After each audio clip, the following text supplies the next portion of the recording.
Are you ready for it? I'm a real tough kid. I can handle my shit. They said fake it, gotta fake it till you make it, and I did. I'm just a terrible person, I guess. Lights, camera, bitch. Even when you wanna die.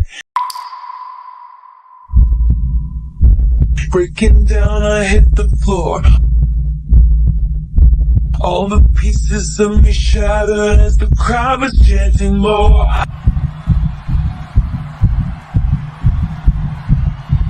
With a broken heart. Who's afraid of little old me?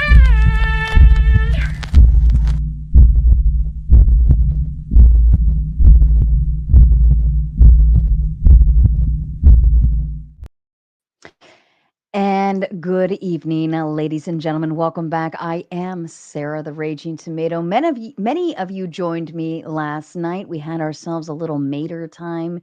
It was quite fun, interesting, but now we are back to our regularly scheduled Throwdown Thursday. And joining me this evening is Rinyald from Rinyald's Notebook. He's been joining our panels and doing his time. You've seen him debate here before, and he's ready for all of it with the prompt, Trump is evil. I'm interested in this one, Rinrel. You scare me. Okay. You're scaring me because you are asking for a fight tonight, are you not? I absolutely am. That's the whole point. Well, bring it on. What do you have for us, Rinyald? The floor is yours, sir. Yeah, so I think obviously Donald Trump is a bad president, but I think moreover, a lot of the things that he does can be attributed to some sort of malice. I aim to show that Donald Trump is someone who lies to a group of sheepish followers in an ever-expanding attempt to enshrine unaccountable power and use the power for his own personal enrichment. I think that whenever you are doing copious amounts of immoral things and causing unnecessary pain, that it's fair to call somebody like that evil. It's possible that Donald Trump is just like a puppet of the deep state, or that he's just so old and stupid that he constantly does things that would make me think that it's malice, but it's actually just because he's wildly incompetent. That's possible.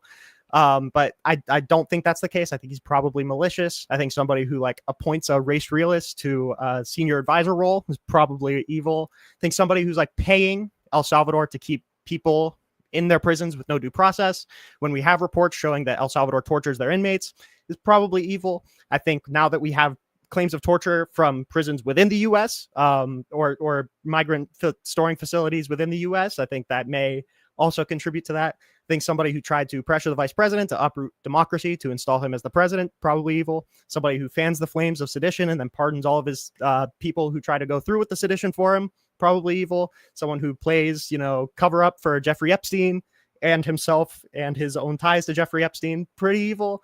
I mean, it's possible that there are other explainers, but I think the most clear one is that he's probably just evil. Yeah. Let's start with you believe that he does kind of like immoral things. Now, I know you kind of went into a few maybe like examples, but let's break it down with where do you stand on what immorality is? What defines that for you?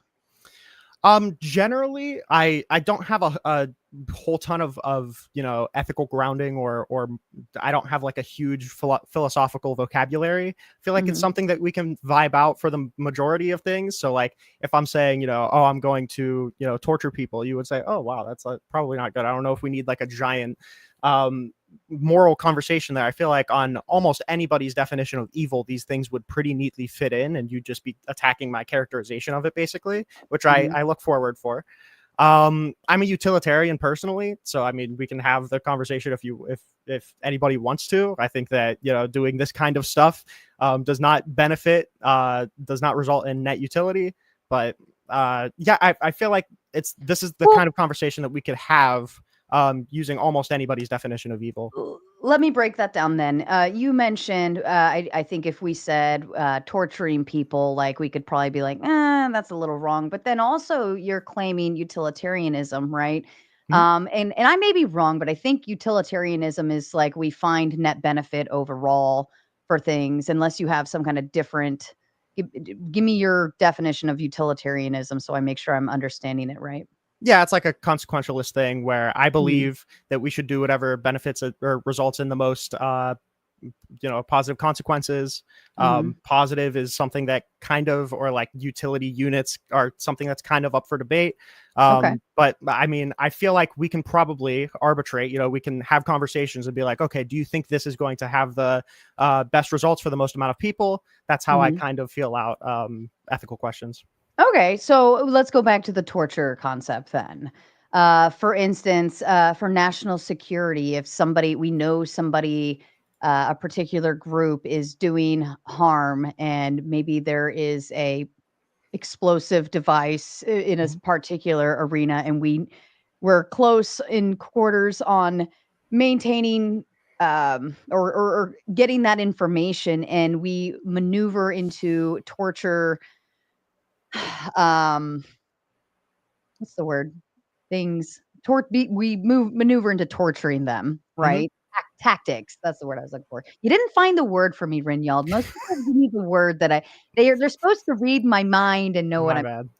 bad. But we move into torture tactics in order to extract information that is vital, because there's billions of people, that are that could, this explosive thing could be in a particular arena that could harm a lot, a lot, a lot. Even if it's 1,000 people torturing one person in order to extract that information, because this is more of a detriment to those thousands of people versus, and then Mhm. even you expand it out, like it would make the country appear a very certain way, so on and so forth.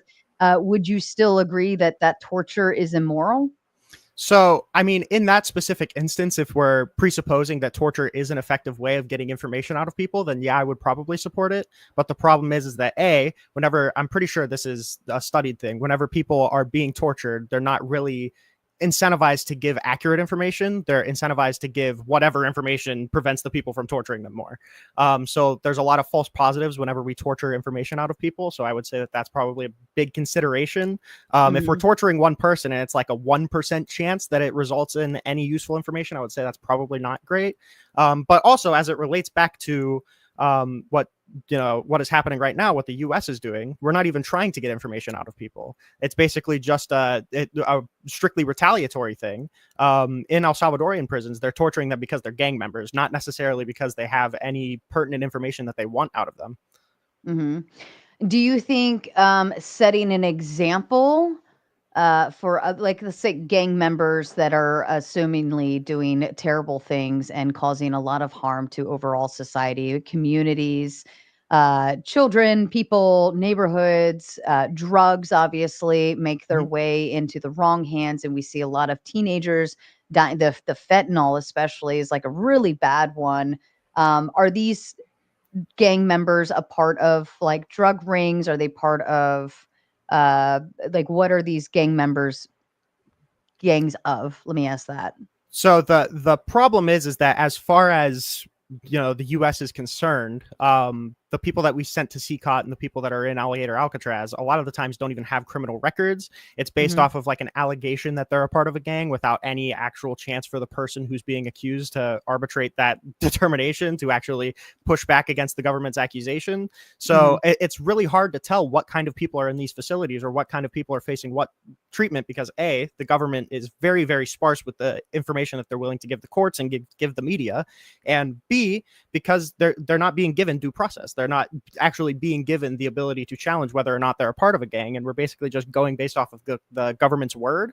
And I'm somebody with more libertarian sympathies. I don't think that we should just be putting that level of trust into the federal government.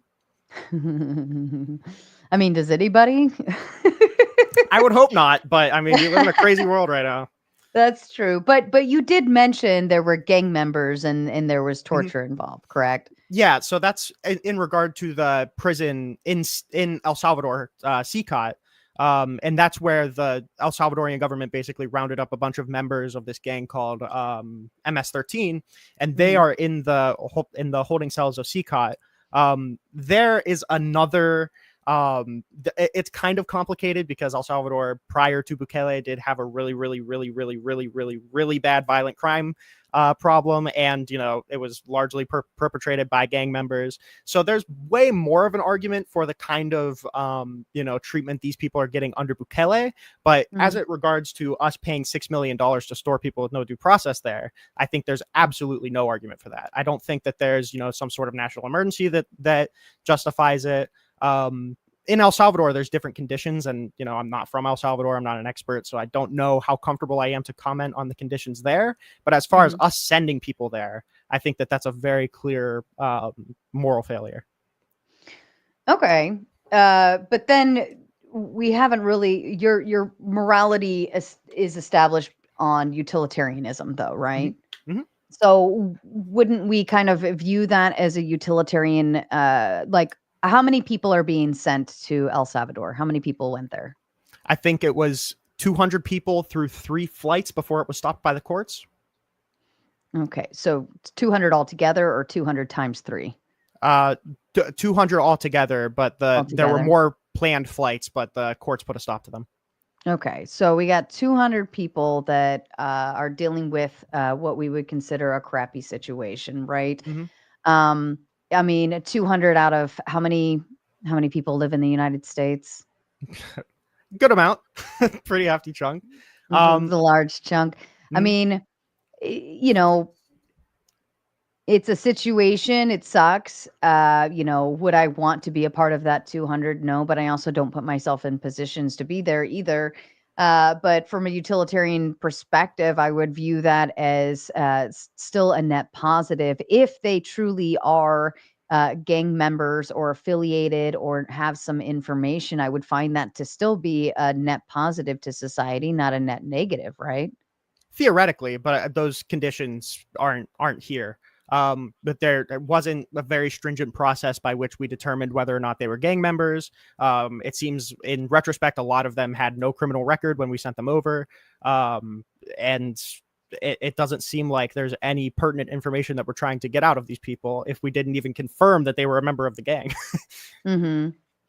Now, do we have the information available to to the average citizen about who these people are?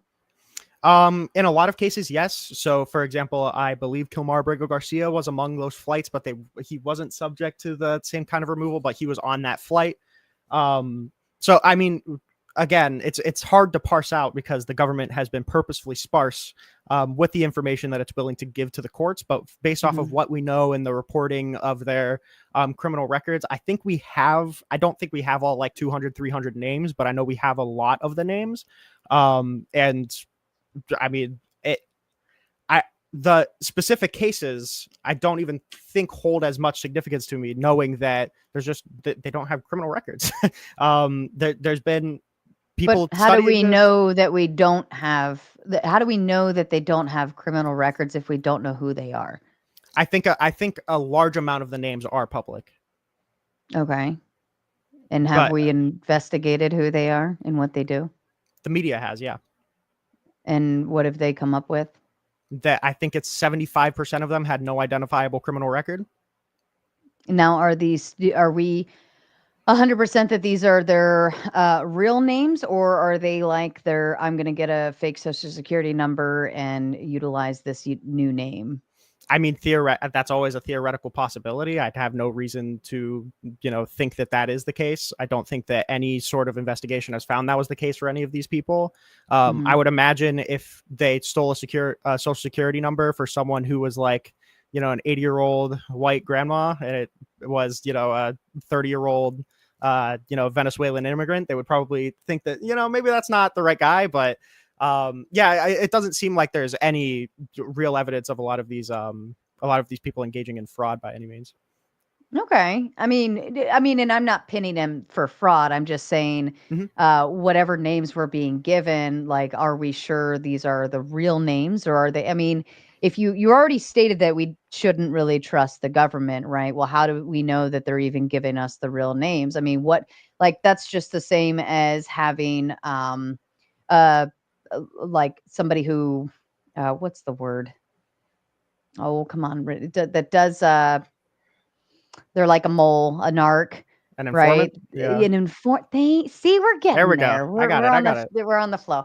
Like maybe that's what they are, and they're just giving, throwing random names out there of somebody who wouldn't, happen to pop up on the list of gang members of saying like, oh crap, they got Johnny. You know what I mean? I think one of the problems is that the government is supposed to be the one that arbitrates all of these questions. And by all of the information that we have from the courts and 2 separate Supreme Court decisions, they found that they did not sufficiently do that. In JGG versus Trump, they ruled that the immigrants' due process rights under the Alien Enemies Act were not respected.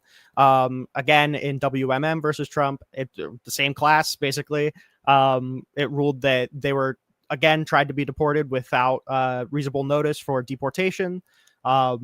And if you just look at the details of the cases, I mean, a lot of these people, I don't think anybody would consider their due process rights to be upheld. Like, we have cases of people asking the ICE agents, like, hey, where are we going? Can I get the opportunity to talk to a judge? And they're like, yeah, you'll be able to talk to a judge. You're just going to another detention facility. Turns out that detention facility was in Texas, and then they flew him off to El Salvador the next morning. Yeah.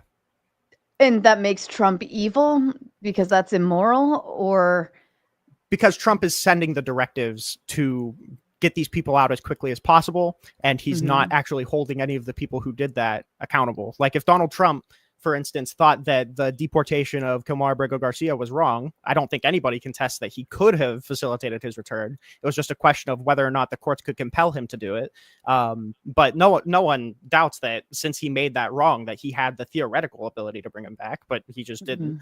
Or in the case of, like, if Trump knew that these people's due process rights were being violated in order to get them out of the country as quickly as possible, you would think that Kristi Noem would have seen any amount of repercussions from that, but that hasn't happened yet. But since we know that Donald Trump, has said multiple times that he wants to do this as quickly as possible, and doing this as quickly as possible sometimes results in some oopsies, and since he signed the Alien Enemies Act to do it, which is basically an emergency power in order to expedite the amount of process that people are given, we know that this is the intention of Donald Trump, is just to do it as quickly as possible, and then kind of, deport first, ask questions later. And I think that kind of strategy pulls up a lot of people that shouldn't be there, and has really, really crazy implications for people who, may not be deportable for any other reason. Okay. What if push comes to shove, and later on down the road we find out these people were terrible people and doing terrible things, and Trump, like, we don't negotiate with terrorists, and we consider a lot of if you're, like, let's say, distributing fentanyl on a nationwide level, and thousands of people are dying on a however many basis, I would consider that to be almost an act of terrorism, right? To a degree, I'd find that to be, because you're taking out U.S. citizens with something that, maybe they didn't know was in it, and so on and so forth. If push comes to shove and we find out, like, all of these things are true, they were really just terrible, shitty people, would you feel like Trump was validated for committing the urgency, ensuring, like, putting his name on the line in order to protect the American people? Would you retract your thought process and honor that? In part, I would say that if that was the case, then I would think signing the Alien Enemies Act would probably be justifiable. I think that would be fine. Paying Bukele to send these people to CCOT, where realistically they're not coming out. This isn't like a detention center. This is like where they're staying. I would still say that's probably not great, considering we have laws in the US against torture. So if we're just kind of sending them out to a different country to torture them instead, seems pretty crazy. But it would definitely be a billion times more justifiable if I could guarantee that all of these people were truly a part of Tren de Aragua. Okay. But But then would you still find it to be immoral and evil? The evil case would probably be diminished, but I would still say that um the torturing people, I don't know if I would go as far to say it was evil if it was the case that these people were truly these transnational gang members. However, I do think that the no due process part of it is like a very, very crucial part to making it evil, because not only are you doing this crazy thing of torturing somebody, but you're also not even giving them the time of day to make sure that they are who you're saying they are. But if from a utilitarian perspective, it still is the best like net benefit overall. So wouldn't that kind of diminish that factor?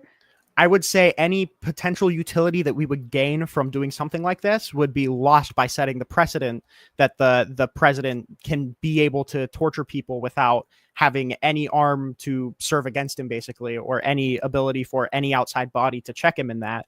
And, you know, doing it without hearing the validity of their cases. I would say that the utility of removing people's due process rights would be very, very starkly different, very, very starkly worse than any potential utility that we would get by, you know, in this case, the government throwing a Hail Mary and getting all the right people. Mm-hmm. Now, let me ask you this. If you were, I don't know, 10 years old, Mhm. and you had a 16-year-old brother, and somebody is messing with you, they're a bully, and they're, let's say, 15, 16 as well, whatever, and they're just being a dick to you and they hurt you.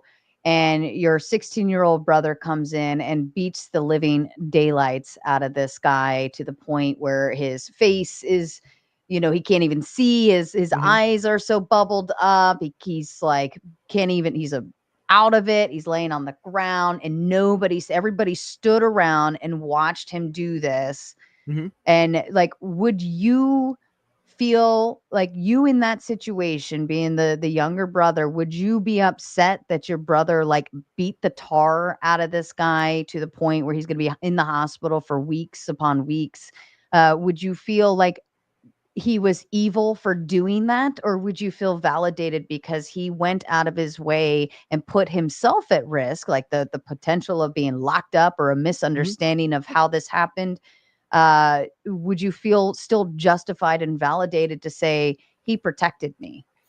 I would say in this particular case, I think there's the point of not knowing for sure who it was is missing in this hypothetical. It's almost as if like the brother came out to protect me and he just came swinging at the nearest person. And, you know, if it turned out that that person, you know, was only laughing at me getting beat up, I would say, yeah, that's probably not great. I don't know if I would put evil onto my brother because, you know, it'd be a different relationship between me and the federal government. Mm-hmm. But yeah, if it was the case that he just came out swinging on the nearest person, I would say that that's probably not great. If it is the case that he got the right person, I know that he got the right person. Like if we knew that he got all of the right people, I would still say that it's a little extreme, but I wouldn't have nearly the same problem with it. Let's pretend it's a cop and not your brother. A cop happens to see this guy like just tormenting, picking on you and Mm-hmm. pushing you around, and you're not necessarily getting injured per se, but it hurts getting pushed on the ground and Mm-hmm. thrown around a little bit. And that cop steps in and just beats the living pulp out of this guy because he's seen this guy picking on you for years, and he's just fucking tired of it. And he's like, you know what, poor little Rinald, like this guy deserves Mm-hmm. a beating, and justice deserves to be served for Rinald on my behalf. And the cop goes in and does this, and then it comes down to, there's a whole court case surrounding Mm-hmm. it. Was he defending? Would you then take the stance and defend that cop's honor for doing that on your behalf and just handling it so that you never have to deal with that pain again, or No, that probably not. obnoxiousness? You Probably, wouldn't? I would probably not be supportive of a cop beating the shit out of a guy that pushed me. No, probably not. I'd say just All arrest him. right. but But but this guy, he's a douchebag. He does this to everyone. He's of no use to this community. He's always causing problems. He's just a total dipshit. He's constantly breaking stuff, hurting people, just a total wrecking ball everywhere he goes, and you just so happen to get in his way too often. I mean, it may be cathartic for me personally, but I mean, if the cop only saw him push me, and also again, like it kind of diverges from being analogous with what Trump is doing, because again, Trump didn't actually go through the process of seeing any of the crimes. He's just assuming that these people did commit the crimes, and whenever they say I didn't commit this crime, they basically just don't listen and send them off anyway.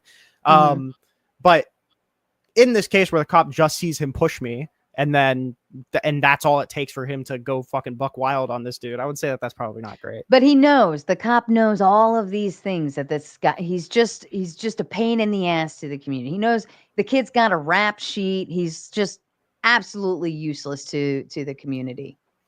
I mean, I don't think that in this case the federal government has that knowledge. I mean, maybe if it's the case that he knew that that this dude like murdered a bunch of people, and he's like vandalizing stores every week, and it's like maybe at some point we could justify like the burden that we get from letting cops basically do police brutality in order to get this one guy because he's so fucking crazy, maybe. But as it ties back to the original problem, I just don't think the government has that level of information to know that the people that they're trying to get out are actually the right people. Okay. And what would it take for you to feel comfortable with the actions that were taken? Like, what measurement, to what degree, what would it take for you to be like, you know what? President Trump did exactly what he needed to do. Fuck those bitches.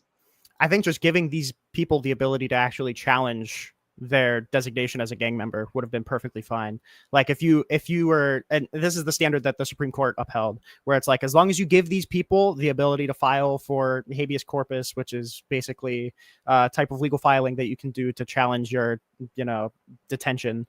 As long as you gave these people that, I think that alone would probably justify a lot of this. Due process.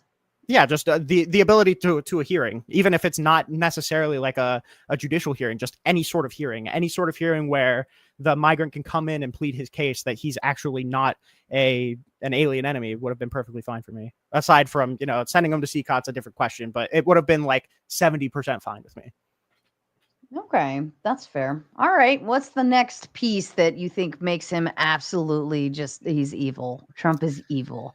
I think the way that he lied to the American people in order to, subvert the election results in 2020 was pretty bad. And then on top, the basically pressuring of all of his cabinet officials to uproot our democracy. I think democracy is a very core principle of any functioning country, basically. Any country that I would want to be a part of would be a democracy. So the fact that Donald Trump kind of disregarded the people's popular will that Joe Biden be in office, he did everything that he could to try and uproot that. I think that was pretty evil, especially considering that he was at the same time peddling lies to the American people, which he like 99% sure knew were all lies. Do you think that if our democratic, like democracy system was strong and operating the way it should, that Trump would have been able to get away with what you claim? Like, do you think it's his fault, or do you think it's the weakness of the people who he was able to sway? The cabinet, as you said. I think you said put pressure. Well, one of the good things about this plot is that his cabinet members actually recognize the bullshit, and the main person that this plot hinged on, Mike Pence, refused to go through with what he was asking him to do. So that's actually why January 6th was not nearly as successful as he was trying to make it, because there are actually still good Republicans, believe it or not. But it could. I think it is partially an indictment of democracy, obviously, that, this person did try to overturn the election results, uproot our democracy, and then we decided to vote him in again. It's almost like if you're, inviting a burglar into your store, like, I don't know why you would do that. So it's partially an indictment on the people voting in, but I don't necessarily think that's an indictment of our system or the functioning of our system, because despite Donald Trump trying to fuck with everything in the 2020 election, it still stood strong. Like, the election worked about as it was supposed to, despite all of the funny business from Trump. So I think the system in and of itself worked pretty well. The only problem is, one, a super bad faith actor in the form of Donald Trump, and his like gaggle of, you know, shitty lawyers like John Eastman and Kenneth Chesebro and Rudy Giuliani, and partially a failure on the people for not having the media literacy to actually, you know, engage with any of the information that we got afterwards. All right. If let me ask you this. Yeah. Do you think Trump would have been voted in a second time if the left didn't have so many, we could say like the woke stuff, or just so many, like, I feel like the left kind of built up a big bad rep sheet over the last few years, to where even leftists were choosing to go right, not because they said go Trump go, but because they said fuck the left. Right. So I'm going to do a little like magical, like, oh, look this way, not that, on you here. But do you think, that might have been the case? Like, maybe it wasn't Trump pulling all these strings. Maybe the left just dropped, like they messed up. Well, They dropped the ball. To be clear, when I'm saying that Donald Trump is pulling the strings, I'm not talking about 2025. I'm talking about 2020.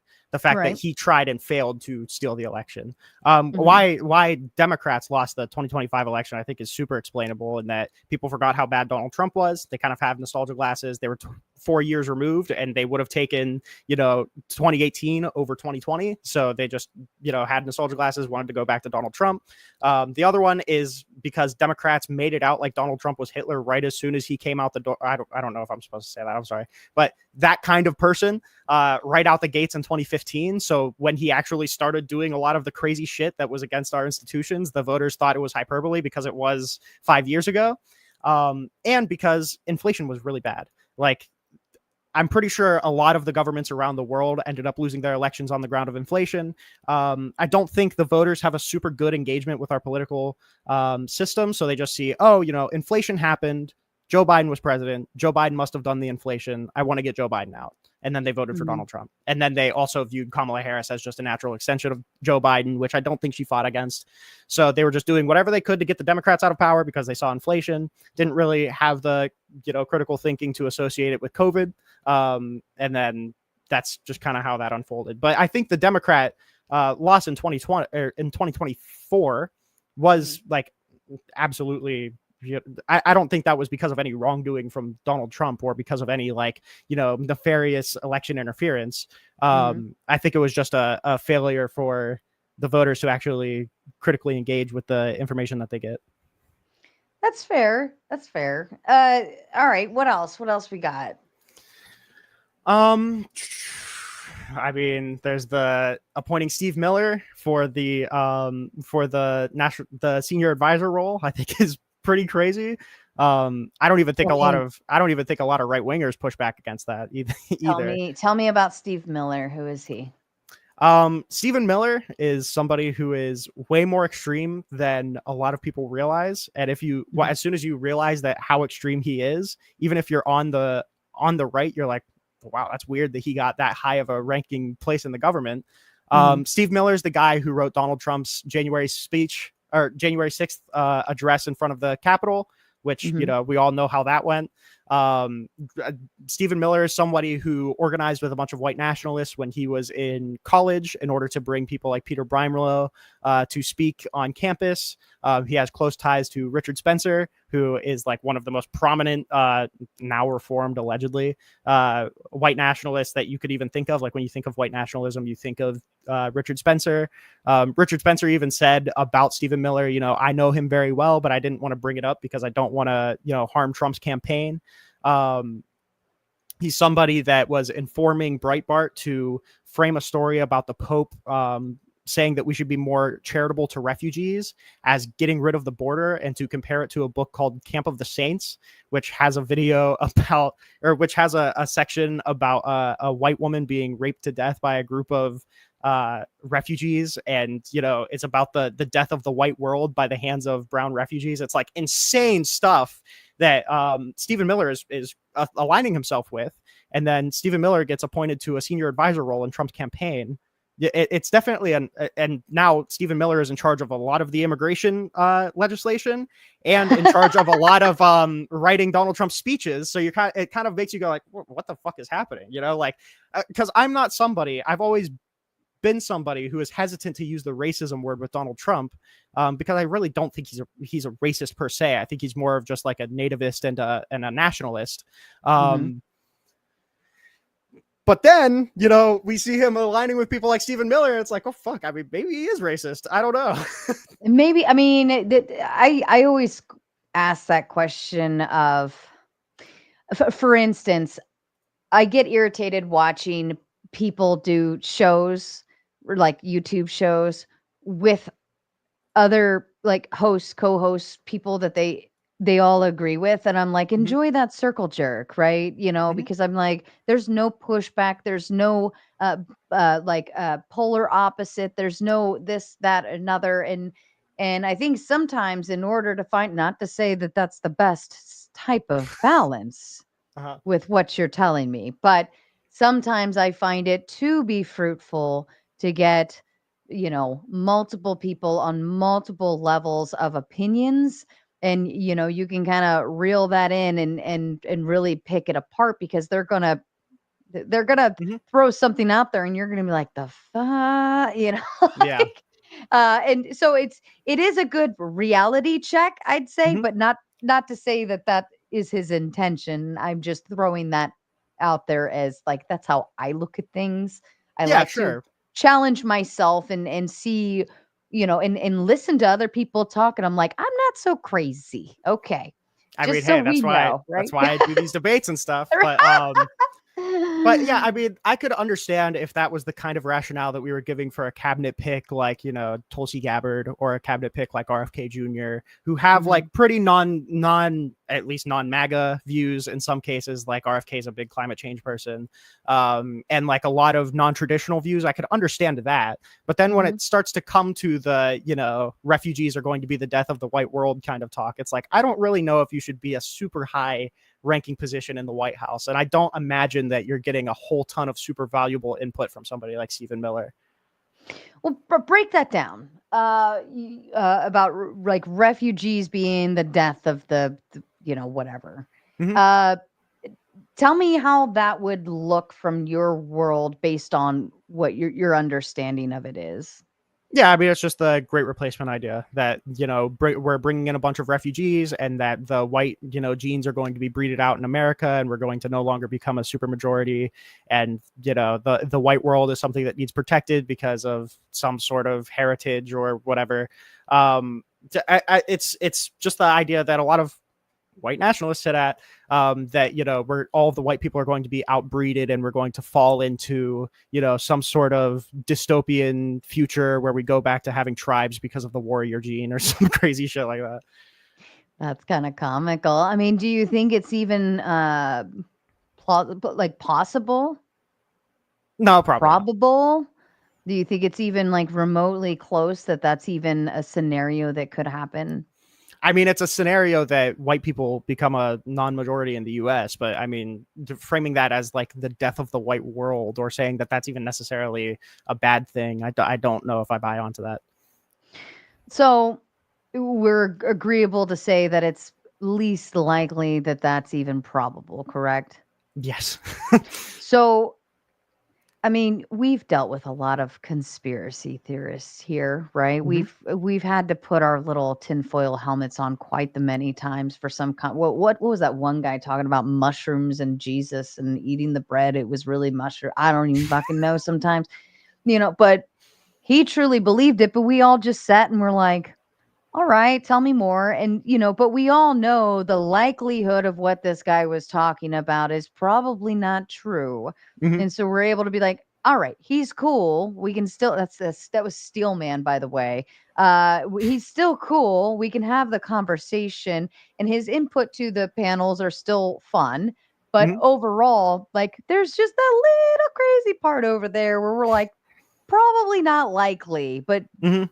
if you want to live in that, dream world, you go right ahead. Do you think that that could be possibly the case where the guy has followed so many rabbit holes that he kind of ended up in Lulu land in terms of, the possibility of refugees Mhm. outbreeding the white folk out here? I mean, it's possible, but I mean, I do think that Stephen Miller genuinely holds those beliefs, and I think that he associates himself with a lot of people that do hold those beliefs, or formerly held those beliefs. And I think that he actively tried to bring white nationalist speakers onto his college campus to preach these ideals. I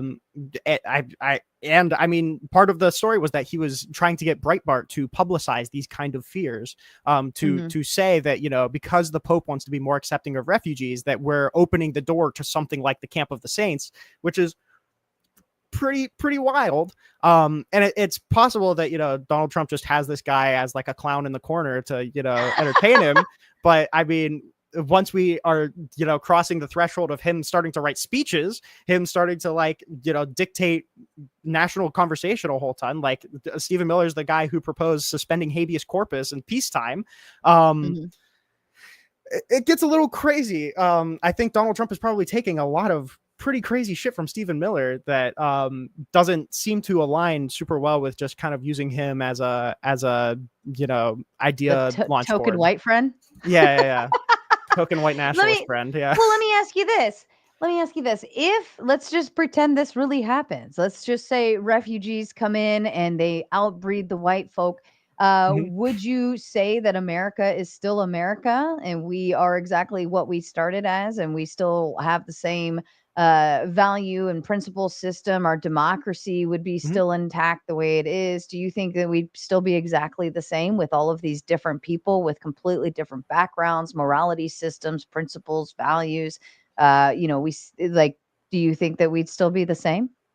Yeah, I think America is the values that makes it. As long as those values stay in place, like patriotism, like democracy, like pluralism, as long as those ideas stay in place, I don't think that the race of the people espousing those ideas is really material to American identity. I think what matters is that we're upholding American values. And I have no reason to believe that right as soon as white people cross the 50% line to the 49.9% line, that those ideals are suddenly going to disappear. Do you think that immigrants, like, and refugees, do you think that they're like, America, fuck yeah, like proud to be an American? Or do you think that they still have loyalties to their former home? It's probably both. I think that you can be proud to be of Mexican heritage and still be proud to be an American. From every single, person of a different race that I've met, and from every single, immigrant person that I've seen talk. I mean, there's a reason that they came to America. Like, people don't really come to America for like really big government benefits. They usually come because it's a capitalist system, we're a really big economy, and we have freedom. And those three things are really, really fucking good. And, trying to uproot those kind of things is just not something that I see a lot of people in the interest of doing, especially when they don't have an R next to their name. Well, okay, but if let's say you come here for the money and the freedom and the ability to, tap into the opportunities that we provide. We have education systems, maybe not the best, but we have an education system from 5 all the way up to, advanced higher education. We have, we're not like third world or anything. We're kind of the creme de la creme in terms of a lot of good things that a lot of people like. But what if we went to war with that other country that these people are from? Do you think they're going to be loyal to the American nation, or do you think they're going to still have a bleeding heart for their home? It'll definitely depend, but I mean, it doesn't seem like I'm seeing a whole ton of like Ukrainian uprisings in the U.S. really. I don't think that it's really the case that immigrant populations are going to be like engaging in a sedition in order to uphold their homelands or whatever. It just doesn't really seem like that's the case. And if that is the case, then that's a separate conversation that needs to be addressed later down the line. And that's why we actually have laws like the Alien Enemies Act, is for situations exactly like that. But that's a different boundary to cross at a different time. But I don't think that actually, like, I don't think that undermines any of the benefits that we get from, these kind of people coming in. And I would also say that the bigger threat to a lot of the American values that we see is coming from the Republican Party more than it is the immigrant population. Well, I mean, if you view your move to America, whether via refugee or immigration, legal, illegal, whatever the case may be, it still sounds like, some of the things you're describing is just transactional. Oh, Mhm. well, we have the opportunity, you have, you said capitalism, they have the freedom, right? And that to me is just transactional, Mhm. right? There's no like, did you hear the Arnold Schwarzenegger? I think there was a big deal about it because he kind of left everyone on The View just completely shock and awe when they were expecting like one answer from him, and he's like, no, like you need to work and earn it, and Mhm. loyal to this, like you're here because we've provided you the opportunity, like you don't just get to walk in and just have it. Mhm. And it was very heartwarming to see somebody who went through immigration and came over and like recognized like loyal to America. But if everyone is treating it just as some kind of transactional thing, then like where's the bleeding heart? Like, do they Mhm. want to come here just to tap into our resources? Which, okay, that's fine. Business is mutual, right? Or do they want to come here because they believe in what we believe? Because that to me is rather more important than anything, in terms of Mhm. uh like like we protect our people, we stand by like Mhm. America, fuck yeah, you know what I mean? Like that's who we are, and it's pride. Yeah. And I think we saw with the riots, like people holding up the flag of Mexico and stuff like that, and it was Mhm. kind of like an insult to injury because it's like you're mad that you're getting booted back, but then you're still flying the flag. I don't know, like explain it. I don't know, right? Yeah, I would say that it is partially true that any, deep held connection to an American value is going to be because that American value is good and it brings benefit to the people. But I would say that even if somebody is coming over for, the transactional reason of this is good economic opportunity, it ends up developing some sort of deep tie to the conditions that create those great opportunities, like a deep tie to, our rule of law, a deep tie to, the democratic processes that allow us to hold our people in power accountable, and the forces that uphold our capitalist system. I think that a lot of those things are kind of go hand in hand, where a lot of the values that America holds is kind of transactional, but it's like a deep belief in these transactional things that make the American people's lives better. Hmm. But we see some people coming in and they're sending money home, Mhm. right? I mean, I So, wouldn't doubt that.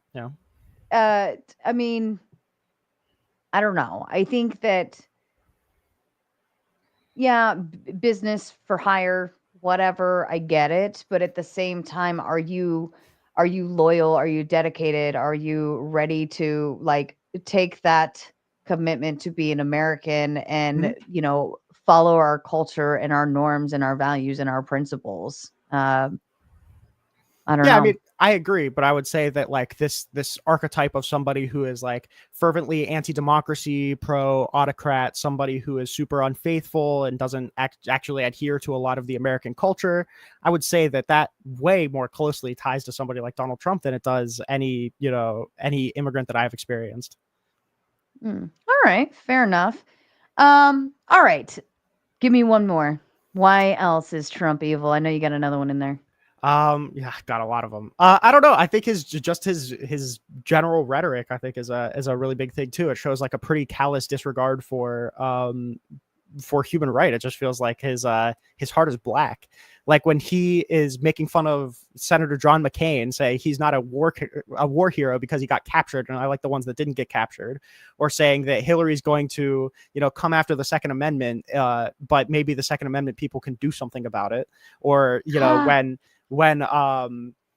when you have an advisor to Donald Trump coming in and saying, hey, the people in the Capitol are chanting to hang Mike Pence right now. And he's like, well, the people are very angry and I don't really see what the big deal is.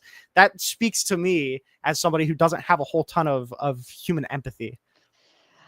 That tells me that he's a sarcastic asshole. And I every single one of those is making me kind of chuckle on the inside. I feel like there's some things that we can say that not everybody gets it, but it's like you say it through your teeth, with some assholishness behind it, which makes it fun. But to me, that sounds kind of comical.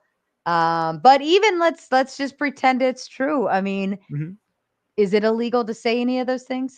It's absolutely not illegal, but it's also not illegal for me to say I am evil, but I could use that as justification for me to be evil. Like if I'm trying to prove the case that I'm evil, you could use First Amendment protected speech. And I would honestly say that any attempt to, come after Donald Trump's right to say any of this, I would say is probably not great.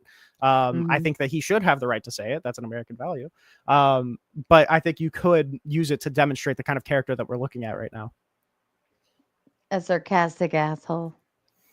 I don't know. I don't know if I would say sarcastic asshole. I don't know. I mean, when there's people in the Capitol currently, and you're saying, think about what people. I mean, even on these panels, like these people get crazy with stuff like that. And I think, let me ask you this: do you think empathy is a net positive for society? Yes. Why? It seems like a pretty foundational thing in order to building a productive society is treating people the way you want to be treated. If you're burning bridges the whole time and you can't actually get on level with somebody and understand why they were upset with something, you're going to keep being an ineffective communicator. You're going to keep hurting people's feelings. You're going to keep making people unhappy. And that's just that's not foundation for a good society. Do you think feelings are vital? Do you think feelings are a net positive for survival? Practically no, but I mean, it's just a fact of life that feelings are feelings. I mean, it'd be better to not have negative feelings whenever somebody says something mean about you, but realistically, this is the world that we live in. People do get upset like that. And having a head of state, criticizing half the country or making fun of prisoners of war, or like insinuating that the Second Amendment people could do something about your political opponent seems a little crazy, and it doesn't seem like it's a good way to head the country. And I think it's like it just is that way. Like we should be tempering our political rhetoric in order to effectuate change, and just kind of like trolling on the national stage, and at the same time kind of shooting yourself in the foot and actually being able to unify anybody. It's probably not a good way of going about heading the state. Let's say you're in the middle of a war, and America's on this side of a hill and bad country is on the other side of hill. And you're in all of this combat, crazy, whatever things are going on. And you happen to see someone from the other side. Like he just happened to like roll down the hill at some point and ended up on your side. And he's, I don't know, young, 18, baby faced, right? And you develop this empathetic moment of like, wow, like he's so young, and I'd hate to just, he didn't have his gun fell somewhere or something, and he's doing one of these, and it's your job in that moment because you're getting fired on by all of these people, and it's a hostile situation. It's kill or be killed, right? And this poor kid rolls down the hill and you're staring at him and he's looking at you and he's like, please don't kill me.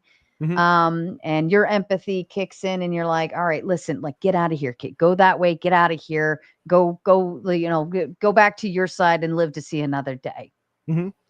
Only 2 hours later, that same kid coming back with a gun and happens to run right back into you, and he bestowed zero empathy upon you.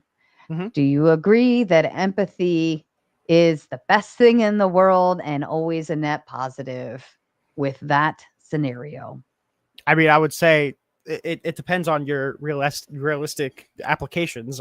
Obviously, it's going to intersect with a lot of different things. But I mean, the problem would be in that situation that there wasn't enough empathy and that the other person didn't show you empathy. So, I mean, I guess that the problem with that hypothetical is that there wasn't enough empathy, that the other side wasn't reciprocating the empathy. So I would say, yeah, whatever you can be as empathetic as possible, you should. There are obviously some situations where you can't have the hyper empathetic approach. I agree, but I would say in the case that Trump is, that doesn't justify like removing empathy or not being able to do any sort of political messaging or political bridge burning or bridge building. Do you think the bad guys in any scenario, like the bad actors, the even white collar crimes, blue collar crimes, gang member crimes, do you think that they're going to level out any form of empathy? Practically, probably not, but I mean, should they? Yeah, probably.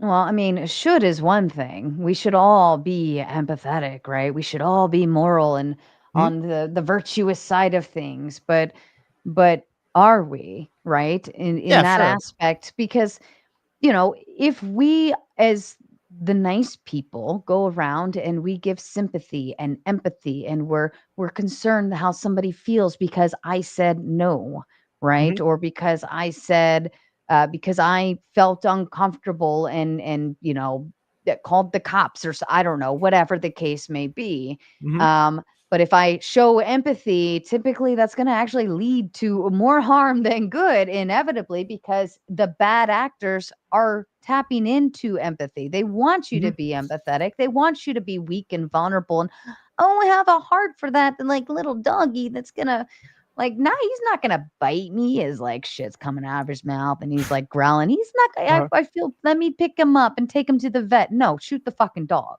right?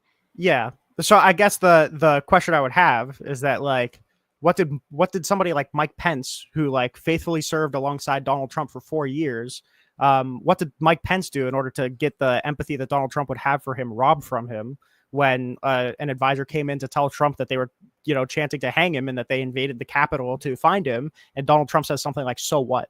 I don't know what Mike Pence did to rob any sort of empathetic feelings from Donald Trump in that case. I don't know. I mean, I have tried extending empathy and kindness out to the world, to various people, whether close to me or not close to me. And I feel like it's never, Mhm. there's never a net gain ever from being empathetic. It's only going to drag you down. I think it's, just like when your dad says no, you can't have whatever thing you want. He Mhm. says no, and you cry and you whine. And if your dad gave in to that empathy and that feeling, and oh, like, oh, I don't want to see you cry, Mhm. right? Then all he's doing is establishing a weak point, and now you know exactly how much to cry in order to get your dad to change his mind. And now everything that you want for yourself, whether it's in the best interest of you or not, is out the window. And so is your father's uh, strength. So I think we're using two different definitions of empathy Mhm. then. Like when I think of empathy, I just think of treating people the way I would want to be treated. I mean, that's it. Like in the situation, like if it's a dad telling his kid no, I would imagine that once the kid grows up, I would be like, yeah, I'm glad that you said no. That was a good decision. Like, but I mean, again, I just don't see in a lot of these situations the triggering thing that would cause Donald Trump to lose empathy for these kinds of people. Like, I don't think John McCain ever did anything against Donald Trump. Well, I Um, mean, you said yourself our country is based on that transactional business like model, and that's how mhm. Trump is treating it. It's transactional. It's a business partnership. You break it, fuck it. Like do your own thing. Then it's not my problem. um, I mean, I guess so, but I would say that there's no world where I hate to go back to utility. I don't think that what Donald Trump is doing right now is providing any level of utility. And I think that, you know, whenever you are engaging in stuff like this, I don't know if you can expect to see really good outcomes. And I think that whenever, you know, somebody tells you who they are, I think you need to listen. And I think whenever Donald Trump is just acting evil to these people that did nothing against him, I don't know why we would expect him to do that. Maybe he's just trolling. I don't think it should be in the president's list of, you know, list of priorities to just troll. Probably not the great thing for the head of state for the most powerful country in the world to be doing. Especially when he has a sycophantic base. I want like him to fucking troll. I want him to troll the shit out of the bad actors. I want him to troll the shit out of the countries who are doing stupid stuff. I want to see a spine.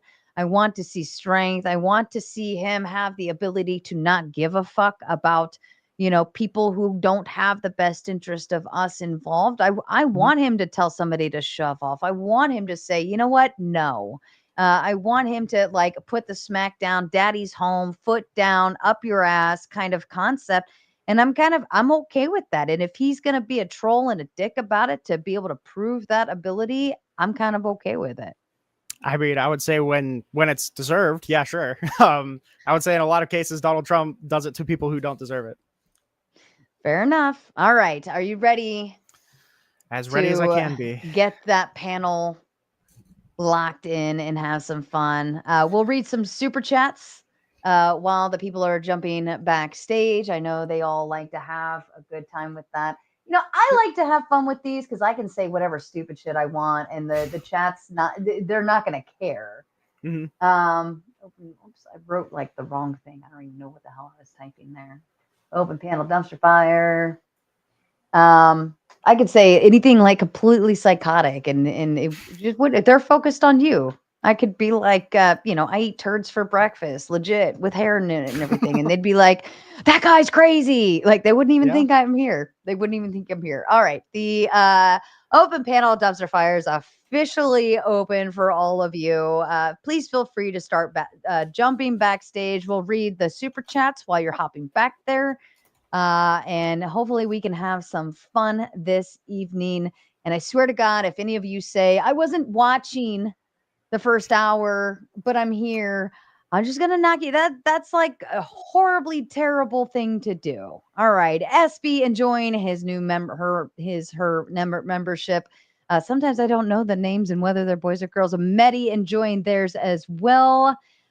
B Twix says, I don't have an ethical grounding, so debate over. And I do agree with that. Like you're not kind of really standing on the hill here. You're saying he's evil. And then I say, well, where's the morality? How do you determine that? And you're like, well, I don't really have anything definitive. I'm a utilitarian. So positive, negative consequences.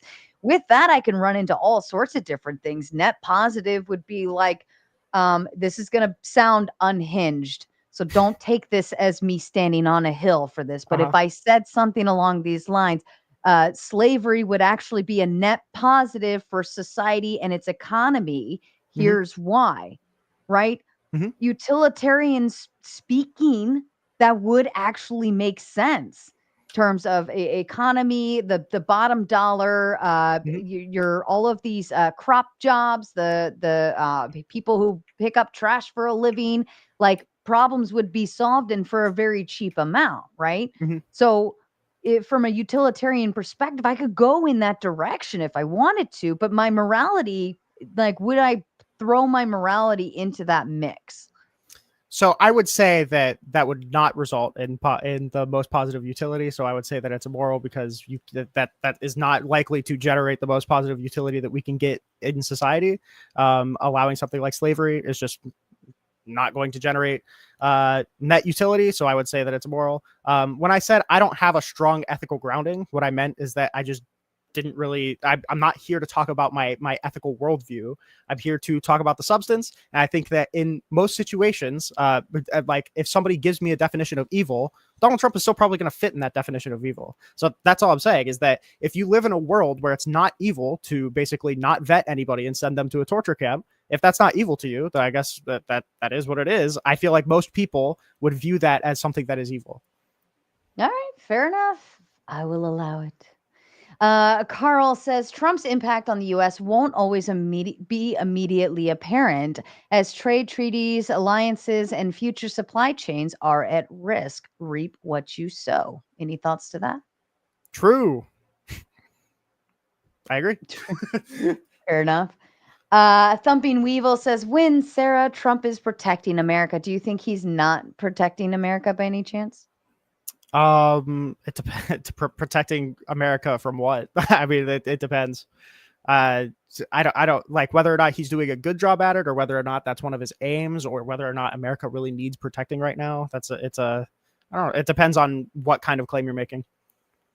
Fair enough. Dearden with the $10 says, what would his thoughts be towards all the families that lost their loved ones due to SA and murder? All I'm hearing is he feels sorry for these illegals. Hello, Sarah. Hope you're having a good night. Right.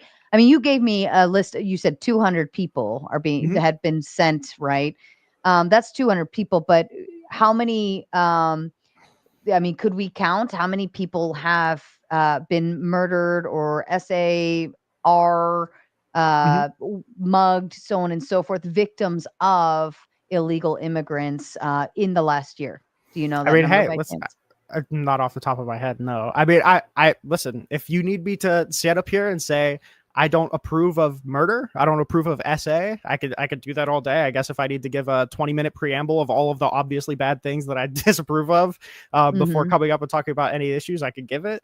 Obviously, it's bad whenever that happens. It's bad when an illegal immigrant does it. I agree. But I mean, something like the Alien Enemies Act isn't even going to address something like that. And two, again, like I said, like if we could 100% verify that these people are who the government was baselessly alleging that they were, or was affiliated with whatever group they were alleging that they were, if they had criminal records or almost anything verifiable to point to, I would be much more sympathetic to this. But the problem is that whenever you remove people's constitutional due process rights, it's going to be very hard to justify or to justify preventing the government from encroaching on other people's due process rights. Like if we're just setting the precedent that the government can say, you're a member of a gang, so we're going to send you to El Salvador and you have no question about it. What's to say that the government can't say, and I think you're a non-citizen and you have no say about it? It's like, okay, do I get the ability to challenge that? And they're like, no, you're gone. It's like, oh, this is a right that needs a fundamental right that needs protecting. All right, fair. Who raided? Did we get a raid? Who raided? Rattlesnake raid? Oh, fun! I love Jake. Thumping Weevil, and keep jumping backstage, folks. Still a little more room back there. Have fun with it. All right. Thumping Weevil says these illegals may not have a criminal record where they're from. That doesn't mean they haven't committed crime once they got here in the U.S., or maybe vice versa, right? I mean, does it go both ways? Yeah, I think the 75% number included crimes in their home country and crimes here. If an illegal immigrant committed a crime, it still gets logged the same exact way. Now you could say that maybe they committed a crime that was never caught, but I mean, you could say that about literally anybody in any circumstance ever. I don't want to trust the government to make up a charge for a crime that they never caught me committing. That seems pretty crazy. But yeah, these people don't have criminal records where they came from. They don't have criminal records here. There's no reason to be doing that. All right, fair enough. You will speak the panel, but the panel will have its fun. Michael says, are you, Rinyald, ever going to tell the truth, or do you only watch CNN? I don't watch CNN, believe it or not. This is the kind of question that you get when you actually don't have anything to challenge factually. So you just kind of throw out a dig to make me look bad. If you want to come up and challenge me on any of the facts, we can get in depth. I know it all. All right, fair enough. Thumping Weevil says, please explain how there's a literal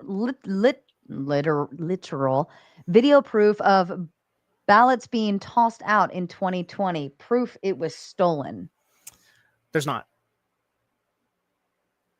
I mean, I think there was evidence of like a truck derailment that's not evidence of voter fraud or outcome determinative voter fraud. I think there's the black box video that Rudy Giuliani made up that a lot of people point to. That's not evidence of fraud. The fact is that if there was widespread voter fraud, the state investigators would have found it, the state legislators would have found it, the DOJ would have found it, the DHS would have found it, the FBI would have found it. Literally anybody would have found it. But instead, we're just kind of relying on the word of Donald Trump to declare that it was stolen and then try to steal the election back, only using that belief that feeling that Donald Trump just gutturally has that the election was stolen from him, because he doesn't think that he could ever lose an election. Because reminder, he's challenged every single election that he's been a part of, even the ones that he's won.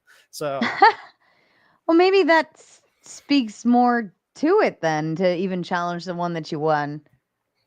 I think it just speaks to Donald Trump doesn't think that he can win an election, or that he can lose an election, even like beyond 90% victory. I don't think that he would believe any number that's beyond 10% votes for the other one. All right, fair enough. I'll leave it to the panel. Dearden says, Rinyal, just so you know, watching CNN and reading Wikipedia and Reddit threads doesn't count as sources. Tell me you want illegal criminals in this country without telling me. And then he follows up. Oh, yeah, go ahead. If you had something. No, you could go ahead. You could go ahead. And then he follows up to say, stop saying white nationalists as if that means anything close to the argument. Trump is not evil. You just speak nonsense. And you're welcome to shoot back. I mean, I cited multiple court cases. Again, this didn't challenge me on any of the actual material. You just kind of said that I don't have an argument. I feel like I gave a lot of arguments. But again, you could come up. We can have a conversation. Fair enough. Jonathan says, are the Mexican people evil? They're rioting, wanting U.S. Americans to leave. 2 million Americans live there, not speaking language and gentrification. No, Mexicans aren't evil. I don't know how to answer that question. Mexicans are not evil. No. Mm-hmm. Fair enough. Sorry, hold on. Logistics. Okay. And then Michael Kimball sends a big 10 just to say hello. Smokey Guru says, you know what, guys? I don't think Jesus was empathetic. Famous jerk, Jesus. True. And then Jonathan says, is Mexico racist? They have racial and ethnic majority laws in their constitution. Is it racist if they don't want to be a majority white country? I don't think I necessarily called Donald Trump. I think I explicitly said that I don't think Donald Trump is racist. Just appointing Stephen Miller made me think that he may be. But I mean, maybe. I don't think it's necessarily racist to want a majority white country. I just think it's stupid. I think, but I do think that Stephen Miller, like fear-mongering over refugees being the death of the white world and writing a whole, and, you know, referencing a book that has a whole scene about, like, you know, R-wording a white woman to death, kind of playing on the idea that, like, these brown people are a threat to the white women. I think that may speak a little bit to racism, or saying that, you know, it's in, you know, Mexican people's genes to be more violent. It's a little racist. Well, is it stereotyping? I mean, yeah, probably. I mean, if you have data that like backs something like that up, I think you could utilize that and say, well, I mean, I'm a woman and I have statistics thrown in my face all the time. It's as to why being a single mom is the worst thing for my children, because here's the data, you know, and they're more likely to commit crimes. They're more likely to end up in prison. They're more likely to do drugs. They're more likely. And I like fight that all the time. But at the same time, it's still like, well, it's still data. You know, I mean, yeah, sure. But I mean, I don't think that we can racially essentialize people. You can, it's sexism, single moms. I mean, I don't think that we should be gender. I don't think we should be doing that on gender either. I feel like the essentialization of those kind of groups is weird. Well, then why do we collect data and statistics? It depends. It depends on what you're trying to prove. I mean, why do we follow like the percent of how many different ethnicities commit crimes and are in prisons and doing these things? Who the fuck thought to say we should track this information and use it somewhere? Who did that? There's a lot of things that kind of data could prove. I don't think it's necessarily. I don't think we're keeping racial data in order to prove that like certain races have a genetic higher propensity for crime. it depends on what you're using that data to try and prove. I mean, I think we probably keep a lot of really useless data points that seem like they wouldn't be used to prove much. Oh boy. All right, last one, and then we're going into watch the fire burn. All right, William Elliott says radle snake. I like that, radle snake. You guys can do that. All right, thank you again for the raid from the Australian King Lord Jake Rattlesnake. Thank you so kindly. I appreciate that. All right. Are you ready to play and have some fun with everyone on panel, or maybe have them play and have some fun with you? I suppose so. I never know which way it's going to go. Here we go.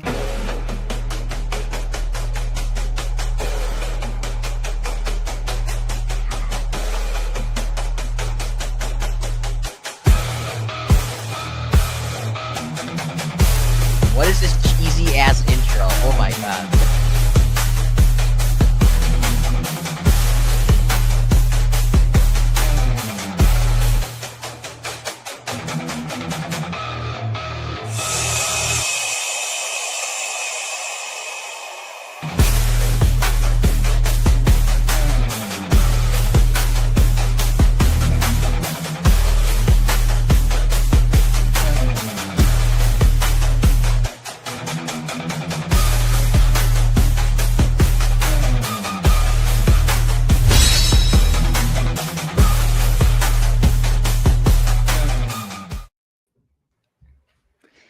All right. Number one, which dipshit, I'm going to say, was probably Scratch, because he was the only one who unmuted himself while while our lovely introduction that everybody else is always jamming backstage. I'm going to go ahead and give you a 5-minute penalty to the back for rudely interrupting our jam session. That's the one intro that the Crucible crew and every other fucking person that comes here enjoys. So 5 minutes in the back for you. And B-Twix is sending out penalties. Ryan, do you care to explain calling me a racist in the chat? Yeah, to be clear, I didn't call you a racist. I said you're low-key racist, which I stand by, but we can talk about that another time. Do you mind if I say a quick thing before I go back for 5 minutes? Hold up, because you know it's my job to try to extract all of the information while I'm agreeable with things being said or not. And it is my job to kind of go polar opposite of what people are saying. So go ahead, explain yourself, sir. Well, I do think that you have some unexamined beliefs that could benefit from being deconstructed. But I think we can have a conversation about those another time. I think tonight the topic is about whether or not Trump is evil. You can either explain it or you can enjoy your 5 minutes in the back without getting to say whatever it is you want to say. Truly. Okay, so you were arguing. I mean, you could say you were just steel manning it, perhaps. But it certainly, I mean, from where I'm sitting, you were making an argument that we collect racialized data so that we can make assumptions about what demographics do certain crimes, right? Or like what demographics are likely to do certain crimes. And that just doesn't really follow. Like, just because you have crime data doesn't mean you can assume something about someone who's part of that demographic. Just because you have data, just because you have evidence that some illegal immigrants did certain crimes doesn't mean you can blame any other illegal immigrant for those crimes. I think that's bigoted in general. Yeah. Then why do we collect data? To understand what's happening in the world. Eli, I feel like you're there with me on this one. Yeah. Do you want to tap in on that one? Well, I mean, your assumptions just don't follow, right? He's saying you can't use data to make a fallacy of composition. Yeah. If you're going to call somebody racist, you should be able to back it up. I think I did. I think I demonstrated it perfectly fine. Thank you. By saying that we collect data so that we can make educated guesses on what might likely happen. Isn't this why we use data to and statistics to say okay, if you're X, Y, and Z, here's a good chance of what might happen, and here's why. I mean, you use data all the time to back up your arguments. For descriptive things, not for I mean, you can use data for predictive things, but understanding what someone's racial makeup is doesn't tell you whether or not they're going to commit a crime. So when okay, Reddit coder. So when Reddit feminists will say all women are victims and all women are always scared when a man walks into a room, and therefore we need to be super scared of men, and we can't even go near them. And they hold prejudice towards men like prescriptively. That's like something that we say wouldn't be justified, even though men like typically commit more violence. We would say prejudice is always immoral, even if like a group like statistically commits more violence towards another group. Is it prejudice or is it just educational? Oh, yeah, that's where I want to hop in here and say, I mean, you know, racism, at least the classical definition, it's changed over time, but it was the belief that one race is superior to another. You know, you can point out that there are disproportionate data within certain groups or certain, you know, neighborhoods without saying that I believe that I have a superiority to them. You're just pointing out a fact. And I think that, you know, if we get scared of analyzing data out of fear of being well, it depends on if you make the racist, leap to make the fallacy of composition. If you look at that statistic and then say, hey, this high crime rate in black areas means that black people as a group are right. And I'm not talking about exactly. making that jump per se. But and for the record, racism is I mean, it's racialism is really what racism is rooted in, and it's the idea that the human population can even be deconstructed into these categories called races at a biological level, which is just factually wrong. Like race is not a real biological category. Hang on, race is not a real biological category that can be measured by any means. It's let just me made ask up. you this, Ryan. If you were going to go buy a house, you have your darling little wifey and 2 kids, and you're ready to go buy a home, and you go and you look at this house and you're like, wow, it's a beautiful house for the right price. And then of course they give you all this data and these statistics, like in the crime rates, the school education. Typically you ask for that, and you should look into that, right? Because that's educating yourself on where you're about to live. And you look up and you say, wow, the crime rates in this area are horrific. Like they skyrocket, and it's just one after another. And you turn on the news and you start realizing, oh my God, everything I'm seeing on the news is coming from this neighborhood. Are you going to buy in that neighborhood? Are you going to be like, you know what, let's still buy the house? Almost certainly not. But I mean, Why? the reason for that would not be because Why? of the race of those people. It would be because of the economic conditions likely that are causing those things in the area. But are you using like a predictive measure that more than likely, if you move into that house, you might be a victim of a crime? Yes, because that's perfectly reasonable. But it does. But none of that has to do with the race of the people involved, right? I'm talking about pulling data and statistics of. Yeah, like, you're doing a Mott and Bailey. Well, I don't know what a Mott and Bailey I think is. we're mistaking. Well, so you're putting forth. Hang on, Alex. Let me explain my accusation. Right. So the Mott. Like you're putting out a position that is, oh, don't we use data to make predictions about things? And that's easy to agree with, right? We all agree, obviously, you can use data to make predictions, but the thing you're packaging and smuggling in and then trying to assert that I'm actually agreeing by accepting your initial claim is that therefore racial claims, like what we were making earlier, what was being described earlier, that's reasonable. It's reasonable to assume things about people's racial composition based on that data. But that what I'm telling you is that it doesn't follow logically from that data. There's something intrinsic to any sort of race. Why do we even track these statistics if we're not going to utilize them in particular fact, not to be racist, right? I'm not saying Minority Report. Like, oh my God, I watched this data and it said, Asian people are more than likely to do this. So like, I don't want to be around any Asian people because of this statistic. I don't think that's what I'm referring to. That doesn't always tell a story though, right? You would need to correlate it with all kinds of other things, which is why you come to find, like, look at any map of crime in any big city and then correlate that to the average rent for an apartment. And it's really easy to see. High crime areas correlate heavily to areas of poverty. Right. And you can also put another sort of graph on top of it, and it can also tell another sort of story. But and I want to point out, and that story would tell you a history of white supremacy in the United States and redlining, pushing specific groups of people based on racial lines into specific neighborhoods, and you would find those people are way more likely to be poor. Those people are way more likely to be in those situations. I want to jump in here and say one thing. This whole conversation coming from this quote from Trump about Mexican genes is actually taken way out of context, as they tend to do with them. I didn't even cite that quote. I thought that was what was brought up. I thought that's literally I don't know how this got brought up, frankly. You said him saying that they have violence in their genes. You were talking about Trump saying that Mexicans have violent genes. I was talking about Donald Trump appointing Stephen Miller to a senior advisor role. No, I think you're going back on it because there was the quote about Mexicans having violent tendencies because of their genes. I didn't. If any of you guys want to rewatch the fucking hour-long opening statement I gave, I didn't bring up that quote I'm not talking about your opening statement. I'm talking about right before we came into this, and then that's what the conversation. I mean, Sarah, correct me if I'm wrong, but I'm pretty. How would that conversation have come up? By me bringing it up? The YouTube vid's still there. We can just look at it. Yeah, we can rewind. That quote never got brought up ever. Okay, I'm gonna double check it, but just in case it does, he was talking about murderers having a genetic predisposition to violence, not Mexicans specifically. So does it really matter if you said it? Because I'm pretty sure you believe it.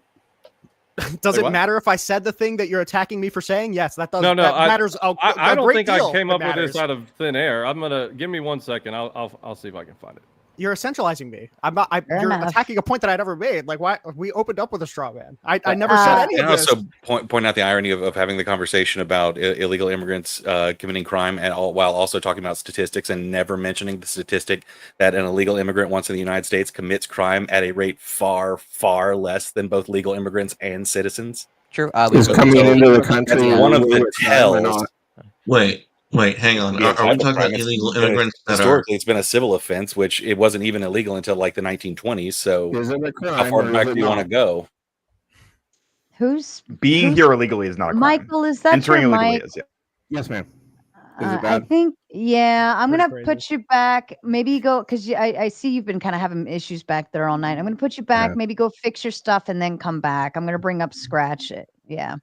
He's like swirling now. Yes. All right. I'm left to wonder if a group who commits crimes at a far lower rate once they're in the country, having this kind of hyper focus on their criminality is nothing but a tell to me. Like, that's my assertion. Like, it's a tell that you guys are like on this point so hard when this is a group who commits crimes at lower rates.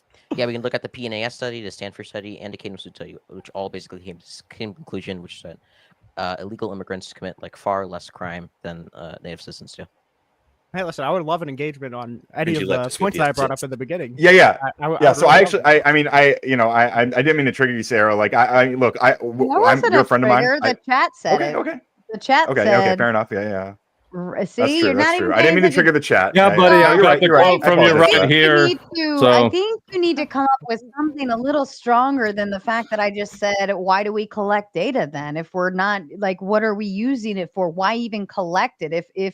If race is not the defining factor, right? And I'm all for people, like, shitty people are just shitty people.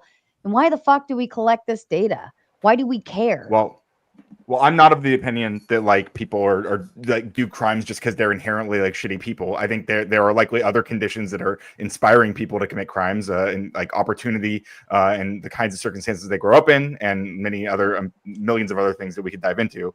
But I was just simply making the allegation that if you are assuming that the main reason we collect that data is so that we can make assumptions about people that are not part of that data set, right? People who are their only relation to that data set is their race, then that is racist. Now, maybe you weren't making that claim, in which case I would retract my statement, right? But it did feel like that was the implication of what you were saying.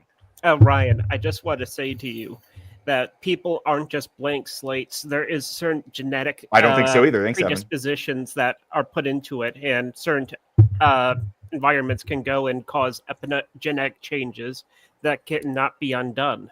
And I think that a certain level of aggressiveness that could be associated with. Are you arguing? So Evan is like a race realist guy, which makes sense because which is surprising considering he thinks he would be part of the superior race. When I mean, seriously, look at him. But that's besides the point. Hey, Rinyal, do you want to see the quote of you saying that quote? Yes, I would really love to. Yeah. Okay, I hope that my mic can pick it up. But let's go. Stephen Miller, like, can you guys hear this? Refugees being the death of the white world. All right, wait for it. And referencing a book that has a whole scene about like, referencing a book, white women to death, kind of playing on the idea that like these brown people are a threat to the white women. Here it comes. I think that may speak a little bit to racism, or saying that it's in Mexican people's genes to be more violent. It's a little racist. Or saying it's in Mexican people's genes to be more violent. That's the quote from Trump that was taken out of context. Do you recall the name that I said right at the beginning of the clip that you played into the microphone? Yeah, you said Donald Trump. He's talking about Stephen He Miller. said Stephen Miller. Are you deaf? I said, He said Stephen Stephen Miller Miller right at the beginning of Well, the clip that you just played. okay, hold on. Can go The back, you said context, Trump. hold on. The context was that Donald Trump brought on Stephen Miller, and then he started going into what Stephen Miller. Okay, fair enough. Hey, I'll represents. bite the bullet if I'm wrong but on I that, reframed but it. you know, Yeah, true. okay, But the quote's Gotcha. still there. You had that. yeah. That's true. Anyway, I wanted wanted to challenge Ringgold. Believe it or not, I actually was hold getting on, it from. Hold on. I wanted to ask, who did say it? Did Trump say the jeans thing, or did Stephen Miller say the jeans thing? It was Stephen Miller telling a Breitbart article or article publicist to make reference to that book that was peddling that theory that refugees were going to come in and replace all of the white world with their brown genes. Right. Mhm. It's also explicit in the phrase "poisoning the blood" whenever you say something like which that. has it. Yeah. Yeah. Okay. So, is there an actual like a quote that you're using from Miller about Mexican people's genes being violent? No, it was. I submit to you Stephen Miller's entire life. Yeah, Well, it was right. him So telling. what It was him so in that- telling. Yeah, Eli. It was him telling a Breitbart publicist to make reference to how we are turning into this book that's making that claim. Okay. But then you also are saying, like, the implication, I believe, and maybe this is where Eli's trying to go. The implication would be that Trump is evil because he brought this man, Stephen Miller, into the cabinet, which you're like completely barfunkled by. And then you're quoting what Stephen Miller's saying. And so thus, in turn, because Stephen Miller said these really crazy things, referring to what Eli was saying, then that kind of is a dual representation of Trump still in and of itself, correct? I mean, and the fact that he has this person writing speeches for him, and the fact that he's having this person dictate all of his immigration policy. Yeah, that's. Okay. So then sorry. I want to be Should fair. If expand he it out to wasn't everyone referring he's to the brought in. quote that I was saying was debunked, then Right. fair enough. You weren't referring to that quote. But I did want to bring up that quote, which is very similar to what you were saying, was debunked. But, you know, it's kind of just Appreciate semantics. that. So, yeah. So All right. I actually want to challenge I Ringgold. have one that everyone can agree on, though. Here's my if Trump is evil. If Katie Johnson's deposition is true, Trump is evil. True. Well, I think so. Let me ask you a few questions, Ringgold. So, like, Trump Well, is evil. I would let If- Radical. Run away!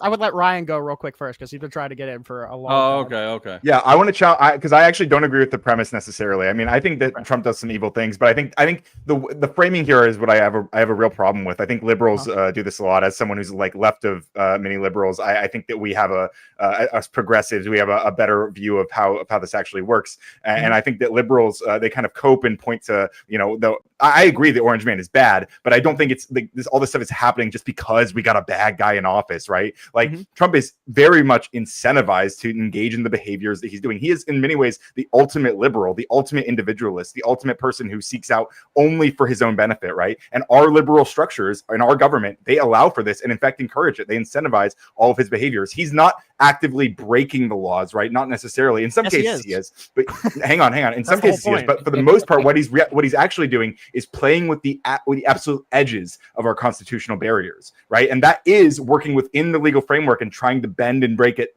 bend it primarily to his own personal gain. And so what I would challenge you is what roadblocks would you put in place to prevent somebody just doing this, or somebody more actually evil and not just like stupid and charismatic and self-interested, someone actually evil? Like, what would we do to actually prevent someone like that from doing these things in the future?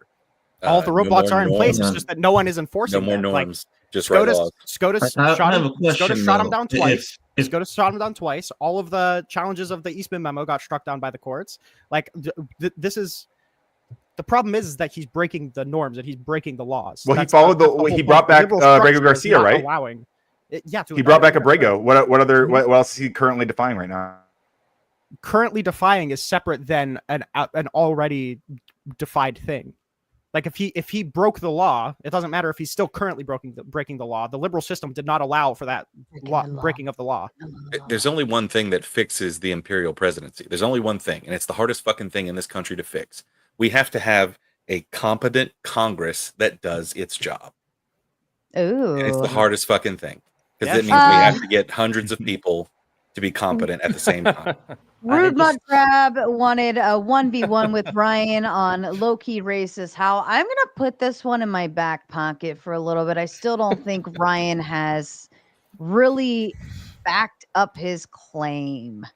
I think I very clearly outlined why I said that, right? If you are going to say that you were just doing devil's advocate thing that you do, which I understand you to do, right? If you're just going to say that's all you were doing with that implication there, then that's fair enough. And like I said, I'll retract that. But if you are asserting that the reason we collect that racial data is so that we can make assumptions about people who the only way they're related to that data is by having the same race as the people classified in that data, I would absolutely assert that is a racist claim. Say that last part again. So if you're saying that the reason we collect that data, right, race-based crime data, is so that we can then make assumptions about other people of that race who are not who the only relation they have to those people doing the crimes is their race. If you're saying we can make assumptions about them because of that race data, I would say that's racist. Yeah, I mean, that's not quite the direction. I think it's more like we utilize the information like to make like. Well, is it sexist to make assumptions on gender based on sex data? Yeah, it is literally. Yeah, generally.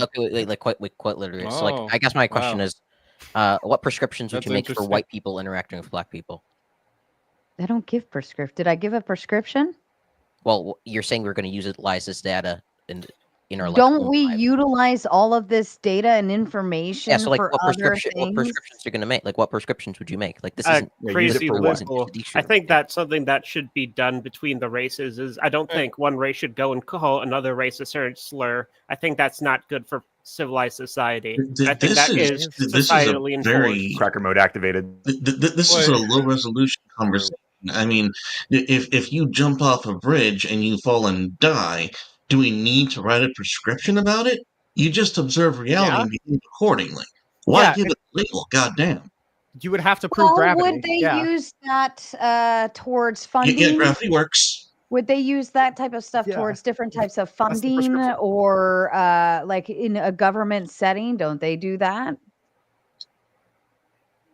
Okay, wait. I'm sorry. I just want to funding based off of data and like who needs it more, who doesn't need it more, yeah, like so on and so forth. Then in that case, the prescription would be these people are like more disadvantaged.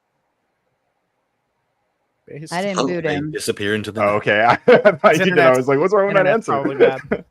That was reasonable. I don't know if he like hit a button or what. I don't know. Sarah booted him because he's black. And like I'm sitting here with my hands about he's back. He popped back on. There we go. All right, there you go. You're back. What happened? we don't know. I was like, "Fuck this guy." Go ahead though. But, so, like, I think I can square what you're saying, Sarah. So, in a sense, in the same sense that it's okay to like target policing in areas that may be high crime that correlate to like a certain kind of race. That is what you're talking about. At the same time, it is the fallacy of it is assuming that correlation implies causation. That because those people are that group, they are causing the criminality themselves, right? Because of what they are, or their race. The thing about them that's causing it is their race, not like other conditions, right? No, I think we look at other I think it's like a matter of a lot of demographics. Like 90% of people on this street in this city typically don't do well, right? And here's why. Here's the data. And here's like they're poverty stricken. They have single mother homes, or they're low education. They're all of these demographics, and then you just so happen to have that other piece of information that is their race, and it's just jived in with all of it. So why do we even add that to the list of data collected if we don't want that information being utilized in a presumptive prejudice way? Well, you can use it to understand like what people are in those conditions in the first place, right? Like you just described a whole bunch of things that do apply to Black people broadly in the United States, right? Like you just described a bunch of things that they are disproportionately in situations like that. And but there's a reason for that, right? There's a long history of laws and legal structures that were in place specifically that caused that. Like, and so if you look back, and if you look at that data, then you can understand what's going on there. If you have those priors, like you understand that those legal structures were in place. But if you tried to institute laws, for example, that made it illegal or a crime or just like banned teaching of those sorts of historical structures, like people banning critical race theory, for example, then you might find that people grow up not understanding that historical context. And then they just assume that there's something wrong with Black people. Is anybody else understanding what I'm saying? Am I like retarded? No, I'm with you. I think the difference is that Ryan's wanting to make sure that you're not saying that we take this data and form a say Black people have a biological imperative to these things on account of their, being Black. What I'm saying is I'm with you, Sarah, that we take the demographics, the data, and then we can actually make judgment calls on what's going on. Like you said, fatherlessness, high crime. I think it's, not as much of a race thing as it is a cultural thing, right? Ryan would disagree that it has to do with, systemic white supremacy. And that's where the debate would happen. But I don't think anybody's saying that, well, we look at this data that, inner city Black families are going to have a higher crime rate, so they must have a biological imperative to set crime rate. I wish that was. I wish people weren't saying that. I really just want that relevance. That's all I'm intentional ignoring that the correlation of it happening at the same time the war on drugs was kicked in. That's the problem. And Rinyald, I do apologizing for stealing your limelight, but you don't just get to come on here and say Sarah's low key racist and two people have super chatted in regards to it. In order to I think you can. Okay, so I apologize, Rinyald. This one thing, right, is what you're saying is the defense of you saying Sarah's low key racist. I'm gonna need a little more information than that. Well, like I said, if you're not making the claim that we can use that data to make assumptions about people based on race, then I've said this 3 times now. I will retract that. If that's not the implication of what you were saying, then I apologize. But if that is what you meant, then that is a racist claim. Well, hold on. Are you making you're taking one thing I'm saying and then you're making a very big judgment call on one phrase? I think that's like a really strong thing to say to somebody and imply that somebody's a racist, because that can, that could be very slanderous in a lot of ways. If you said that and you stood by it because I brought up data and facts and asked, why do we collect it then? And you went around saying Sarah is racist. I think that's a pretty and I say this only because, Ryan, I have a very open door policy to a lot of different people to my panels, and to even imply that I would be racist would kind of go against the entirety of my entire show, who I am, what I represent, and I feel like my kindness around the world to all sorts of different people. You're kind of digging in the wrong hole there. Well, I mean, you could say that, or you could, like I said initially, you could interpret what I'm saying as you have some racial biases that you need to deconstruct, and some understandings of racism that are of race and bias that you haven't really deeply examined. And that doesn't mean that you're going to ban Black people from your panels. It doesn't mean you're not going to be nice to Black people, right?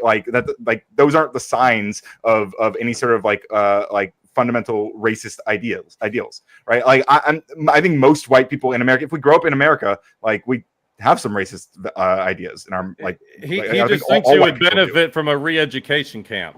That's all. I mean, that's obviously not what I'm saying. But I do think it's worth examining. And I don't think it's I think people take it as a condemnation of your character or whatever. And I think you are taking it in that way, and that's absolutely not what I'm trying to do. I don't think people who earn the title the chat racist was more defensive. I didn't even really pick up on it necessarily, but the chat called it out. But I think that's quite a big word to use against somebody based on them talking about data. Well, I mean, I think if you're using the data to make or to imply what I was saying, then it would be an accurate term. Did I specifically say, did I say something that was racist? The implication you made was, was kind of racist. To imply that why do we collect data? No. Why do we collect data? And the way you were asking it. So Only it's thing I'm gonna say is the about only person who's been articulating- punished here is a black person. It's a very microaggressive sort of thing. But Both, by the way. Well, he interrupted the badass intro that we all enjoy, and like, if look at it this way, here's what, look at it this way: if you're just joking, but if you were a guest on somebody's show and they were playing an intro video and you like unmuted yourself and started blabbering, like, doesn't that ruin the movie? It's like talking during a movie in the movie theater. It's very rude. I agree. You should punish Like, cringy. everybody else, and I see everybody else backstage like jamming out, and then there's That this. would help you with What the fuck stereotype, kind of Sarah. intro is this? Blah blah blah. Who the fuck does that? Look, that was that actually. Wait, I want to be clear here. Good job. I want to be clear. That actually wasn't me. Hello, I'm Scratch. This is my twin You brother. were the over only here, one that Nope, was that's not your twin Point brother. the other way, bitch. It Wait, was actually, cringy leftist. it's mirrored. So there are more No, donations coming in now, like officially booting me. Oh, so I you think guys it's, are twins? Yep. I'm going to be in the back. I was thinking but you looked like it. Okay, cool. I just Well, want why to do say, they like, look to be like it? clear, I don't think describing like some specific statement as kind of racist is like a condemnation of your character. I really don't. I think a lot of people are offended on your behalf right now, and I understand why you're being why you're investigating the claim and why you're interrogating me about it. I think it's fair. Right? Like, you view this as a slight, and it was a bit of a jab. Let me say it I don't this think it way. makes you Let me evil. say it this way. Prior to this moment, was there anything else in our entire history that you've known me? Like, it's been over 3 years now? Has there been anything else that made you think Sarah's a fucking racist? Sarah's a fucking racist? No, but I would say there is a pattern of very minor microaggressions that we could dig into, right? Shit. But I mean, people are really triggered by that phrase too. So you're you know, triggering it's, me now. You're triggering me now. By the way, Oh my this God. is why liberalism. people are very soft. You know, people are really triggered by like simple Wow. words, like simple claims, and Well, I it's think not- like it's not okay, my fault. let's People are so be soft. Like, real. I'm willing to have hard I mean, conversations. I come here and have those conversations with you. Stop, Brian. It's not soft. It's you're It is. implying something that you yourself agree is very bad. Yeah. Even Ringwald is making the claim that, due to Trump is evil because this is like racist behavior. And I can disagree about the evil claim.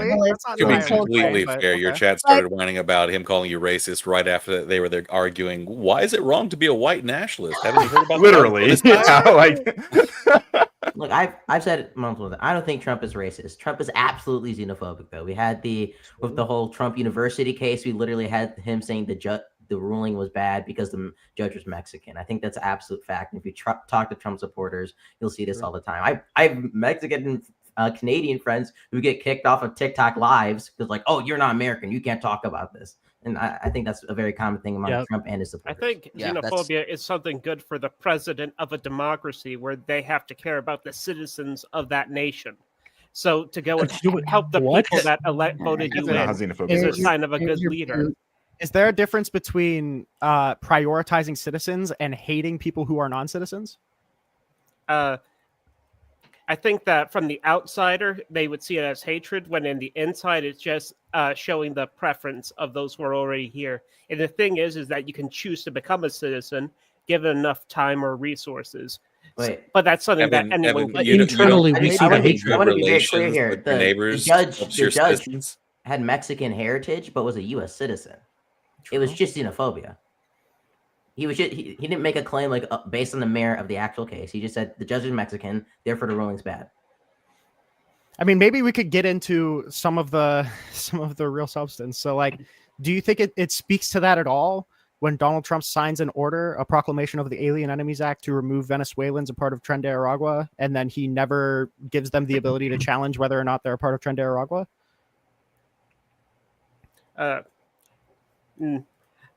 Isn't that for Venezuela? I'd say right now sorting? we have exceptional No. circumstances of people going and exploiting the amnesty program. So I think Okay. that with all the bad actors that have went in and exploited something they weren't supposed to exploit, that them going and getting unfair treatment because they did something unfair is overall just. Well, And the- Trump giving them unconstitutional treatment because they followed the law as it's written, and you perceive it as a loophole, right? Right. I don't know if it's legal that Trump's doing it right now. If the courts agreed with it, Nope, and they didn't. he isn't Nope. being stopped, then I don't know. He That was. seems legitimate in my eyes. All of the conditions you just gave were false. It was illegal. It was ruled as illegal, and the court stopped it. All right, let me read a couple super chats, and you guys can kick back over to it. I apologize. I was a little like focused on what was going on, and I missed a lot of these. Mr. Bill says 5 more. When did illegal immigrants become a race? Anybody have a question or answer to that? Are we booting? I think that was the point Yesterday. of the xenophobia comment, was it not? Like Yeah, because I it was didn't- just Oh, a yeah, hatred of foreigners. I didn't say that there's a race. I said xenophobia. I don't know. No, well, this came in earlier. This came in significantly earlier. I think the I conversation think it was- in the chat was Yeah. someone referencing the makeup of the country and saying that there were too many illegals in the makeup of the country. And then somebody clapped back with, when did illegals immigrant become a race? Fair enough. Nuke says, give me all your data. I need it for a project. Fair enough, Nuke. William says, you can make assumptions based on the data. I mean, insurance companies do this with men and women. Now you cannot make conclusions based on. I think I have a cheaper insurance rate than the same man that's my age. I think I also have a cheaper insurance rate compared to a 21-year-old female as well. Is that ageism and sexism both on? By the way, on two this? people on the panel said yes, that is sexist. So Yes. And just look, I'm saying the world. I agree with Sarah here. The world like exists for a reason. Okay. True. And now, does that mean I'm a better driver than a 21-year-old male per se? No. No. No, I think it's just based on your record. No, the insurance companies utilize data. If once you hit 25, your insurance rate Yeah. drops dramatically. That's true. You know what I mean? So if you're a female, you get a little bit of a cheaper rate, like so on and so forth. All of these things apply. Which is funny because everything says that, or everybody says that women are worse drivers. It's just a joke that everybody says. But yet we don't do dumb shit now, do we, Weevil? No, I mean I'm a Do little the bit dumb of a shit teacher, that but I'm causes not the gonna accident. crash into something. Am I low key sexist? Yeah, Hey, Well, no, it's a maybe great I point. am. Hey, I don't know. much like illegal I tell you immigration, what- it's a story they tell themselves. If you have to add if you have to add low key, they're just being chicken shit. Just come out and call me racist. Look, I'm saying, Yeah, statistics exist for a call reason, me. right? Yeah, at least own it. At least own it. I'm a little surprised. Especially like Ryan knows a lot about me, and like we've been cool for several years now. I'm very disheartened. I'm very I wanted disheartened. to say something on that, Didn't like- say that. Yeah, go ahead. I kind of understood you. Like when people racial profile, it's not just about the racial. It's like, say cops are in pursuit with a suspect. Are you going to say it's just a man or it's just a woman? They always say the race, like it's a white man or black man. And if you're in a neighborhood with more black folk or white folk, they're going to say your race. And whatever it comes down That's to. just about identification, though. Yeah, they'll also say the make of your car. Yeah, exactly. It's about, Well- it's just everything. It's not just about the race of it at all. It's just, I think he was just wanting to call you a racist without calling you a racist. I'll tell you what. Let me pause at this question real quick. Real quick, I just want to throw this out. So if NBA scouts go out and they are looking for people to join the team, and they have an assumption that there's going to be black students that have a higher rate of athleticism and a higher, stature and height, and they go to schools that are predominantly black to find that, are they being racist by doing that? It depends. I mean, if the best players are in a majority black college, it's not racist. If the Well, best yeah, but players what are in if a they're majority going- white college and they're still going to the black No, college, no, yes, hang on, if Eli. they're Eli, using hang on. data- Did they use no other data at all? But they were just like, hey, we have no data, and we're going to pick between these high Oh, let's schools. say they and use data. All we Let's say know, they use- all we know is that this is a white school and this is a black school. In that ridiculous hypothetical, yes. Well, you do would. you think? That'd Do be- you that'd be think prejudice, that? that'd be racist. Hold on. Do you think the NBA drafts people, right, or recruiters or whatever, Do you think they're gonna go to the white school first, or do you think they're gonna go to the black schools? They're going to read a stat line before they look at I any think kind of they're school. going to go to the school with the Yeah, they're highest gonna look at stat ratings lines. and the highest academic. No. Can someone I tell think me? they're going to go to can the someone black tell me? school. I'll say. Someone know your I'll name give until it they've to seen glad your that numbers first. Maggie man. By the way, here, can somebody conservatives. tell me? Can somebody tell me the best player in the NBA last season? LeBron? Was it LeBron James? Nope, it was Nikola Jokic. Who was I like don't a know who that fucking is. big fat Serbian Slav. He's like the whitest guy in the world. So Yeah. I mean, if you're still making those kind of assumptions, you might be a little racist. Yeah. Yeah, But the we Slavs see are just LeBron. We basketball see players. LeBron's name, and he like they call him the king, right? We see his name everywhere. He's all over the.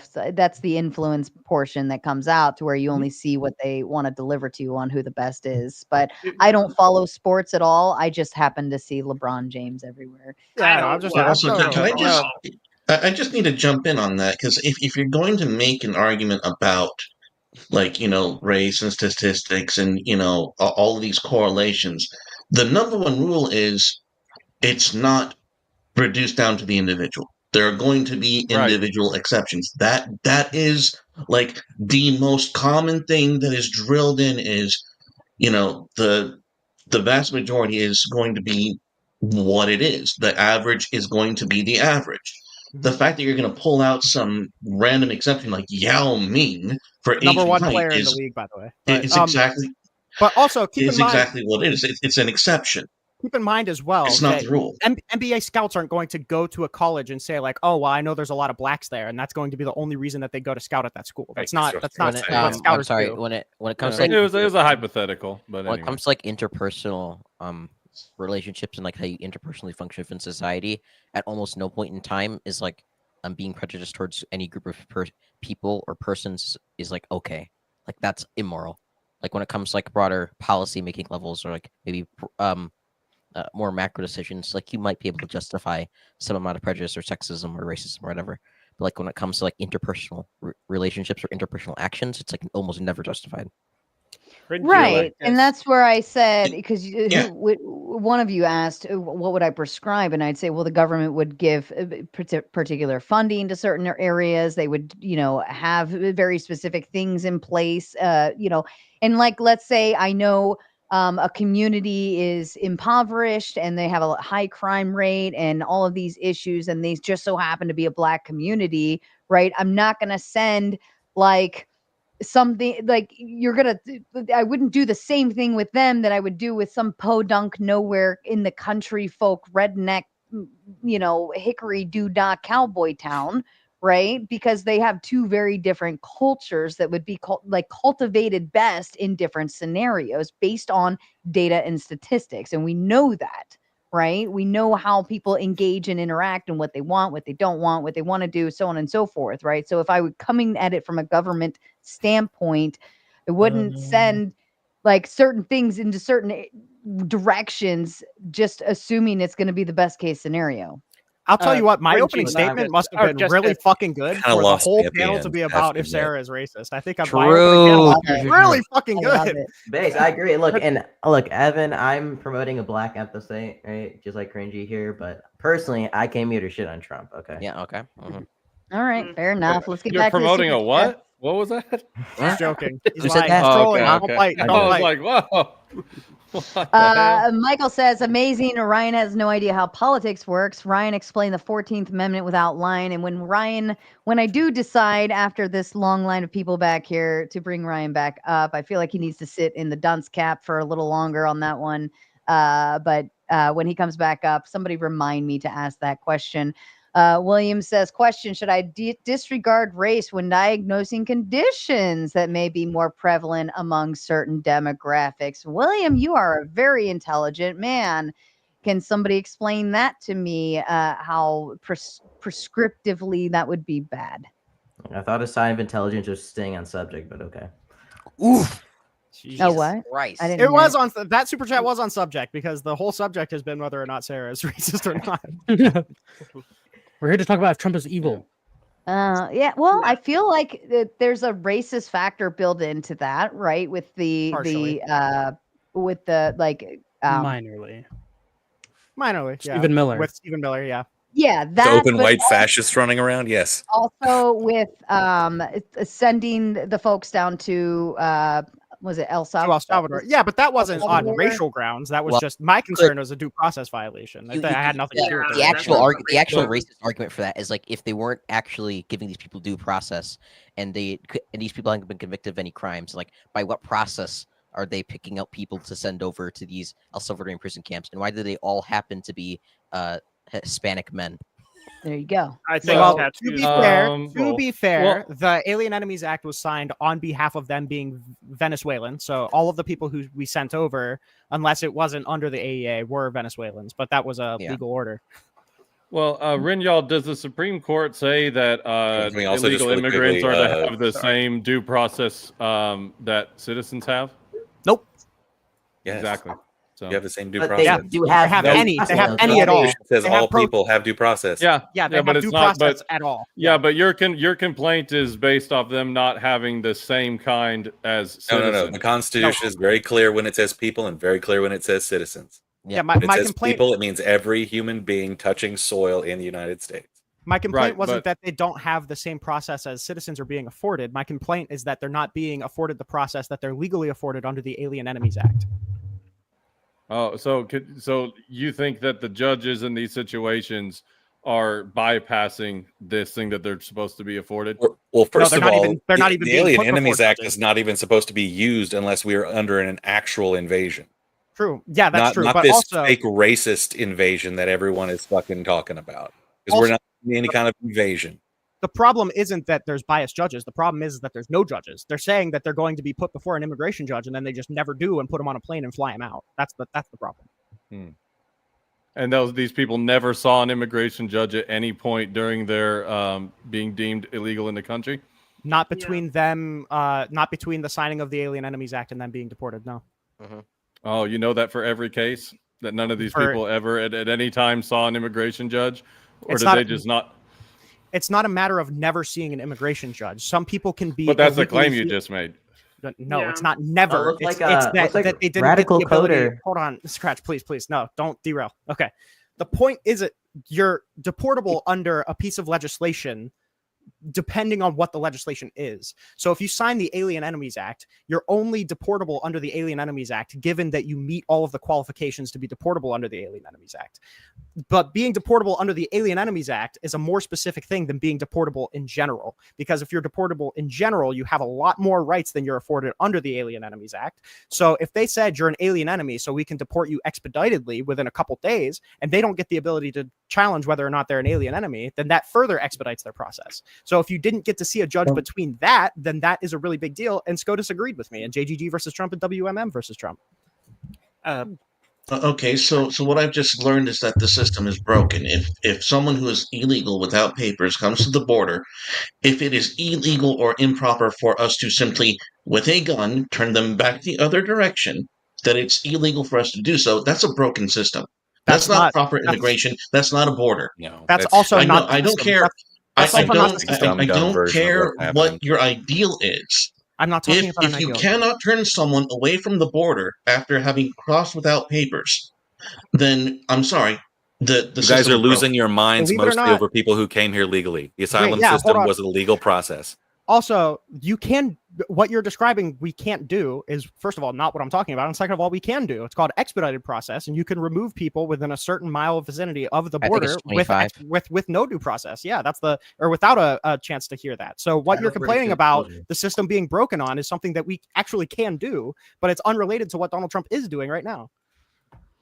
All right. Rude So- Mudcrab says if the gender with the highest testosterone is prone to more aggression and crime, would it not also track against race? I could be trolling, maybe, but this is still science and data, and we utilize it to create specific things. I mean, it's all over the place. Like, why do we track so much data if we can't use it or don't want to use it or we're afraid to use it? I don't know.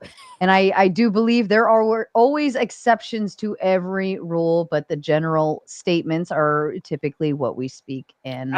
Is it not odd Sarah. how? Is it not Yeah.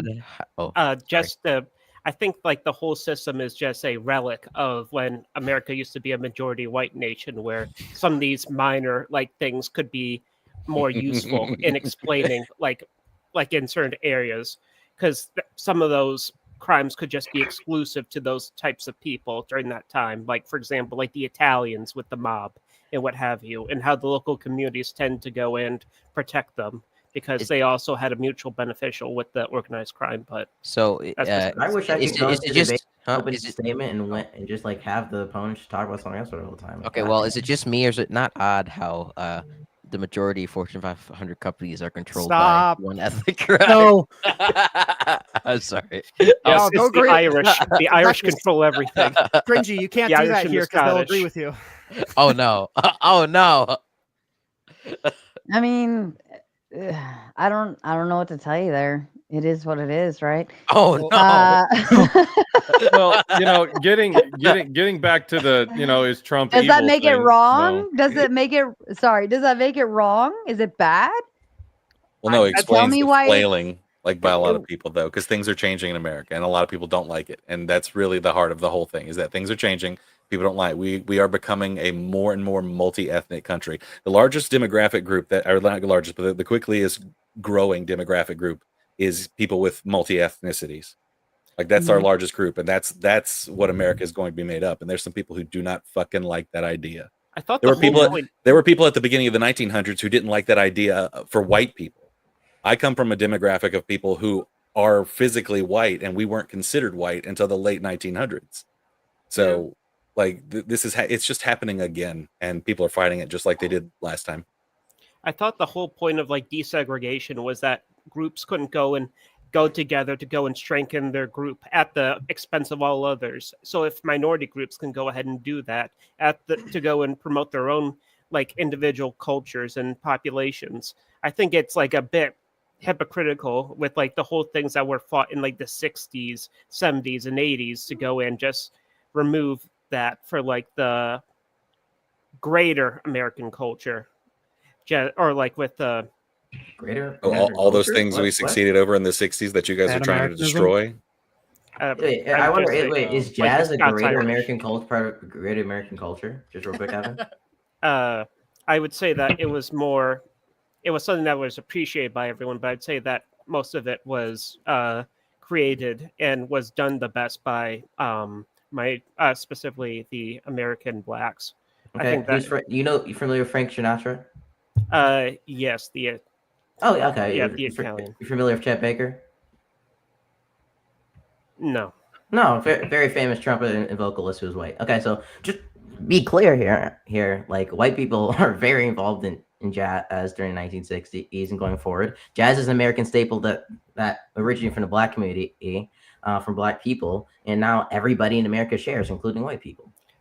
I would say like Frank Sinatra, like some of it was big band, but I wouldn't call that strictly jazz. But I do agree there is some mixing between the two. But yeah, I can. See that. I think it's funny. When I was getting ready to do this topic, a lot of people were warning me like, "Oh, make sure you know your meta-ethical groundings because a lot of people are just going to quiz you on what evil is." And I didn't realize that I wouldn't need to do any of that because it would end up divulging into a fucking race realism debate. What is I was gonna get there, but don't worry, Andrew's not here, so.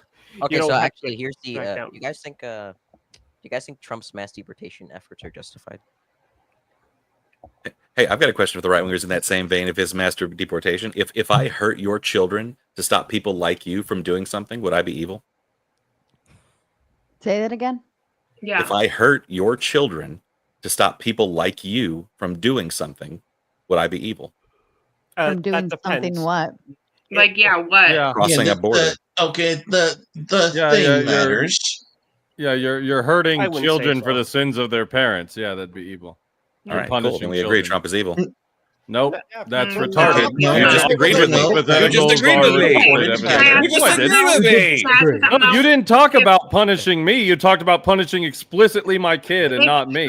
What about the birthright citizenship? Why are people coming here? Why do people want to come here if Trump is so evil? Didn't immigration rates like plummet?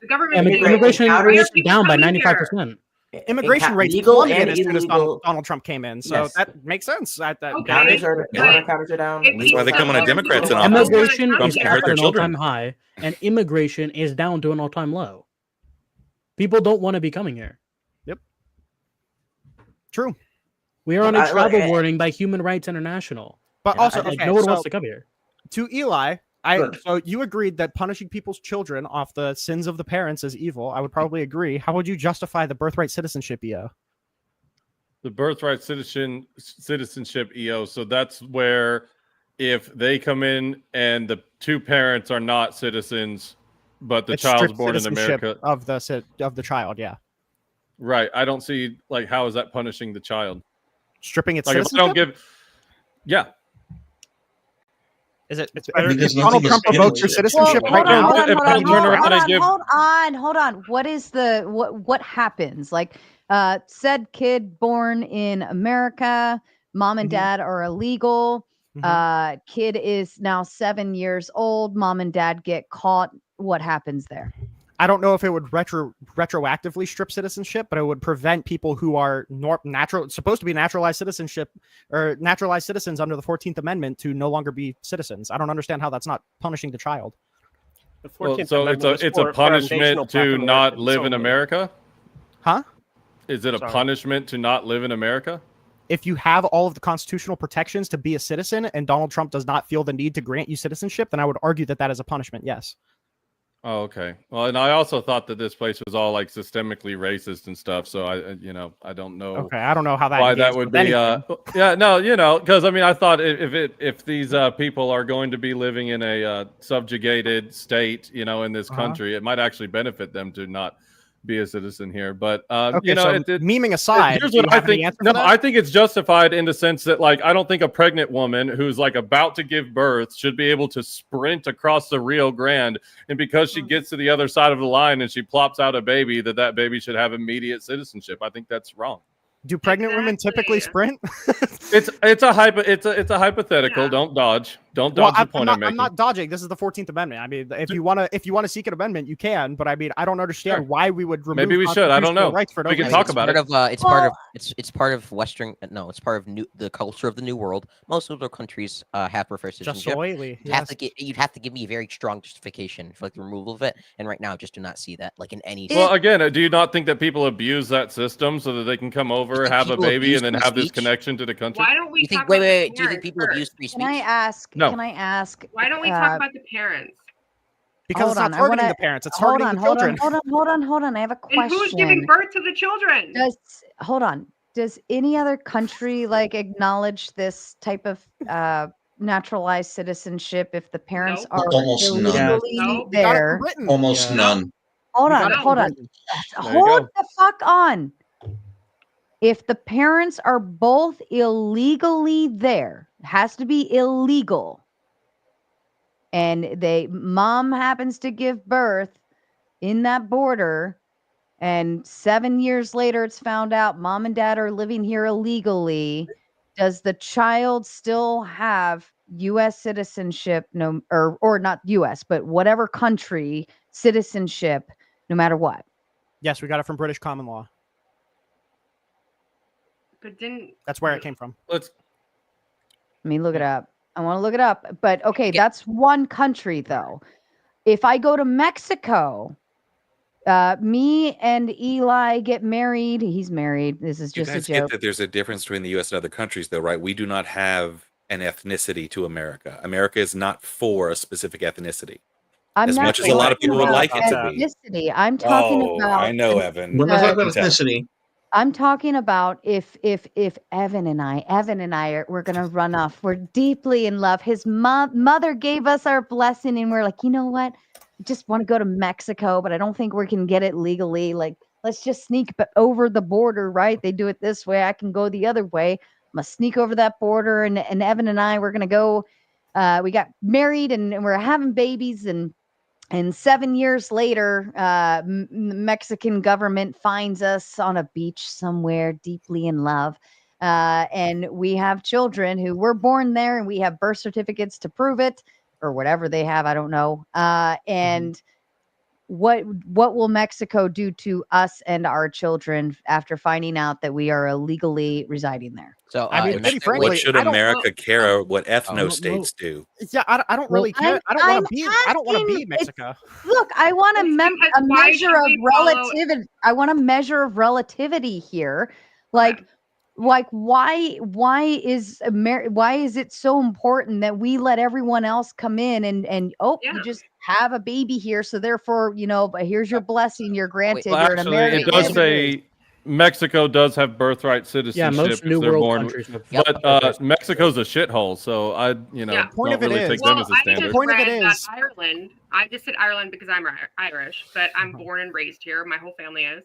But in Ireland, before 2005, January 1st, 2005, citizenship is dependent on the parent's status. But if you're born after January 1st, 2005, you are not a citizen of Ireland if you were born there and your parents are illegal. So why should we follow everybody else? Is Ireland evil? Wait, hold on. We're not Is Ireland evil? We are not Ireland. not an We don't wanna ethno-state. We don't want to set the precedent that the president can just sign an executive no, order but and strip people's constitutional rights. But let's get into If those you get rid of metaphysics. the Do you 14th not Amendment, know that if there you is get a rid of your whole 14th Amendment judgment rights, you get rid that of your First Amendment rights, your the Second Amendment president rights, your has to Third go Amendment through rights, your a Fourth judgment Amendment rights. Hold up. You're presupposing this constitutional right on anybody that just happens to fall over that fence and onto our land. Like, you're presuming, you just so happen to be here. Like, number one, and this is why I asked Rin y'all too, like, is it more than just transactional, or are we only something that's transactional to these other immigrants, legal or illegal? And then I question, what are their loyalties to America? If we turned and decided to start a war with their country, wherever it may be, doesn't matter, and they were here legally or illegally, if we are simply something that's transactional to them, then can't they just flip on us too and say, fuck you, that's my homeland, that's where I was born, that's where I belong, So you know? could- And so so could legal are we immigrants. just handing this shit out like candy and saying, come here, it's great? No, or are we making people really, like, you really want to be here? It should be this simple. In the Constitution, the 14th Amendment, they lay out multiple different categories that you need to meet in order to be a U.S. citizen. And they say you need to be born here and you need to be subject to the jurisdiction of the United States. As long as you meet both of those qualifications, you are a citizen. It should be that simple. Yeah, I don't the fact that understand. Donald Trump is trying to rob people of their constitutional rights by making a new imaginary category to add to the 14th Amendment that your parents also need to be born here is just anti-constitution. It's anti-constitutional. Okay, but is that evil? I didn't bring it up as it being evil. I'm I brought it asking up you, as though. no, probably not.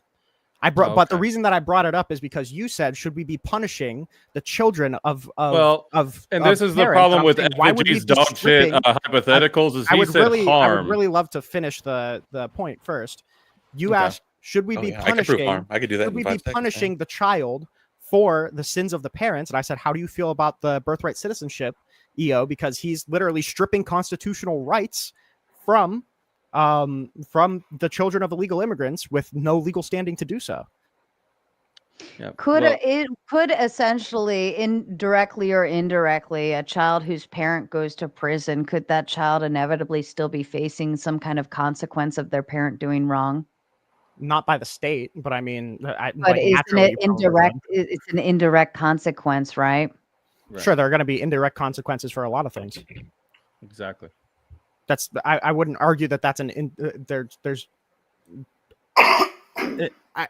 it's not an indirect consequence for the president to go out of their way to strip constitutional rights for somebody because of the sin of their parents. Again, that's why I said that FG's hypothetical was dog shit, because in his hypothetical, I'm innocent, my kid's innocent, he's harming my kid because he doesn't like me. But that's a total No, straw it man of actually the wasn't a entire position. hypothetical. It was an analogy to what he Or did at analogy, the whatever you border wanna call it. by changing the status of a specific offense coming across the border.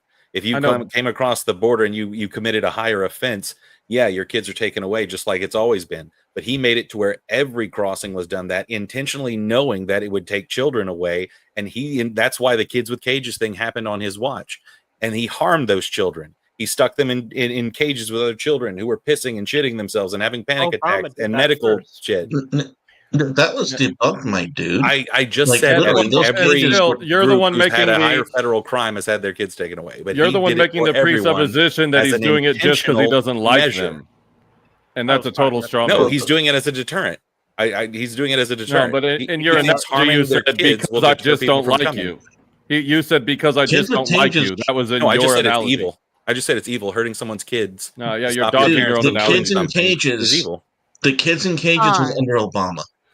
Yeah, I was That gonna wasn't say Trump. I thought that was a little No, it's further the back. parents. Only a Mr. Bill said Sarah said data on illegal immigrants, not race. Draco says sit Ryan's disrespectful arse in the back. He is back there, and or did he leave? No, he's still back there.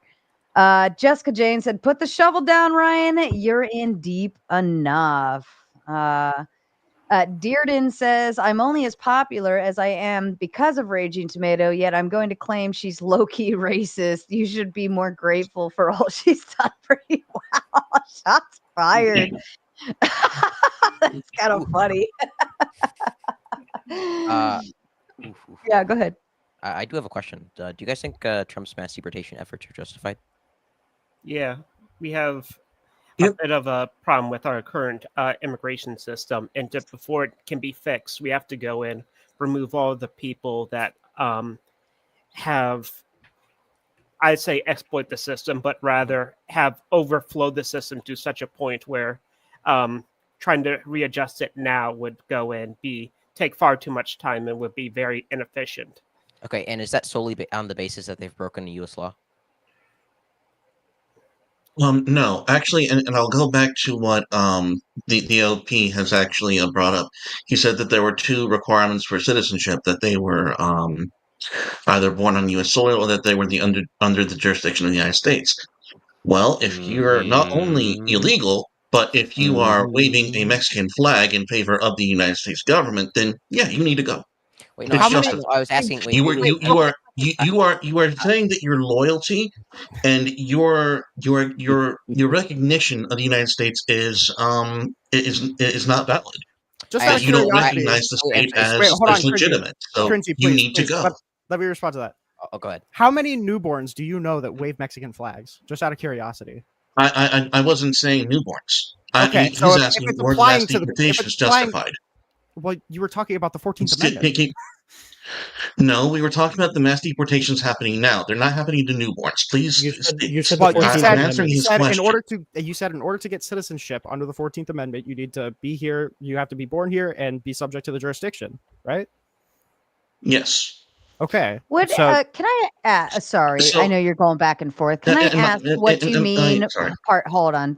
Can I ask what you mean by subject to the jurisdiction? What do you mean by that? it means that you need to you can't be an be ambassador.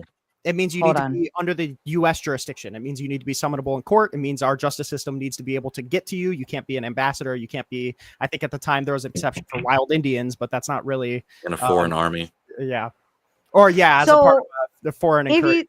Let me Wild ask- Indians, that's crazy. Can I ask you this then? If somebody is here illegally and they have a child and that name is even still not a legal name, right? Maybe they're residing somewhere, they're kind of in hiding or whatever, doing their thing.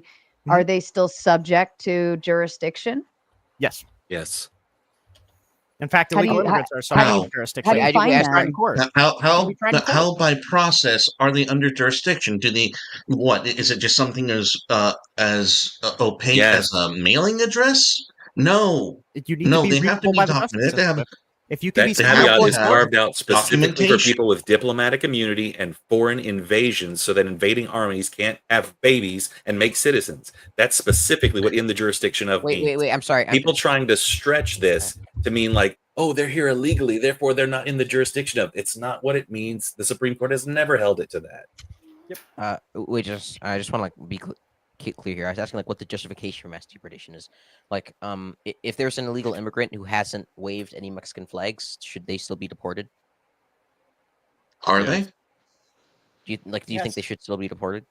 Yes. Okay, so what's the At this point in justification? time, Is yeah. it because they broke U.S. law, which means that they Yes. should be Okay, so now I guess my question is, so under federal law, smoking marijuana or possession of marijuana is a federal felony. Do you think all U.S. citizens who have possessed marijuana should be thrown in federal prison, as we should deport 20 million illegal immigrants? Do you think that would be like a justifiable action by Trump administration? Would you support the Trump administration and lock up all U.S. citizens who have smoked marijuana? No, but that comparison lacks nuance. That's too. Okay, what's the symmetry record? Hold on. That's citizens and non-citizens. Hold on. Smoking marijuana puts you in prison federally? No. Possession of marijuana is a federal felony. Possession of marijuana is can federally. How much marijuana are we talking? Distributable amount, Any amount. or like Any if amount. you have Any a amount joint, is a federal felony. Any amount.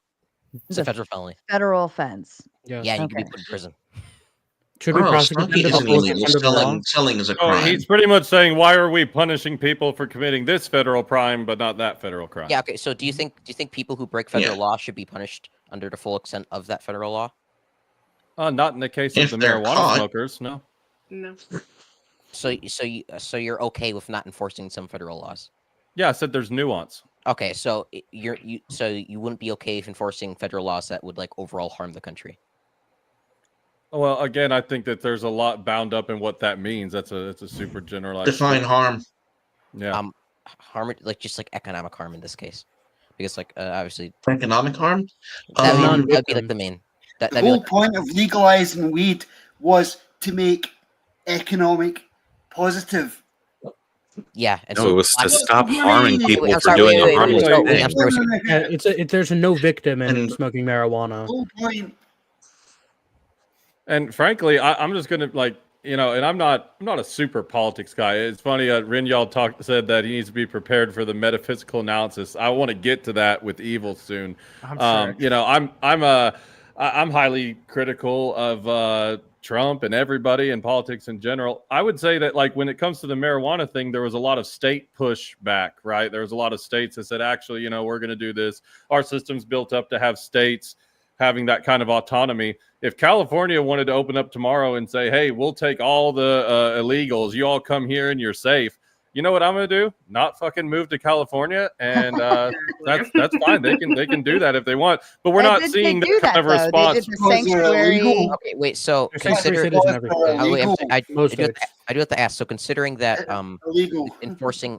fully enforcing federal weed laws would not be justifiable action due to the harm it would cause to American citizens, it must also therefore not be a justifiable action to deport 20 million people, because that would also cause great harm to the American country. Who? Oh no! Wait! See what you did there? You said the first one would cause harm to U.S. citizens. Then the second one, because it would do harm to the greater American country. It also causes harm to U.S. citizens. No, Sorry. deporting illegal people who aren't cause citizens. harm to U.S. citizens. Yes, it would. How?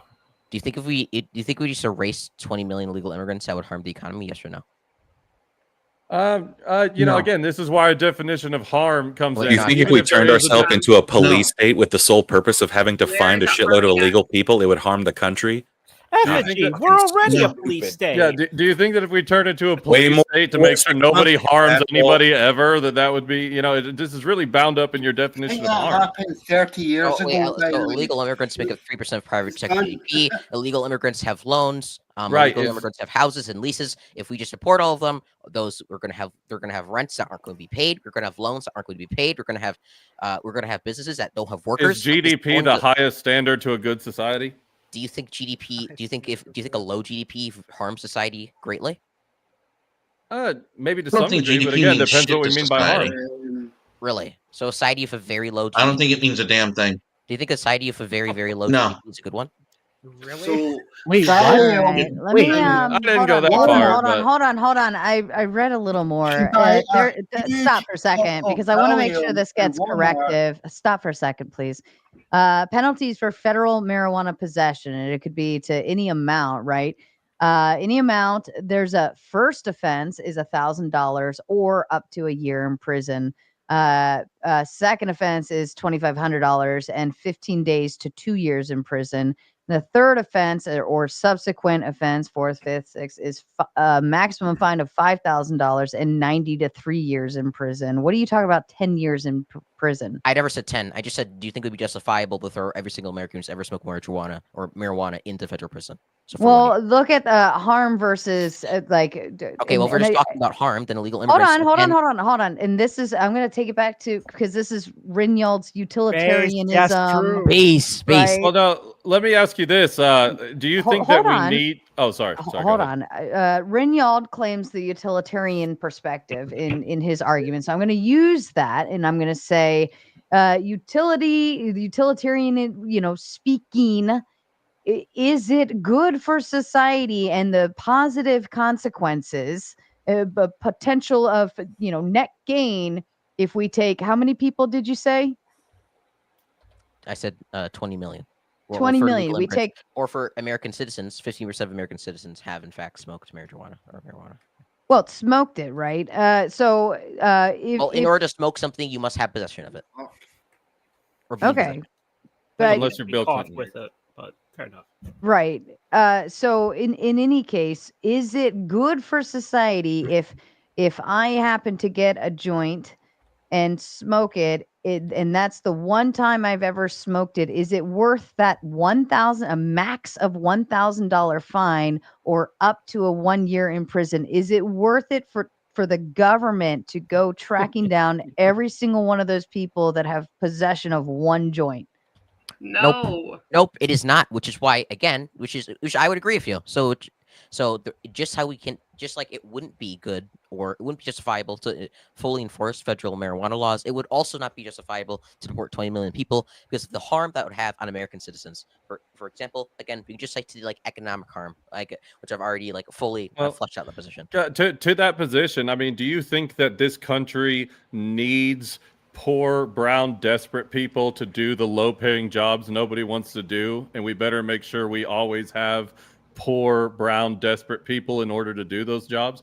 I feel like you support slavery if you say that. Okay, actually, wait a second. I'm sorry. Two. I would preferably would give these people some sort of green card or amnesty. I do have a question for you. Do you think these people are better off here or in Venezuela? Better off supporting their home where they came from. Check question. Okay. What reality? They're better off in the U.S. What reality do you live in? Venezuela's a shithole. Come on. Hold on. I'm very far behind on super chats. Let me read through these real quick before anyone's. We're gonna end back on cringy leftist. Wait, Sarah, there was a super chat that went by that I didn't get to address. Can I go back to it? That went by that you didn't get to address? It was the SGA one. The share one? That one's actually next up, literally next up on the list. Michael Kimball just sending $10 to say that he has very shitty internet. Whenever he sits backstage, everything seems to work just fine. But the minute I bring him up, his entire system shuts down because his system just cannot handle being on the Raging Tomatoes panel. But we love you, Michael Kimball. And for everyone to know, of course, we play the booting game. So, and I saw that Scratch paid to bring himself back up. Scratch, let me know backstage who you would like to boot. And I've got SB's coming down and Ryan's coming up. So let me do this. SB's coming down and Ryan's coming up, and then Scratch, you just need to let me know backstage who you'd like to drop from the panel in order to bring yourself back up. And then let me get back. So B Twix says SGA won MVP last year in the NBA, Rinald, and he's very black. You have no idea what you're talking about. Go for it, Rinald. Yeah. So the reason white boy the MVP doesn't necessarily dictate the best player in the league. The reason that SGA won MVP is because he's on the goddamn Oklahoma City Thunder. Okay, that's the best team in the fucking league. Obviously, he's going to be more in contention for MVP. Nikola Jokic, if you ask almost anybody for the past few years, has been the best player in the NBA. If you look at his stat line, he probably is. That's fair. David says, Sarah, can we talk more about Trump being evil? We're surrounding it, okay? And it all starts with me being the evil racist here, and my small little minuscule personhood expands beyond in context of why people take one small thing you say and say you're a fucking racist. So, Well, since that's obviously a jab at me, can I respond to that? I think calling no, something. you can't actually respond Okay, to it, fair enough, Ryan. fair enough. Jonathan All right. says race is a part of culture worldwide. It's a fact. Ryan needs to learn sarcasm a little harder. Michael Kimball says, "Peace out, Scratch. Bring anyone else up." That was from earlier. I already booted you. Michael Kimball says, "Can anyone here come to America without cause, or should there be a standard for people coming here?" There should be a standard, but I mean, Yeah. There is a standard. there is a standard, and the children of illegal immigrants meet it. Just Yes. I guess we'll just say Just this. because- Since Sorry. I guess we moved on to like, or I guess we pivoted to like. well, I think there's more super chats, so don't Oh, I'm change sorry. the subject yet. I'll go Yeah, ahead. don't dive too far in. I'm and too. Scratch is being a sexist. He chose to drop the only other female on the panel in order to put his position back Squad up W. here. Evan Lord says, "Sorry if I'm not looking and arguing my best. I woke up from a bad sleep." Though to steer the conversation, Stephen Miller was chosen because of AIPCA. The only reason I brought APAC. that up, the only reason I brought that up is because I think that it wasn't really a full, complete choice on Trump's part. He was given like a list of people that he had to bring a part of his own coalition to get himself elected, and it's kind of like the poisons that you kind of have to drink. And Trump is such a victim.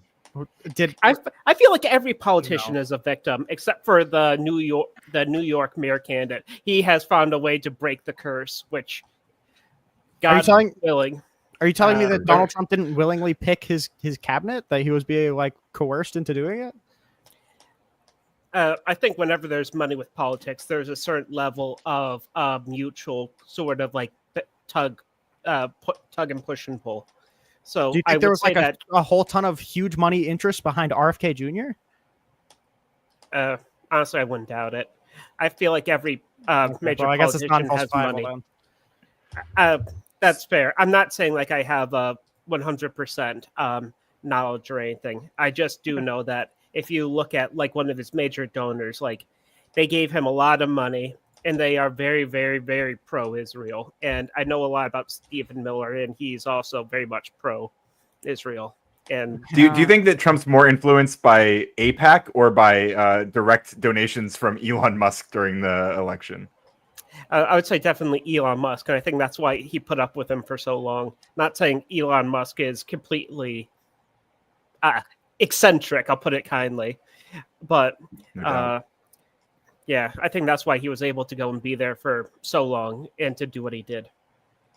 Fair enough. Thanks, Almighty Nate got Ryan back up. Scratch got himself back up. Chef Dylan says JGH support a rattlesnake. Fair enough. And Michael Kimball says, drop anyone. I want to challenge Ryan to the 14th discussion. All right, we'll do it. Hex, honestly, I didn't even know you were on panel. Oh, heck. Like, Hex, we love you. like, no Hexy offense. Wexy. I don't know, my viewpoint for some reason, like I kept looking over. I'm like, who's that guy again? So I'm gonna put you to the back. Michael Kimball's coming up, but and then also as a kind reminder to everyone in the chat, I've got Hall Long Nate is waiting patiently backstage. Azrael, he's been here before as well. He's waiting backstage. Then we go back to SB, Thumping Weevil, and then Hex. So if you want to bring any of those folks back up because they haven't been able to be up yet, please feel free to send money, but you got to boot someone in order and let me know who you want to bring up. And then Dr. Dickhead says, bye, Ryan. So what I'm going to do is I'm going to give Michael and Ryan, I'm going to give you your 5 minutes of sexy time. Okay. You can have your little 5 minutes of sexy time.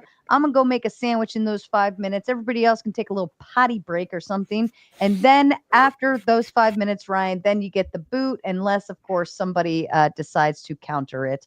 All right, everyone, take a nice little piss break. Mr. Kimball, to you, hopefully your shit works.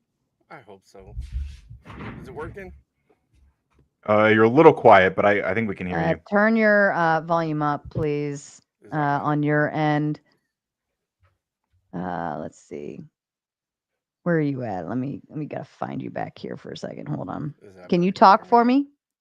I'm just gonna turn you up a little louder. You know what? I think your volume was turned down here probably from last time from your mic sucking balls. Now talk. I was an asshole. Mm-hmm. Why don't you get like Now closer to the mic, maybe? Or, talk like, move it again. up? Okay, yeah. Can you hear me now? I'm gonna keep turning them up. Talk again. Can you hear me now? How about That's close enough. Can you hear him, Ryan? I think that sounds all right. Yeah, I can hear him. I can hear him. Yeah. All right. I'm gonna remove myself and go find. Okay, Ryan. So Right, what's so- the 14th Amendment and how is it applied? Yeah, so the 14th Amendment very clearly says that no state can deprive any person of life, liberty, or property without due process of law. And That's it says not what it says. not any citizen, right? That's not what it says. Not even close. It really does. Not even close to what it says. Do you What's have the 14th? I mean, you citizenship can pull it clause? up right now. 14th Amendment. Let's read it directly. And what's the citizenship clause? Which part are you? Wait, let's see. The citizenship No states, clause. no state shall make or enforce any law which shall abridge the privilege of the immunity of citizens of the United States, nor shall any state deprive any person of life, liberty, or property. Any person. It says person there, right? Do you agree? Just to be clear, do you agree it says person there? No. It says born You don't. or So- naturalized. Okay, so when it says nor shall Born any or state deprive any naturalized? person, when it says nor shall any state deprive any person, it doesn't say citizen or naturalized. No, it says doesn't person, say right? person. It says It does. I'm looking at born I'm looking at it right or now. Naturalized.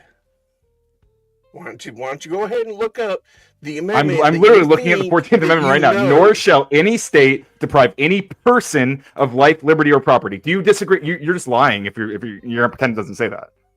So you're saying it doesn't say that it grants citizenship to all persons born or naturalized.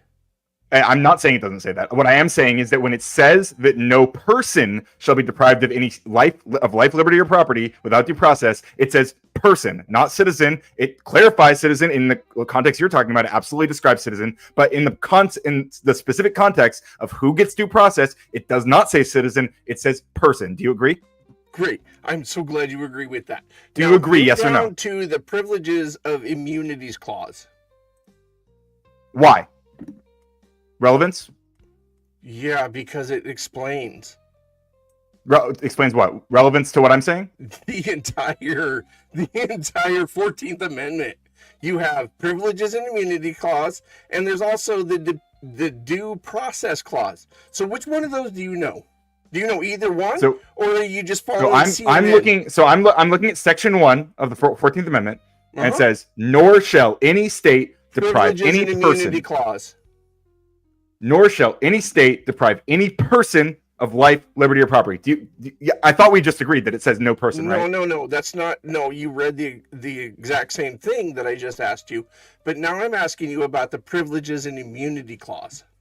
What about it? What does that say? Which You're section so is that? smart, and you know. I'm not that saying I'm so smart. everybody I'm in literally just America reading is from the 14th underneath Amendment. This I'm exact not saying same I'm not saying I'm a clause. genius So or whatever. I want you to read what it says. Which section is that? I don't know. It's the 14th Amendment. It's under the Yeah, I understand privileges that and part. immunity clause. It's not labeled. That's not how it's labeled in the It's not. in the It's amendment, not right? labeled under It's labeled Section 2, clause, Section 3, Section 4. privilege So which one? I don't know which one you're clause, referring due to. process clause or equal protection clause. It's not. It's think not when you- labeled in those ways. No, I'm it's just not. I making think that up? sort of. I think when you refer to the due Sort process of. clause, Sort of. Hey, can I answer? I think when you talk about the due process clause, what you're referring to is what I keep reading, which is nor shall any. It's a clause, right? It's a section of. It's a statement in a section of the amendment. It's a clause. It's like one declaration. And It's what nor does it shall say? any state. What does it It says say, nor shall. Decoder?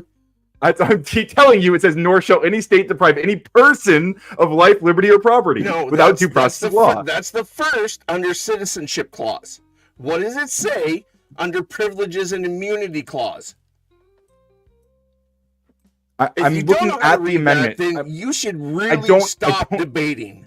What section are you talking about? I'm looking at the amendment. Do you not know how to read sections? They're there's labeled section 1, 2, 3, 4, there's and section 5. 2, there's section 3. Yes, and I'm there's asking section you. 4. At which point do you want me to actually handwrite it so you can read it off of Reddit? I'm reading from constitution.congress.gov. Okay, then read the Privileges and Immunities Clause. It's not labeled that way, is what I'm telling you. I'm telling you, people are referring to that, right?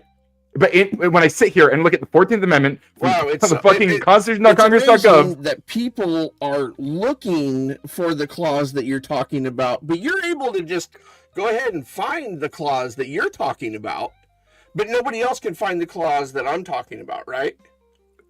Can you read the clause that you're talking about? They literally just read it.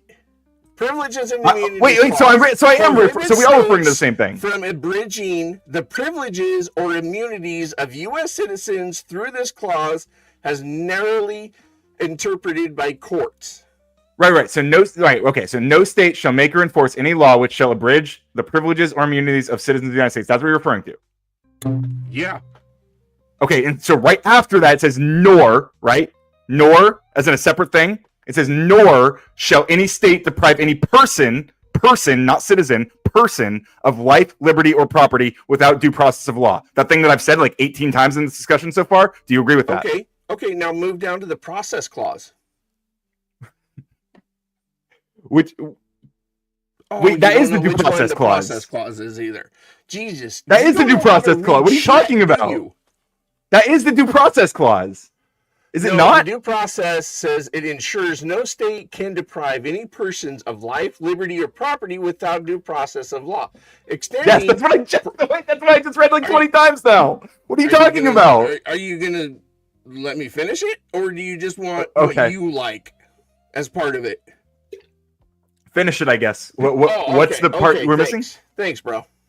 So yeah, you're welcome. Extending protections similar to the Fifth Amendment to states' actions requires states to provide what are you reading from? Protection under the law to all persons for civil rights right? cases addressing discrimination. Where did we discriminate against anybody? Wait, what are you reading from? Oh my fucking God. What you just read is not like part of... You didn't just read directly from the Constitution. Yeah, you're reading like a summary or something.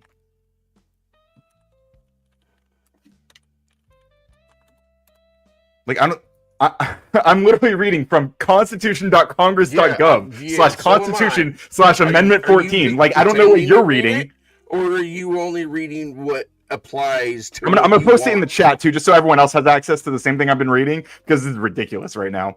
But like I'm literally reading 14th Amendment, Section 1, right? Michael, why don't you drop the link to what you're reading in the private chat too? That way you guys can both be on the same page.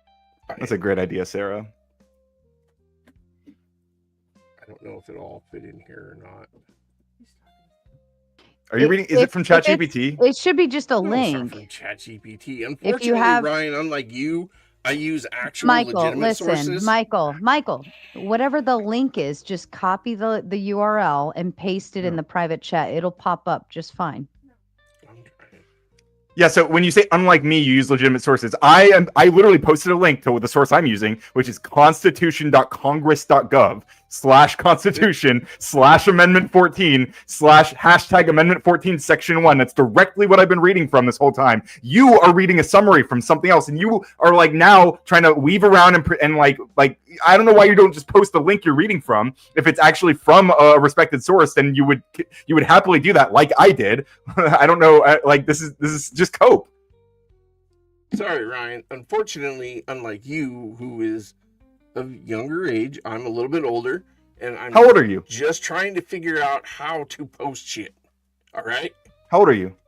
I'm 45. Okay, you are a little bit older. I'm 32 though. I'm not like a baby. I'm a little bit fucking older. Okay, well, you'd think that being that old, you would be able to like figure out, like, just find even the Constitution like online instead of like some random source that is summarizing things. You could have just read the actual like link to the Constitution, but you've had more time to be alive and to figure these things out. So Michael, at the top, are you looking at a web page? Michael, are you looking at a web page? Okay, at the top of the web page, there should be that little gray bar at the very, very top, and it's got like a HTTPS / dot. This is the website I'm looking at .com. Oh, sorry, I apologize. I hit my mic. Yeah, I've got that.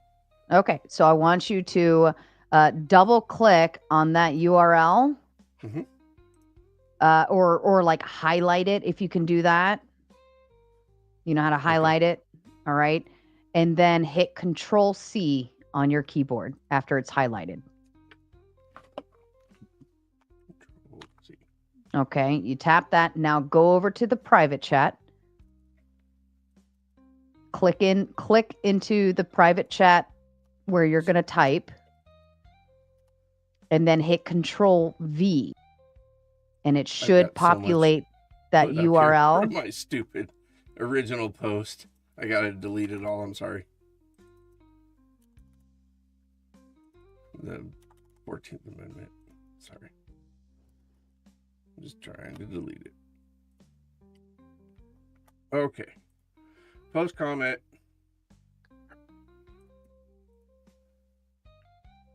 No, wait, make sure you're in private chat because it won't if you're posting a link, it won't go into the other. I was not in private chat.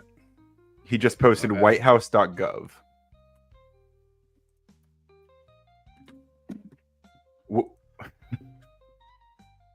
Where on whitehouse.gov though? Like, were you reading from? Yeah, we need to go to the page where you are looking at. Okay. Section 1 says grants citizen to all persons born or naturalized in the United States, including former slaves, making them citizens of the U.S. Blah blah blah. Prohibit states. Yeah. So this whitehouse.gov is describing what I was reading to you. Like, this is an annotate. What you just pasted in the back here is an annotated version of the actual text of the Constitution, which I was reading directly to you. Okay, and which part of that says that anybody that comes here to America can just be here, no problem? None of this says that. Oh, okay. So then, which part of that are we supposed to follow a due process?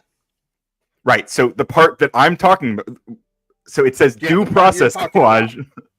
Yes, it says due process clause ensures no state can deprive any person of life, liberty, or property without due process. Part say?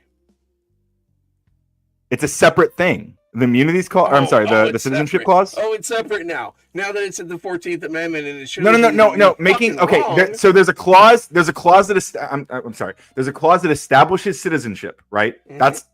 That's part of it. That's a clause. It's as in and like how it's do a you statement. Become a citizen, Ryan? How do you become a What? citizen? There are a variety being naturalized through a variety. There's a variety of processes. And but how is naturalized happen? I'm sorry. There's a variety of processes. But do you understand that you are still a person? Do you recognize that you are still a person? If you have not been naturalized, do you recognize happen? Do you recognize that unnaturalized people are still I'm not recognizing people? anything until you answer my question. You don't recognize that illegal immigrants are persons. I'm not answering anything until you can answer my question. Okay. Why? It's relevancy. You can't answer relevancy? a question. Why is it relevant? It's very relevant. How? How do you become naturalized? Why does it matter? We're not talking about naturalized. We're talking about persons. Did your whole worldview just fall apart, Ryan? Man, I promise you that's not what just happened here. I don't know what to tell you. What just fucking happened? Okay, so there's two clauses that we're looking at here. You don't understand how to interpret the 14th Amendment, and you're trying to argue I do actually. on behalf I think I have a better idea than you do. From CNN and think that you have the right answer, but you're fucking wrong, Ryan. You're completely wrong. But I'm not. No, you are, because you can't there's two even clauses answer the that we're looking at. question I asked.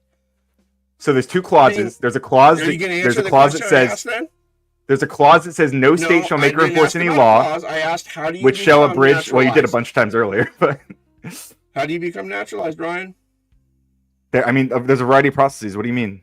You can be born here. You could go through. You could get a green card and to become naturalized and born here. How?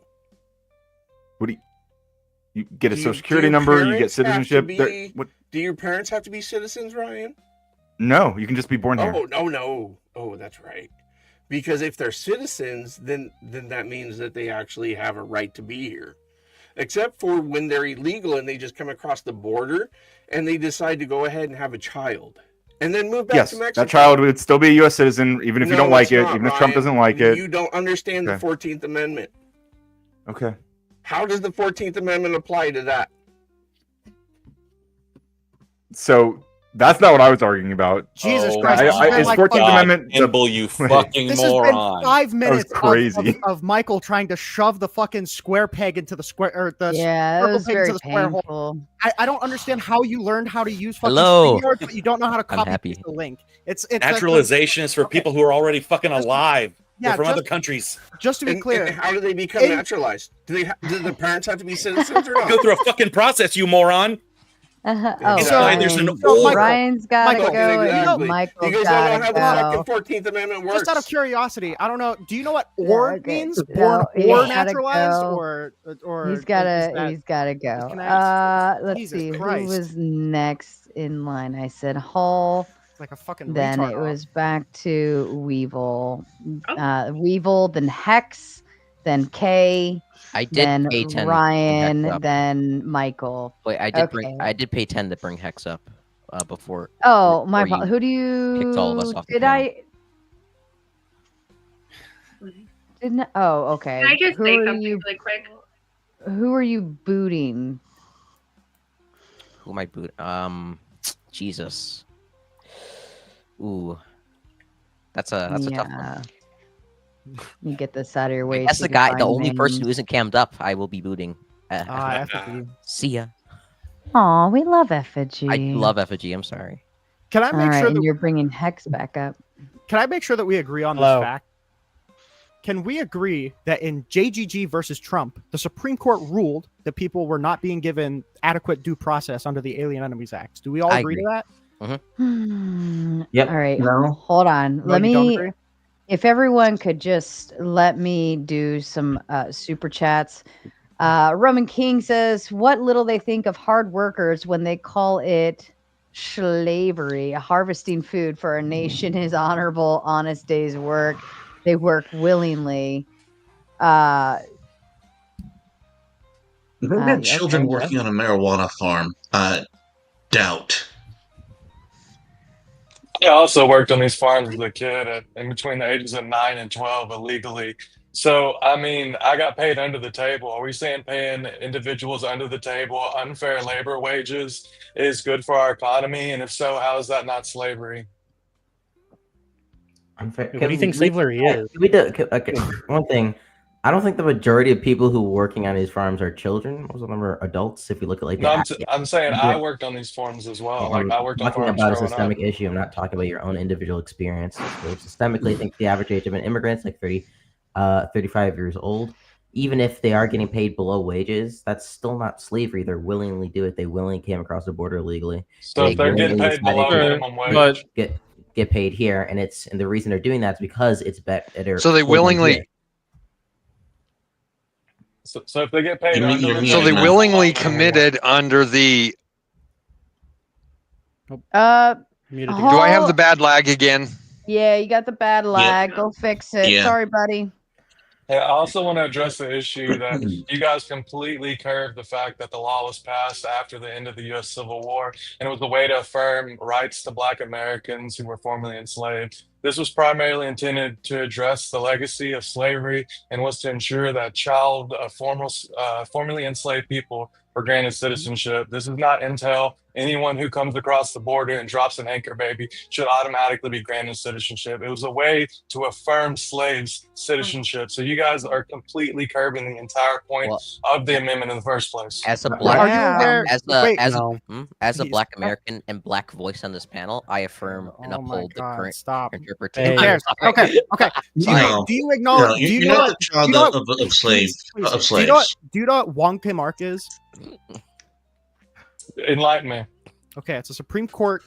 It's a Supreme Court ruling asking this very question, and they ruled that he is a citizen. What is? I'm sorry. What was the court case? Who? It was Wong Kim Ark. VUS. Spell yeah, that and for me. once again, like US. the Wong- founders weren't Oh, in. shut the fuck up for a minute. I'm Hold asking on, a I'll put it question. in back chat. Thank Wong, you. That's so Kim, much even Ark, helpful. the US. All right, everybody shut up. And this was from earlier. So again, the numbers like kind of bounced around, but overall Ryan was booted. Almighty Nate wanted to bring him back. Cringy brought Hex up. Hex say thank you. Chef Dylan said, "Are they missing the same tooth?" I saw this one scroll by, and I had to kind of Wait, what? tame myself. Yeah. Are they missing the same tooth? It was Michael and Rhyme. That was funny. Chef Dylan said the 14th was made for slaves and their children, not for any and all foreigners to lay their seed here and teach them to hate America. Has Ryan heard of legally obligated assimilation? No one's teaching them to hate America. If there's a rule that says all people are given due process rights and it's meant to apply to black people, it still says all persons. It doesn't matter what group it was intended to apply to. It says all persons. And So SCOTUS also- backed me up. SCOTUS also ruled that. I also wanted you to know, do you know what Dobbs versus Jackson is? Enlighten me. Got you. So it's actually the court proceedings that overturn Roe v. Wade. So sometimes courts get things wrong. So your assertion that just because this other court says that this happened doesn't actually negate the fact that the 14th Amendment was initially institutionalized during the end of the Civil War to allow citizens to get citizenship. Hold on, I have to push back because I understand a lot of case precedents and how it operates, and basically how the Supreme Court interprets a federal law, regulation, so on and so forth, or even a situation, a circumstance. That's how it's intended to be interpreted later, and that is the standing precedent. So what happened, and I'm reading this Wong Kim Ark one right now because I want to see if it was overturned or further interpreted later in any different way, just to ensure, right? But what it is basically what Rinald is quoting is the newest interpretation of that 14th Amendment and how the courts view it as. So once that interpretation is set, then that will be the standing understanding of that law.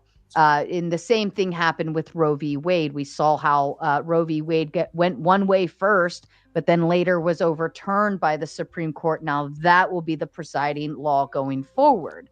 Does that make sense? Also, the language is hyper clear. Also, if you read the language in the 14th Amendment, it's hyper clear that it applies to these people. I'm pretty sure when the Supreme Court interprets amendments, they look at the text, and if the text isn't clear, then they look at the intention. So I don't know why you text is clear since the text is very clear.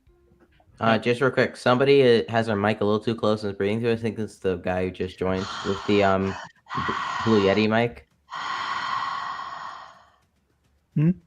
With the person with the black Blue Yeti who's next to the Hex. You're breathing. Just push your mic slightly away. You're breathing into it a little bit. Yeah. Oh, sorry. Okay. And then another one came into kick Ryan earlier. Chef Dylan says due process of law. The due process has been agreed to be expedited removal. ChatGPT it. Ryan, if you're in the back still, go look that up or whatever that is. I'd like your interpretation of whatever that is. And this one was the overrule. Barbareth booted both of them. Thank God, because that was actually kind of melting my brain a little. David says the Supreme Court unanimously agrees that the 14th Amendment protects due process of all persons in the U.S. Abrigo Garcia versus Noam. I'm going to go look up that one as well. Thank you so much. I will go and 9-0. dig in. Evan Lord says, I like these two great black debaters and hope they come again. Damn, Evan. They are exponentially better than Teriak, the leader of the black. Oh, yeah, that was a terrible debate the other night. Oh, my God. That you want to talk about a brain fryer, talking about how polygyny is like the best thing since sliced bread. You want Degen Central, man. You go hang out with that dude. All right. I'm going to leave it to the panel. I'm going to look up those cake courses, guys. Court cases. Are you going to bake a cake for us? Yeah. And I'm going to go look those up and kind of review them and see what's in there and the interpretation. And then if anything was overturned or later reinterpreted, yada, yada, yada. But I'm going to do that while you guys play. I'd hate to add another case onto the ones that you need to look into, but in JGG versus Trump, page 3, they said the detainees also sought equitable relief against summary removal. Although judicial review under the AEA is limited, we have held that an individual subject to detention and removal under that statute is entitled to judicial review as to questions of interpretation and constitutionality of the act, as well as whether or not he is in fact an alien enemy 14 years or older. If they weren't provided that, that's a violation of their due process rights. JGG versus Trump. Okay. All right. That I'll look at that one and the other two.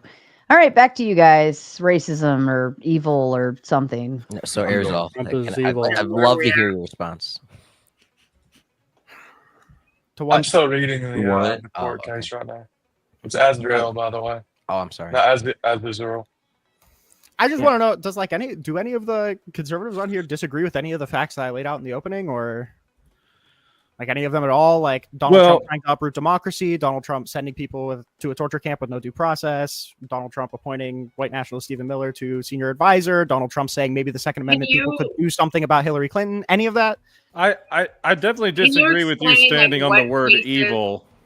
Okay. Yeah, can you explain some cases that he sent them? Like, what cases do you know of the people that he sent to be tortured? What cases do I know of? Like what people have been tortured by him sending them over? Kilmar Abrego Garcia testified that there was torture, and the one hairdresser guy testified that there was torture, and one guy in Alligator Alcatraz, the story just came out today, that he called his girlfriend saying that the police officers were stomping on people's heads. Okay, is there actual proof of that? Other than just there's the phone call. I mean, I believe it or not, prisons don't usually allow cell phones to just be recording all of the conduct. That's typically not how it happens. But real quick, in 2022 and in 2023, the State Department reported that El Salvador is torturing their prisoners, and we have Kilmar Abrego Garcia who testified under oath to the court that he was being tortured. And can you send me a link of all of these, like in the chat over here? I would love to look them up. Yep, give me 1 second. Wait, I hate to do self-promo, but I have a Substack about it. All the stuff is linked if you want to read that. W. Read the subs. There's links to everything. Give me 1 second.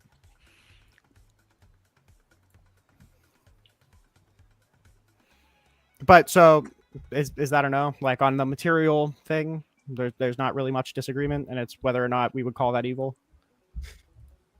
Yeah, I mean, I want to challenge your definition of the word evil. I think that if you're going to say that you need to at least have a standard to base that off of. So what is your standard for evil? The definition I gave at the beginning was like wildly immoral and then causing unnecessary harm. But like I said at the beginning as well, I want to try and keep this to the material because I'm not interested in diverging all of this into a metaethical discussion. So if you want to propose a definition of evil, I'm sure it applies. Yeah, well, see, that's the whole problem is if you don't want to get into a metaethical discussion, then why would you use the word evil? Why wouldn't you just say, wrong? Whenever people make appeals to good and bad, it's not always with their metaethical. Like whenever I come home from work and my girlfriend's like, "Oh yeah, how was your day?" and I'm like, "Oh, it was bad," and it's like, "Okay, what are you grounding that in?" It's like this is a colloquial. Yeah, but term. you're clearly not saying that Trump is doing these things like a bad day. You're implying a moral prerogative to it, right? So that so I'm asking. That would indicate that you have a moral standard. So do you think that Hitler is evil? Yes. Would you believe that sending people with no due process to a torture camp is evil?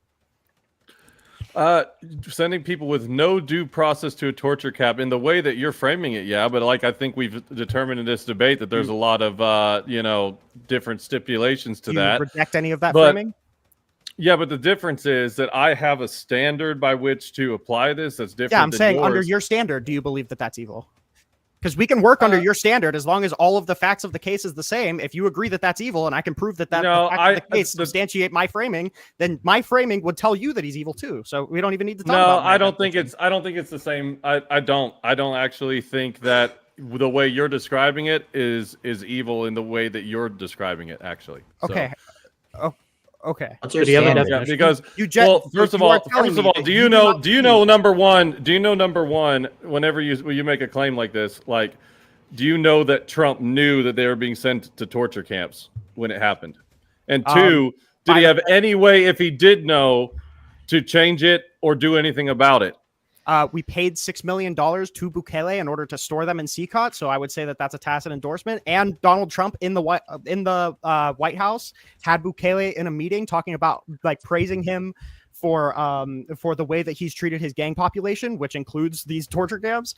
And again, 2 separate years. So do you agree that MS-13 is in these torture camps? Yes. Okay. Do you know what kind of atrocities MS-13 commits? Yep. Okay, so I'm not necessarily advocating eye for an eye, tooth for a tooth, but what I'm saying is this does come down to an actually deeply moral argument, and I think that if you don't have a standard for what evil is, I'm not talking about whether or not El Salvador doing it is evil. I'm talking about if Donald Trump paying people to Donald Trump paying to send people there with no due process is evil. So it's not evil when El Salvador does it, but it's evil when Trump sends people there. No, because the conditions are different, and El Salvador is not doing it with no due process. Oh, okay, so something can be A and not A at the same time. I understand that you really want to hammer this into a meta-ethical conversation. I don't understand why we can't talk about that. Well, I mean, I'm trying to get you to back up a claim. I don't think that that's so wrong. I'm saying under your you agreed with me. Under your definition of evil, this would be evil. You're just refusing to talk about again, you want to rail me down into a meta-ethical conversation. So here's the thing. If there was a guy who was completely innocent, and Trump looked at him and said, "This innocent dude gets no due process, and throw him to the torture camps," then that might be considered evil. But I don't think that's what's happened, and I think that's a total lack of nuance and straw man of the situation. Let's talk about that. Let's talk about that. We don't need to talk about meta-ethical standards. We can talk about my framing.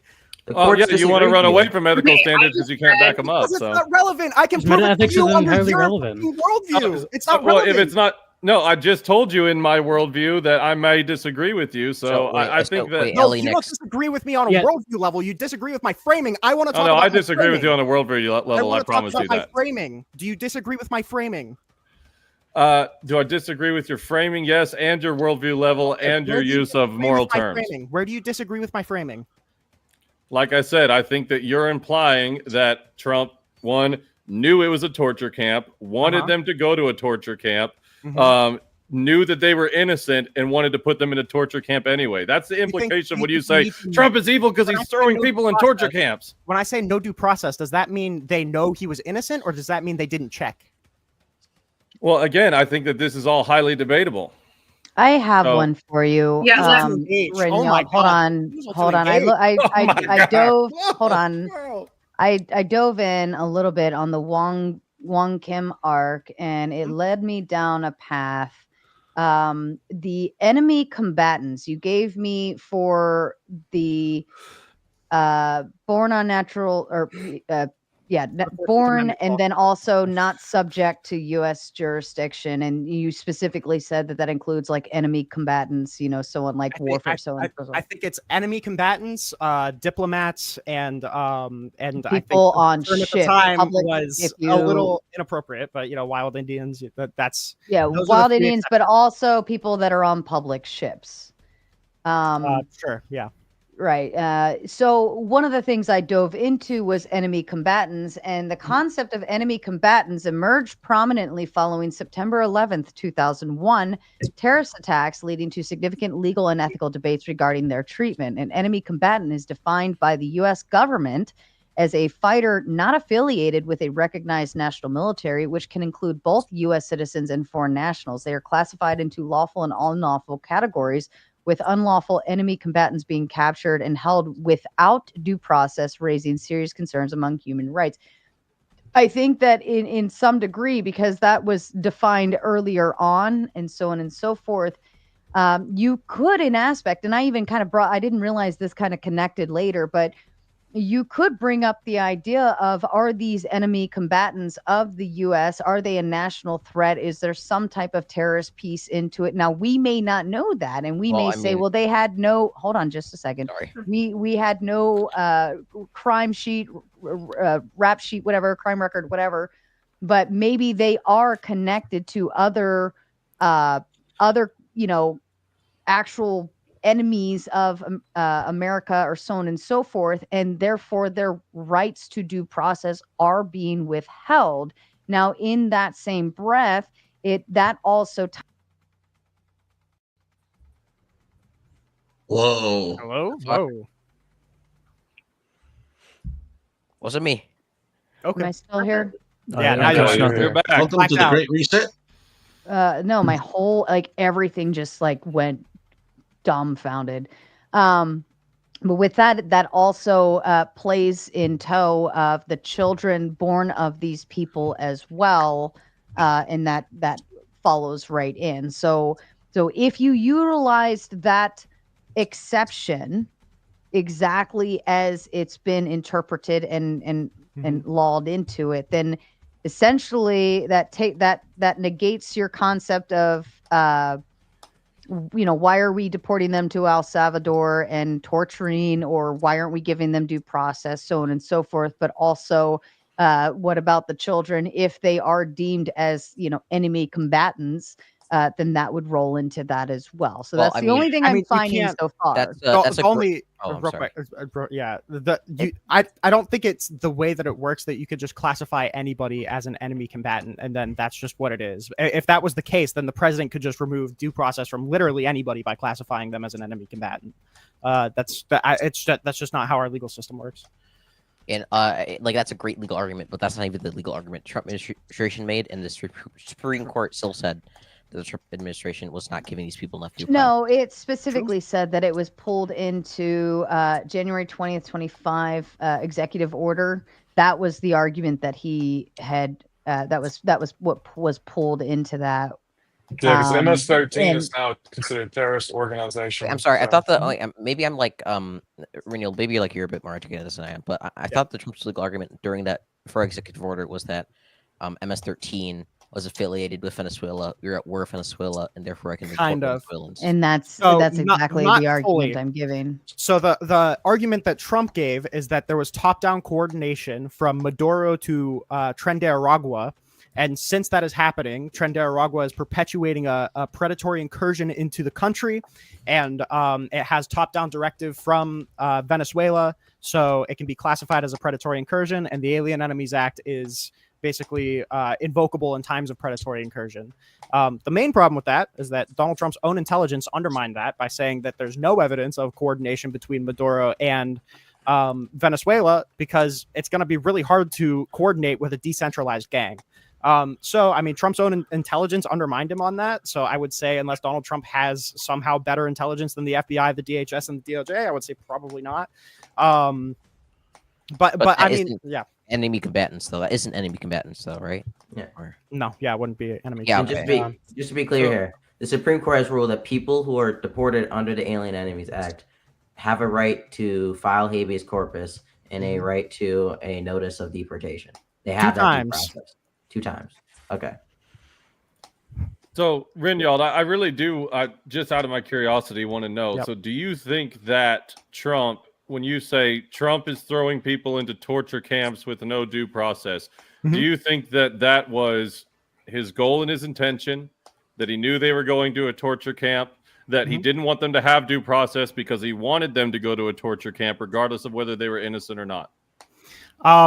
So, I mean, the fact that they weren't checking for due process and the fact that Donald Trump said, we need to do it as quickly as possible. And the fact that he called getting these people out as quickly as possible a bloody story, I would say probably yes to all of those. Either he was or he was so grossly negligent that he might as well be shitting all over himself when he goes to bed. Yeah, if you just want to say Trump, so if you're, sorry, go ahead. Well, it's okay. I mean, if you're going to say that he's evil, so you think he's just as evil whether he was grossly negligent or whether he was intentional? I mean, I said this in my opening statement. I said this right at the outset. It's possible that Donald Trump is either. Works, wait, hold on. Every single decision they have goes through the council. They know the implication of every decision. So yes, he is aware. Yeah, that's true. But also, I said right at the outset, it's possible that he's not evil and that he's either just a retard or that he's a puppet of Stephen Miller. That's possible, but I don't think that helps anything. Yeah, again. Well, no, I mean, does it change your definition of evil? What if Trump is a retard? Change my definition of evil? No. Yeah, I mean, do you think that someone is less morally culpable if they're just stupid?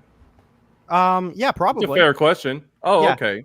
So so don't you think that if you're going to call somebody evil, it would be good to know if they're being intentionally malicious or just stupid? I might even agree with you. He's a fucking retard, but that might make him not evil. And you're here on a panel standing on the evil question. Do you think that Donald Trump is such a retard that he disregarded everything that his advisor said? He disregarded the 2 State Department reports. He just coincidentally said the bloody story thing. I guess he just coincidentally complimented Bukele. You're sounding like a conspiracy theorist a little bit there, bud. Wait, how am I sounding like a conspiracy theorist? What did I say was wrong? Is this just a coincidence? Is it coincidentally? Is this what I don't like when they get caught up in rhetoric and you get into dog whistles and all that stuff? That he knew about any of it's this. The very clear implication of all of his actions, or he's a brain dead retard that doesn't know how to. Do you think he knew that they were going to go there to get tortured? Do you think he knew they were going to go there to get tortured? There were 2 separate State Department reports saying that El Salvador was torturing the prisoners, right? Was that before or after? And I'm genuinely curious. I don't know. 2023. Okay, Donald gotcha. Trump did it in 2025. And so those reports, like, was there any kind of investigation or anything like that? As much investigation as you could get, yeah.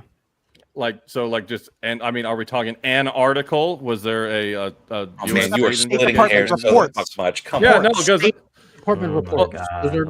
He's the president of the here's what I want to ask you. No, let me finish my line of questioning. Has the intelligence to know what the fuck's going on in the world? It's the president of the United States. Can we just not admit the president of the goddamn United States is probably the one human being on the planet who can have the ability to know what's going on somewhere? I don't know that the president knows everything. I don't have a lot of faith in that, actually. How do we even trust our senses? How do we even trust our senses? If I saw him say it, how do I know that I wasn't hallucinating? Hey, you're kind of spurging, and I'm being very calm. I know, so I have a question. Disingenuous as you're acting like a retard, but you're doing it really calmly. Yeah, I agree. Yeah, I'm just trying to figure out what you believe in, what you believe in. If that's me acting like a retard, then it was just that retarded that he had no idea. What I believe. I'm okay. So if you're incredibly clear, so do you think Hitler was evil? I already said yes. That was yes. Okay. So is Trump just as evil as Hitler? No. Okay. So there's a sliding scale of evil. Yes. Alex, what's your evidence that... So what percentage of evil is Trump compared to Hitler? 20, 30, 40, I need 60? to hit an exact... Eli Nix, you're the only one who brought up Hitler. Eli Nix, what's your evidence that Hitler knowingly started the concentration camps? I don't know. This is well, no, I you're think saying he he's... didn't Are you... Wait, start them, actually. Eli Nix, would you say that Hitler's evil? Yeah. It's hilarious. What's your evidence that... Wait, okay, so Eli, what's your evidence that Hitler knowingly he did the concentration camp? I actually think there probably is pretty strong evidence there. Okay, what's your evidence? Can you give any? Yeah, well, we can all crack open our World War II history books. So but yeah, I think that. Wait. So you're making a claim about So you're claiming that he's evil. So here's the thing. I know everyone's gonna do this because here's what I'm going to bring up. Let me get to my point. So it's a little bit more clear. Please do. I think that if you have a subjective view of what evil is, and I know it doesn't matter because you really want to talk politics and you're not here to talk metaphysics and the like, but you should be careful with that because I think that this Rinjald guy would be the first person to also say that abortion is not evil. Meanwhile, 50% of the population would. And if you're going to go around throwing that accusation out without any kind of standard, it's really not good for your case when you're actually. That's why I let you. Everybody can pull out and throw their hands in the air all they want. But that's cool. So you have no point. Hold on, please. That's why I let you define evil. I said we can work on your definition if you want to. You clearly have a very strong definition. We can work on that. Yeah, I do. And before we go into your definition, Nate says, well, he's not making the claim, right? Rinjald said that they're getting sent to El Salvador, who is putting people in torture camps without due process, then said El Salvador uses due process. Did I miss something? He literally said El Salvador wasn't evil for it, but Trump is. So correct.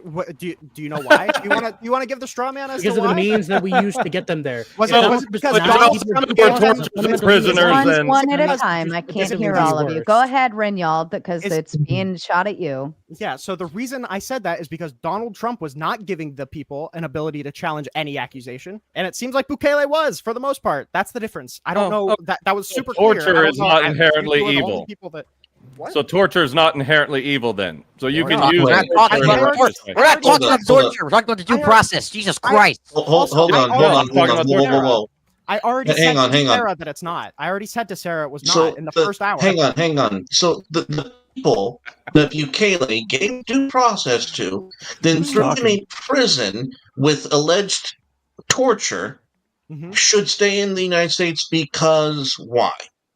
You're just missing the entire conversation. I don't know who you're arguing against. Because why? Why Because should the people that Bukele gave due process to stay in the United States? They were not found guilty in El Salvador. They were Venezuelans.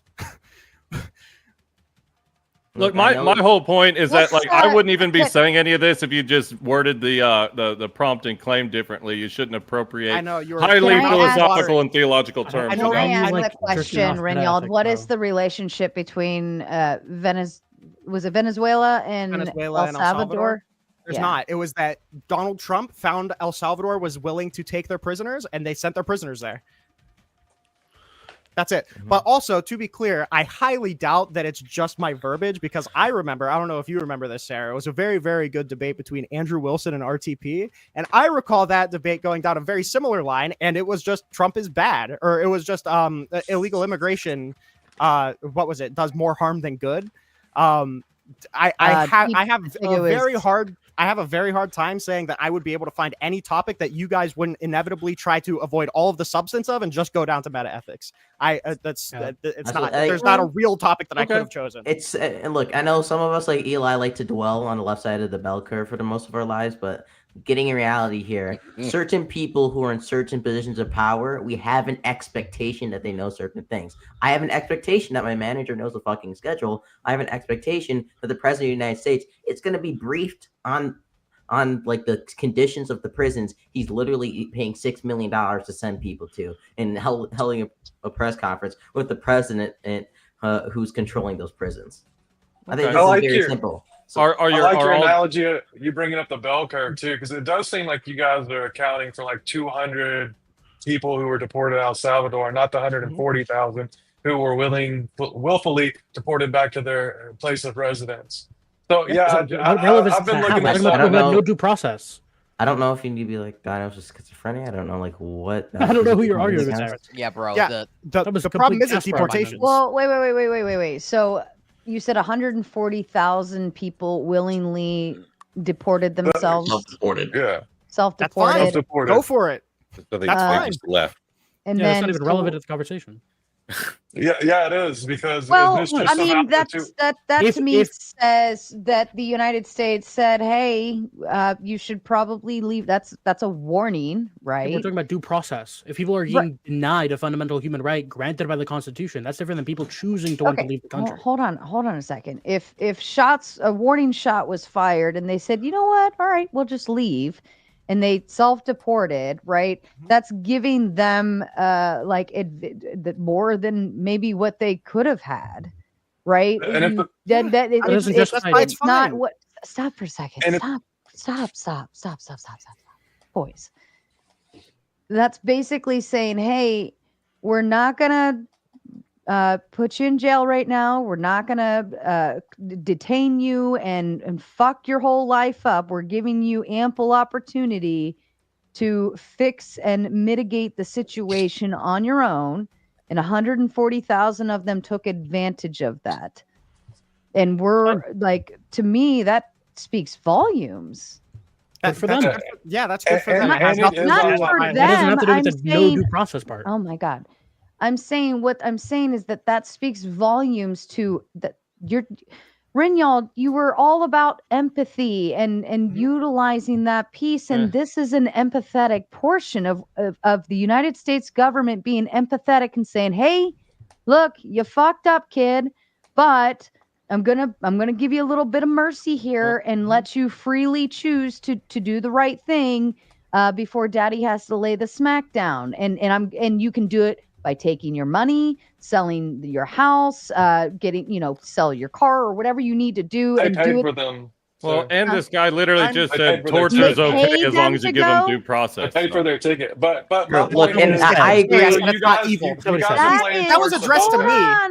That was addressed to me. That is the most empathetic fucking thing I think I've ever heard. Was that? And that you guys are playing towards the bell curve. Okay, let me know when I can talk. We're talking about 200 immigrants opposed to like hundreds of thousands. So how are we going to say just because, yes, I'm going to agree with you. I looked into it and you're absolutely right. There's a lot of atrocious things that happen.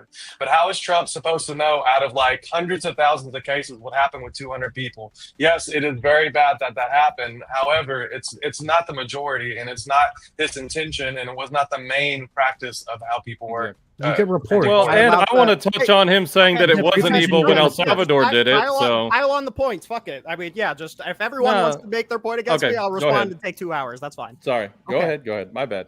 If we're empathetic to 200 people and then we murder 20, that doesn't outweigh the murdering of the 20, the fact that we were empathetic to 200 people. If this many people self-deported, that's good for them. That's fine. If the government didn't decide to send them to a torture camp, that's fine.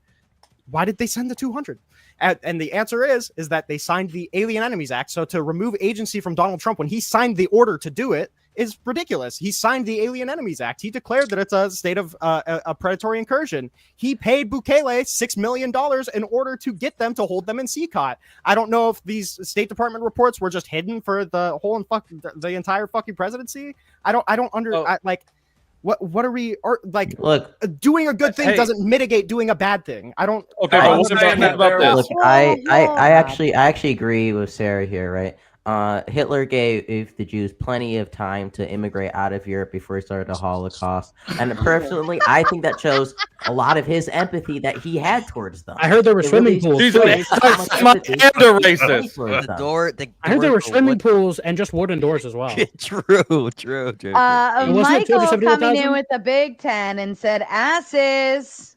I'm going to call you all ass hats. Spend some money and show Sarah you appreciate her. Just a shout out. Listen, I put a goal in the chat. You have I put it for 30 minutes. You now have 20 minutes, and I didn't even make it a high one either. Okay, so come on, you can figure it out, or else I go to bed. I have been up since very early this morning, and I did not get my little afternoon nappy poo because I had a very long day. I didn't even leave work till after 6 p.m. I got home. I took a phone call that I needed to take, and I got a shower, and now I'm here. So I am fucking tired, and quite frankly, this whole fucking panel is evil. So if you want to keep it going, I will make some more coffee, because the fact that you all talk over me, I will make some more coffee. Well, I think it's rude to overtalk somebody. But I will go make some more coffee, and we will power hour through the DGen power hour together as true champions. This is Mater fucking Nation. But if you don't hit the goal, I'm just going to sit here and nag, and then I'll shut it down, and you'll all have fun. So follow Michael's lead on that part, not anything else he said this evening.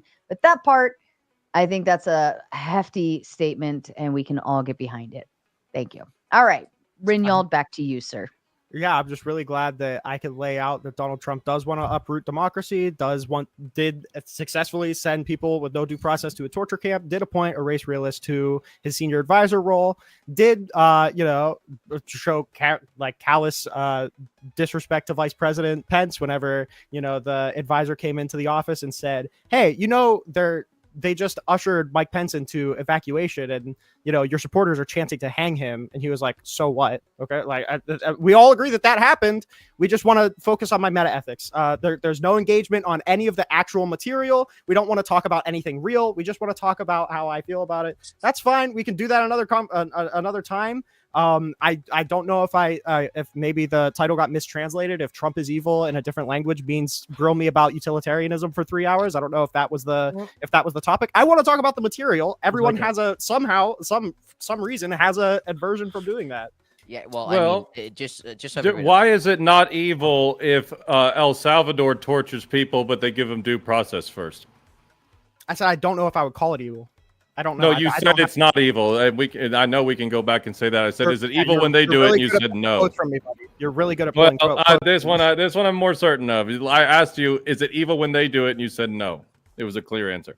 Yeah, well, I was screaming. Yeah, I may have said no. If I said no, I don't believe that. I said I don't have an opinion on it. And I'm pretty sure I said exactly that to Sarah. Okay, fair enough. I mean, I don't want to get too lost in the weeds either. I'm just throwing out, critiques to make sure that, we make ourselves think, about the things that we say. You got to be able to stand on them. I'm stirring the pot. I ain't gonna lie, but I don't it's even fun. well, and Rinyald, I mean, I know you say you don't want to get stuck in the meta ethics, but even at like holding a claim, like why do you think such and such is bad, or so on and so forth? We would need who dropped? I think it was cringy. It's probably internet stuff again. Was he raising his hand or Okay. or stretching? I want to give him. raising his Okay, there he is. All right, I wanted to make sure I give him a second before I filled the space. All right, but the reason why we ask, like, where does your morality come from, is because to say, even if you just said Trump is bad for society, Trump is harmful society, Trump's deportations harm society, I would want to know, well, why is it harmful? And if it's harmful, let's define what we mean by harmful, because I think going for a jog is harmful. It's fucking harmful. But somebody else could be like, well, it's actually not. It could be good. But to me, I think don't even ask me to. You belong in hell if you demand that. Again, I mean, I was being very charitable. I said, if you guys want to give a definition, I'm sure Donald Trump fits into it. I was letting anybody, we don't need to work on my definition, because my definition is probably somewhat subjective. I don't spend all day thinking about metaethics, and I acknowledge that. So that's not the kind of conversation. I don't want to torture everybody by going through that. So I'm saying you can provide your own definition, and I almost guarantee he falls in it. I can. Hold on. The reason why is because you are making the claim. So we want to understand the entirety of the worldview, so we can take that definition of what you mean by evil and apply it upward and ask more questions based on that definition. So we're getting to the root. That way we can extract and pull it back up to apply to all of the bigger stuff. I don't know if my entire which is what I worldview asked is about Or the it's a intentionality diversionary versus tactic, consequence. so we don't Yeah, I'm actually not- speak about the evil things he's done. Yeah, I'm not. I'm sorry. I don't feel as if I mean, my if entire you're not worldview defining is- evil, then what is it? I don't think. Wait, hold on, please. That was addressed to me, please. I don't think that this topic, or at least I wasn't intending this topic to mean my entire worldview is on display here. I'm here to talk about, and we can define it however you guys want to. I'm here to talk about Donald Trump. I'm here to talk about the actions that Donald Trump took, Donald Trump's policies, and how I believe that using almost any definition of evil, it fits in it. I don't understand why my whole entire worldview needs to be tacked on to in order to let me avoid explain talking about why. any of the material that actually backs any of this up. Well, you know how I asked you if you also think Hitler is evil? And then I said, well, is he on the same level of Hitler? And you said no. Well, when you have a prompt that says Trump is evil, and one of the first people that people think about when they hear evil is Hitler, you're kind of saying Trump is like Hitler. But if it's not, you need to be a little bit more specific with that. You can shake your head no, but it's true. Okay, I mean, sorry, yeah, I should have. The topic should have been Trump is evil, but not as evil as Hitler. That was my bad. The definition, a lot of us who are you guys can laugh, but it's actually, like Sarah pointed out, it is actually bound up in how you take things and what you mean by them. This You can pretend like your conversation- words don't matter.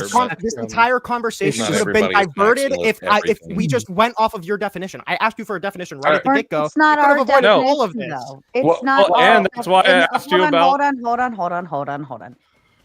Nix, maybe this will help. Rinyal did say, because I asked him this in the very beginning, and he said he goes based off a utilitarianism morality system. So that's where you can take the worldview and break it down. And there were a few pieces where I said, well, utilitarian wise, like that actually wouldn't be a net benefit, right? So, and he specifically said positive consequentials, would be the net benefit of people overall. That would be where he would derive his morality system from. So take that, Nix, and then we're going to say, okay, well, what is evil based on that? Evil would be negative consequence overall, net negative, like general welfare would not be in a benefit.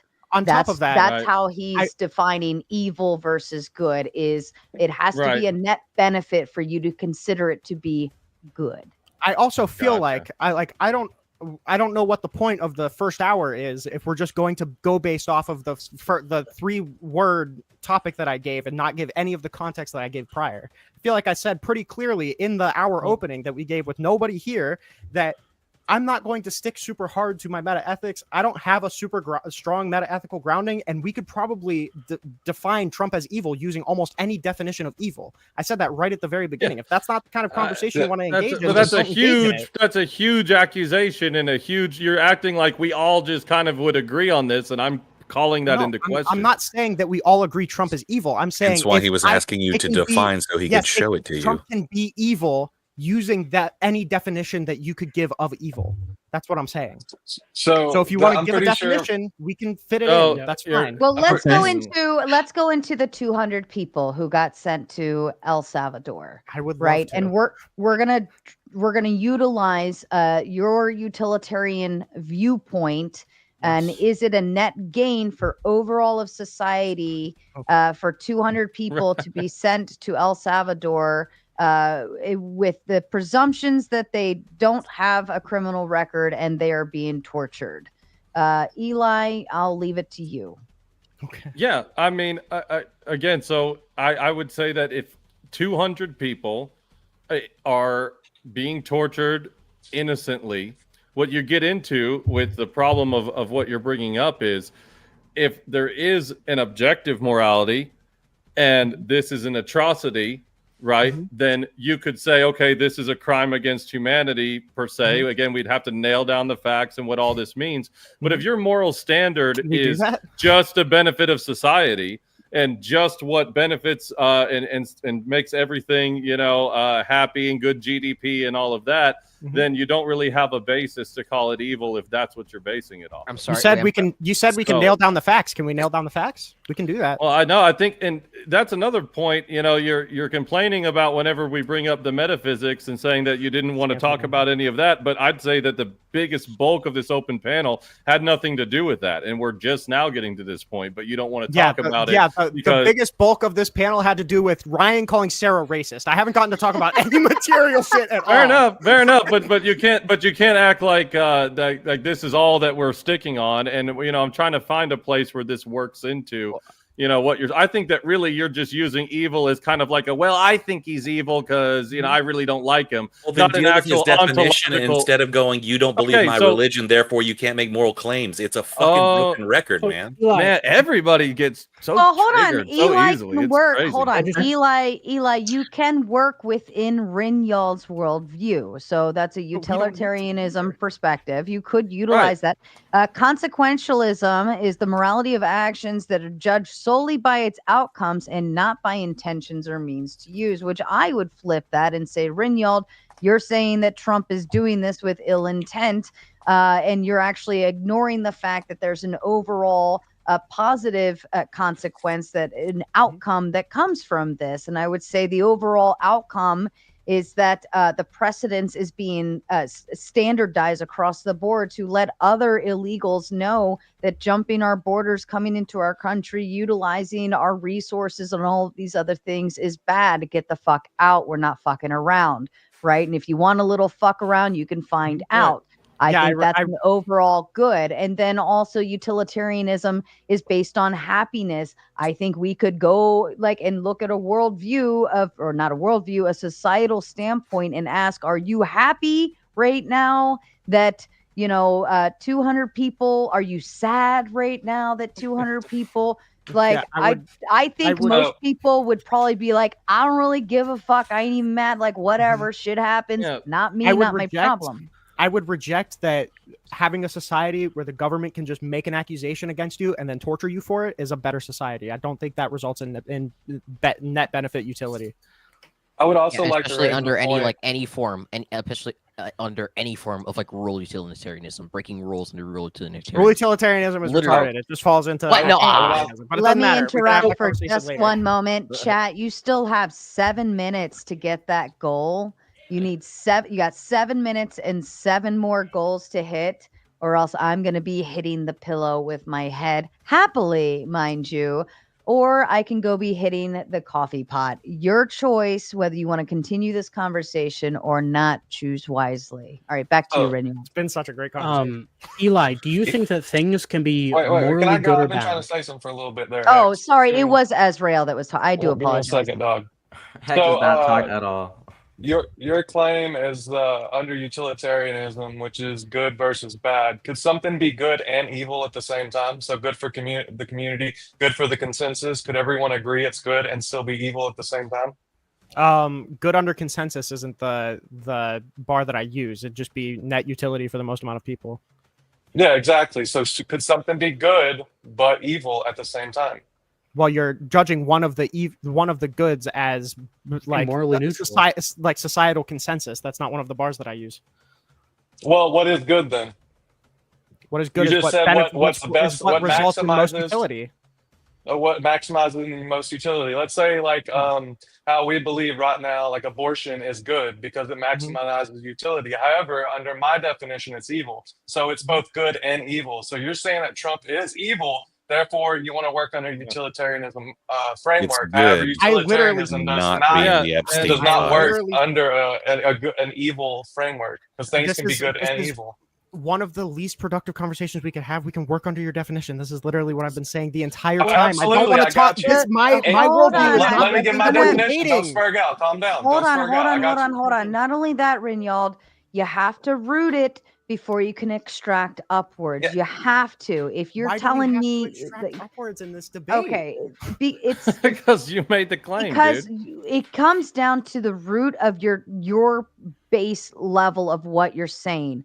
And what we want to ensure is that applies holistically around at everything that you're saying. So when you say one thing here and you say one thing there and you say one thing here, it gets all razzle dazzled and all pretty on those individual pieces. But when you take that that root base and you bring it upward, ties everything together, and then it can either make or break your argument. So what we're trying to do is establish the baseline. Do you think perhaps it's instead that these people don't actually want to engage with any of the things that they want to.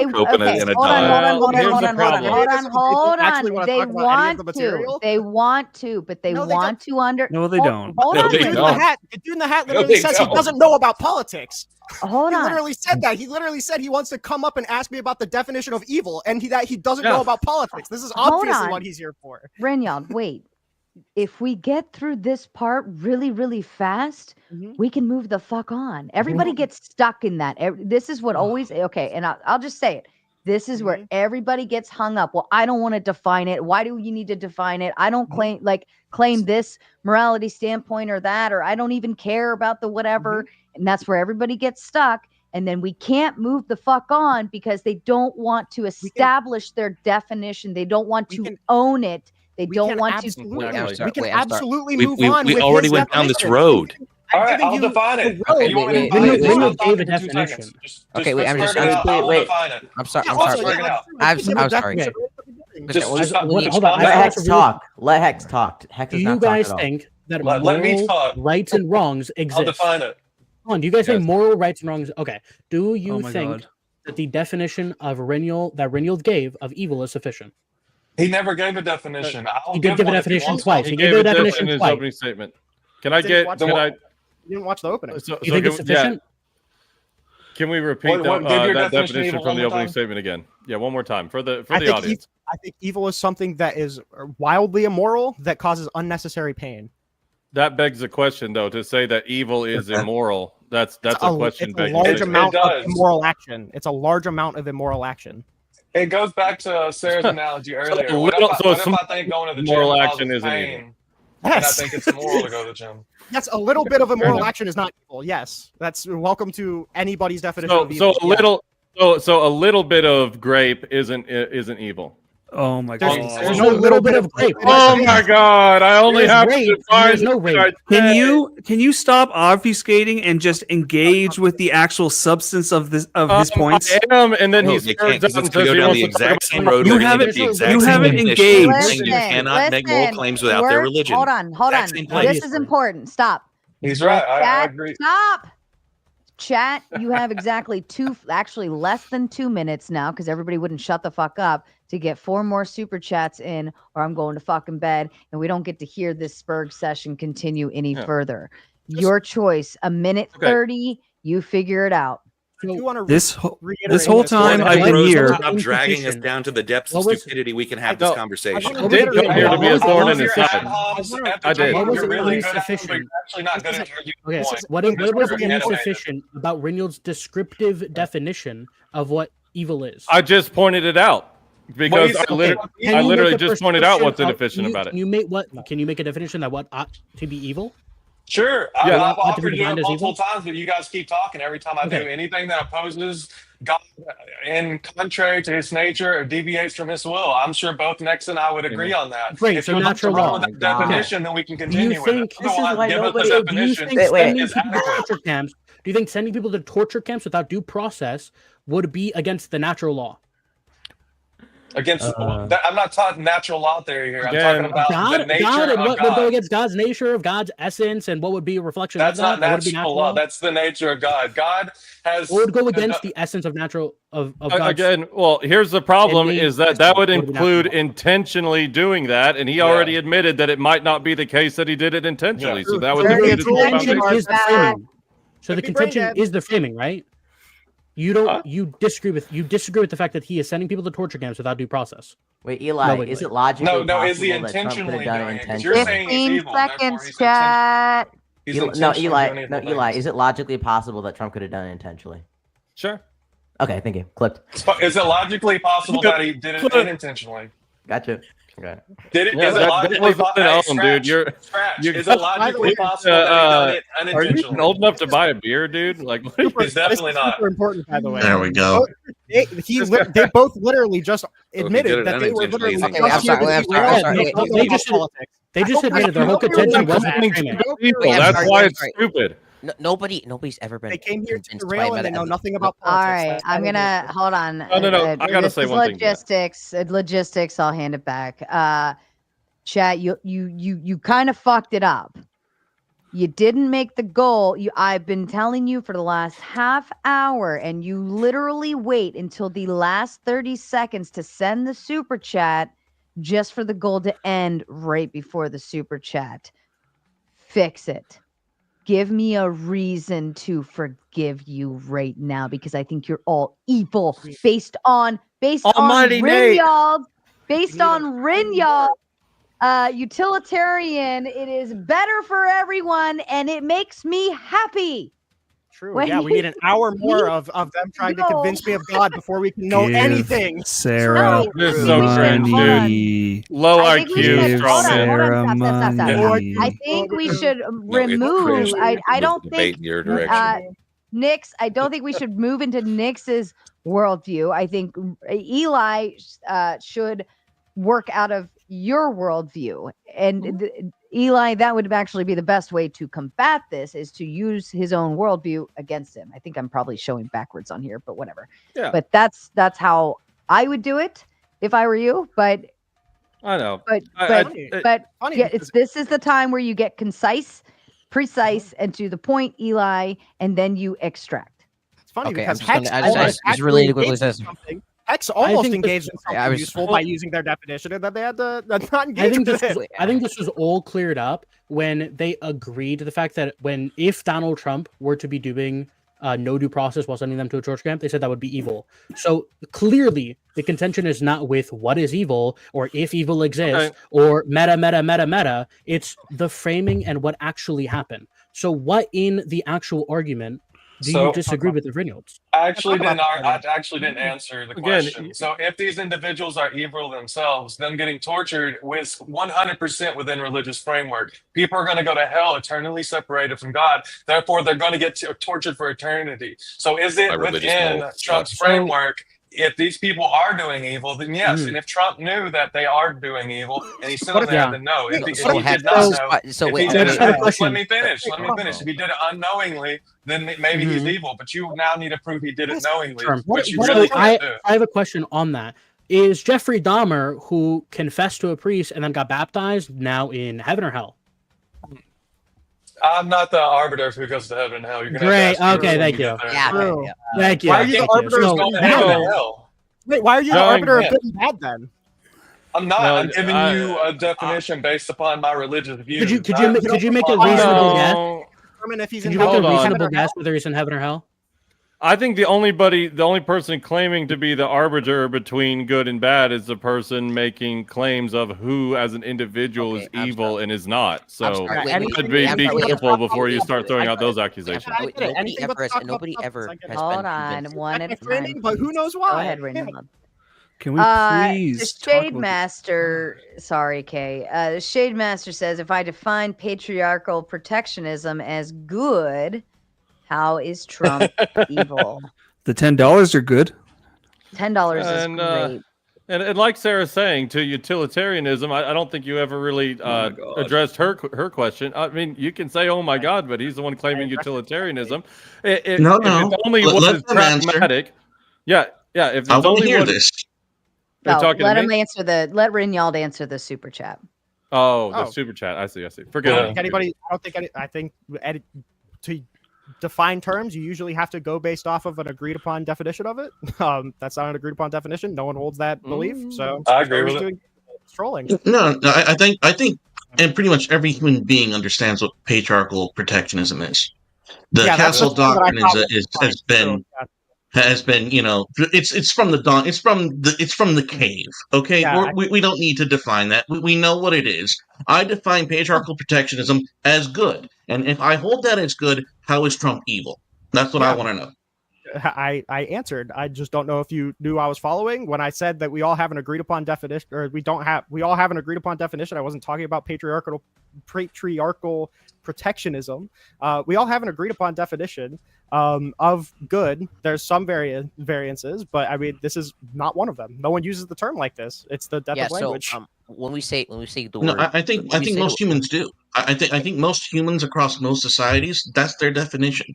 That is how most societies hold their societies in coherency. That's how they maintain structure. That's how they maintain. We have descriptive use, which is what a dictionary is. When you say words like good or evil, like we're trying to invoke concepts of like good, bad, evil in people's minds. We all understand this conceptually. Like if you don't understand what you're saying, like you're engaging. No, bad. we don't.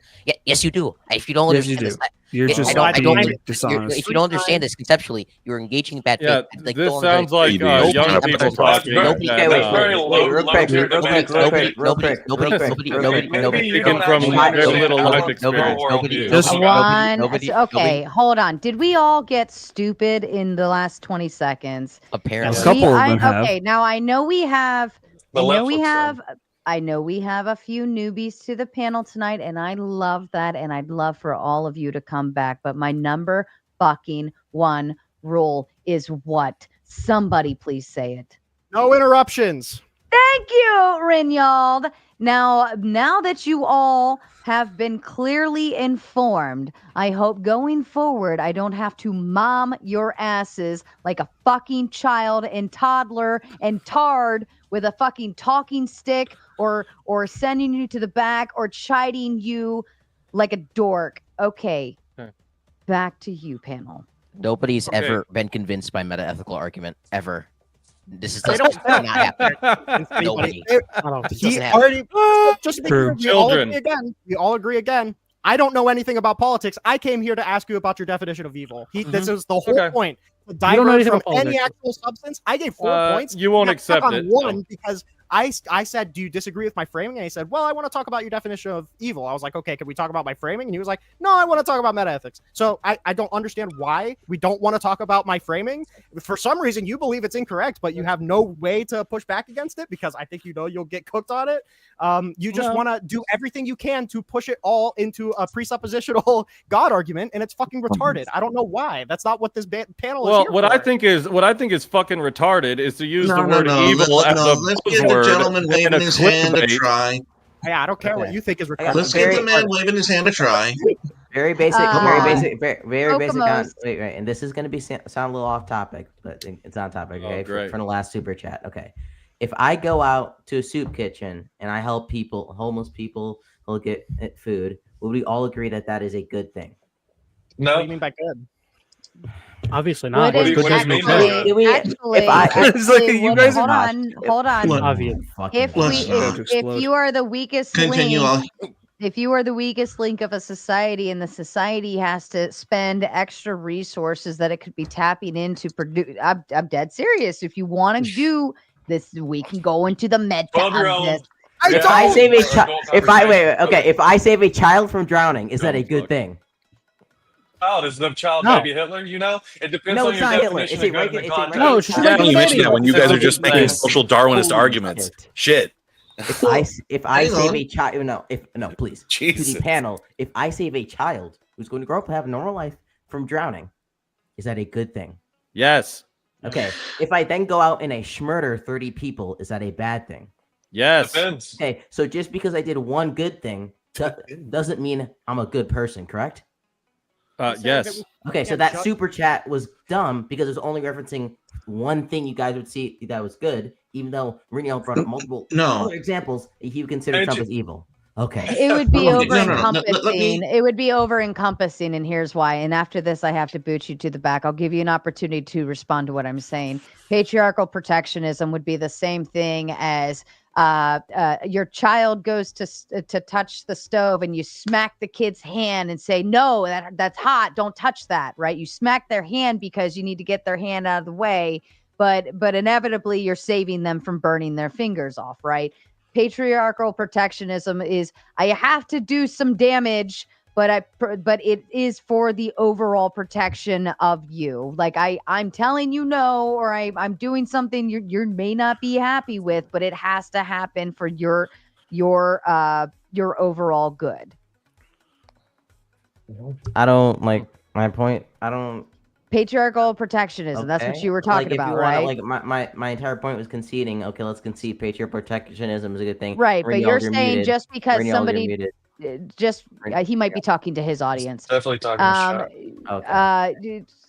If you're saying that, oh well, just because he does this good thing, or these good things and then he does that one bad thing, does that still mean he's overall good? But it's not encompassing of the concept of patriarchal protectionism. Sometimes we have to do things that, like a parent, we have to say and do things that we don't even like doing it, but it's for your own good, kid. Right? Like that's what that concept stands behind. It doesn't mean that it's like good versus bad. It's we have to do things that you're not going to like because we love you and we want to protect you.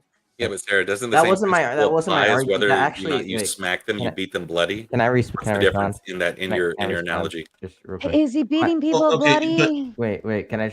My Well, argument had nothing. hang on. My, In my this argument, analogy, though, okay, my is argument it even your own kid that you're beating? My argument That's the assumed that question. patriarchal protectionism was good. That's what my argument was.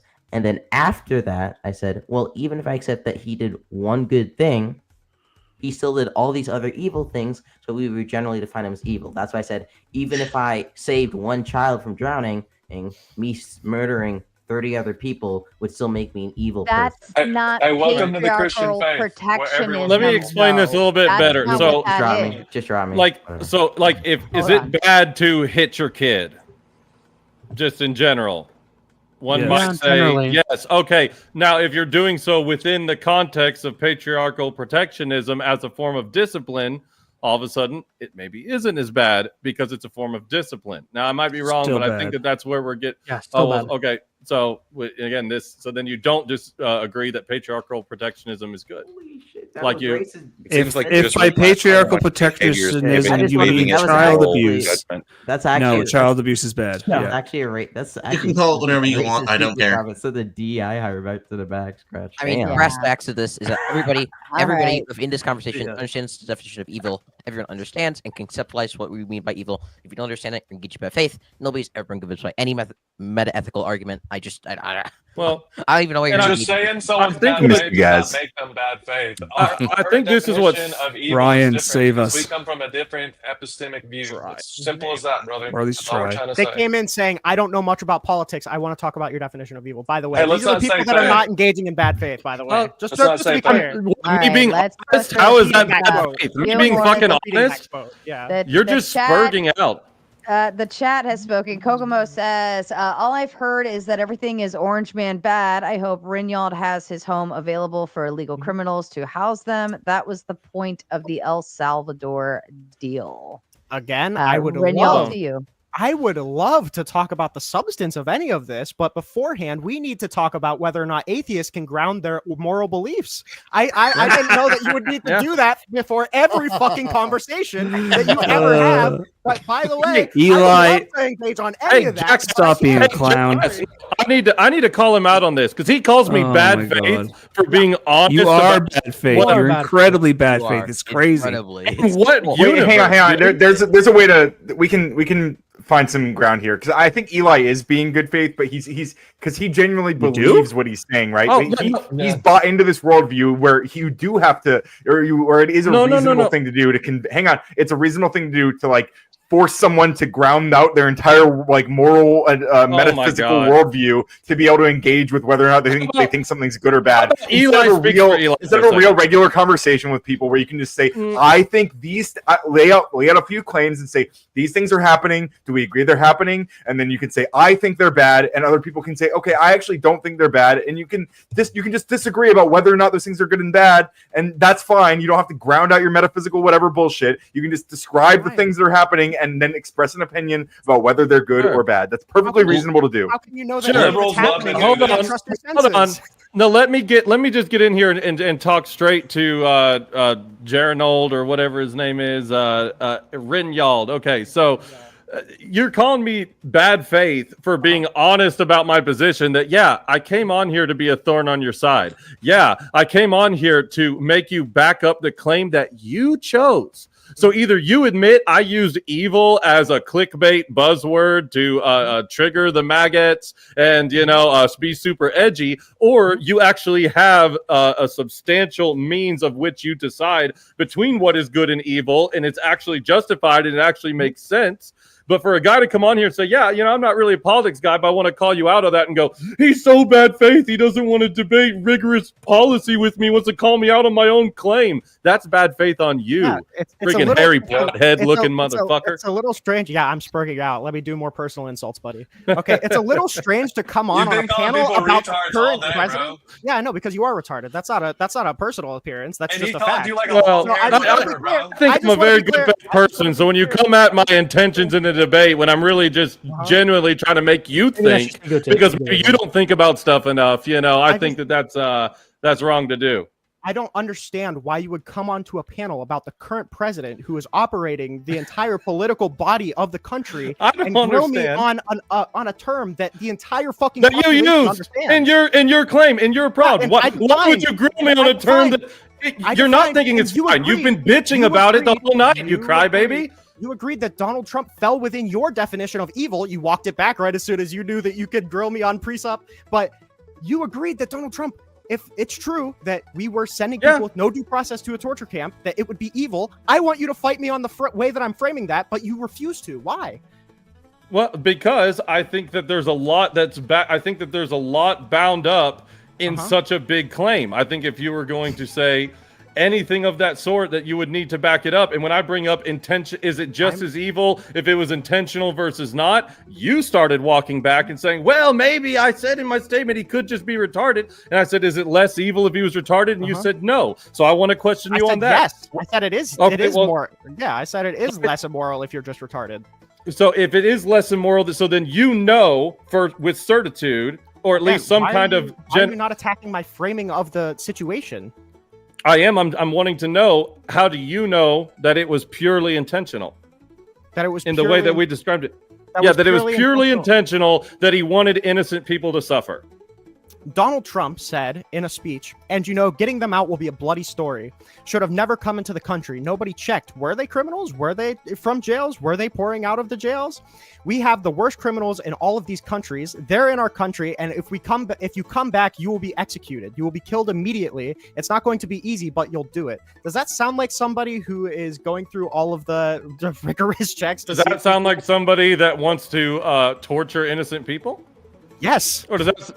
Now, what part of that sentence implied torturing innocent people? He said, if you come back, and I need to check this quote, but let's just work with it. If he said, if you come back, you'll be executed. Okay, so if they come back and commit a crime, you no longer have innocence now. So where does that imply going? Now you're running from your original statement that when he, So you just gave a quote from him. How does that show that he intentionally sent innocent people to be tortured? Because that's when I would say it'd be evil. You have to prove to me that he sent innocent people to be tortured. Do you believe you have to prove that to me if you want to back up your You're statement. asking me about the intentionality. I can prove that Prove he it sent then. innocent people to be tortured. I can prove Prove that it. very easily. What do No, you want me to prove? intentionally knowing that that's what he was doing, sent innocent people to be tortured. Okay. Is there any Because proof he that I wanted innocent people to be tortured, because that would be evil. Oh, if somebody wants an innocent person to be tortured, that would be walked back evil in this again. context. You walked it back again. It's How am I not- walking it you back? You have to prove that he wanted to torture evil people. No, innocent people. You have to prove innocent he people. wanted to torture innocent people. Didn't you say that it would be sufficient for him to not check? No, I'm asking you to prove how he wanted to torture innocent people. Don't run from what I'm asking you to do. Don't run from what I'm asking you to do. Earlier in the conversation, did you not say that it would also be evil to send people to be tortured without verifying if they're who they're supposed to be? I think that, so here's also a difference that I think is important, but you want to spurg out and say none of this is important. I'm I so think calm that right now. I think that an action can be evil, but it doesn't make the person ontologically evil if they didn't have the intention, if they didn't have all the information. All of these nuances matter. But going to your original statement, no, so you're running from what I originally said. I'm asking you a question. Prove that he somebody intentionally didn't check- sent innocent people to be tortured. Somebody Prove didn't it. check. If somebody didn't I'm not check engaging if with these anything people- else until you I know, back this You're not up. engaging with anything. I know. Trust me. I've I'm been very engaging well with you all aware that night. you don't want to engage. I'm very well aware. So I just want to know. But you're not very well aware if he sent innocent people to be tortured on purpose. On purpose. That's why I'm asking you. Do I have No, you're making the claim that he did. You're making the claim that he did. So back it up. No, I'm not. That's not the claim I'm making. I don't know if you want. Okay, so you're not making the claim. Whoa. So you're not making the claim that he intentionally sent innocent people to be murdered. Am I getting that right? I'm saying you are that not making the claim. My claim is very clear. He sent people to a torture camp with no due process. Answer my question with a yes or no. Are you making the claim? You're changing my claim. No, I'm asking you. Well, then correct me if I'm wrong. Did he intentionally send innocent people to be murdered? Yes or no? Intentionally, we don't know if it was intentional. Oh, so now if we go back, you said that it's not evil if it's not intentional. So you don't even know if it was intentional or not. So you don't know if he's evil. That's why I'm asking. Damn. Do you walk back your claim? Clip it. Do you walk back your claim? Do you walk back your claim that sending people with no due process to a torture camp is not evil? I believe think that's that the it case? could.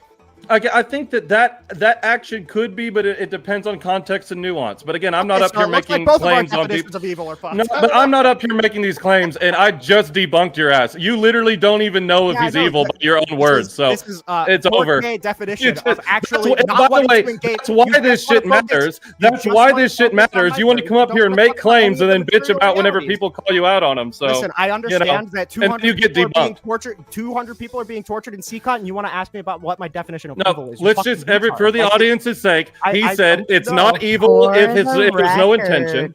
For the record, 238 people are being tortured right now, and I'm laughing hysteric. Wow, isn't that crazy? Well, 238 let's go- people being tortured, and you want to ask me now, about the now that, definition now of that we evil instead of debunked that you actually don't talking know about if Trump is evil or any not. of the real material No. conditions. It's strange. No, now that we debunked that you actually don't know if Trump is evil or not Yeah, because I you know. don't know his intention, which is I'm what sure you that just point said. is going to make you feel really good later. It's a great in your utilitarian model.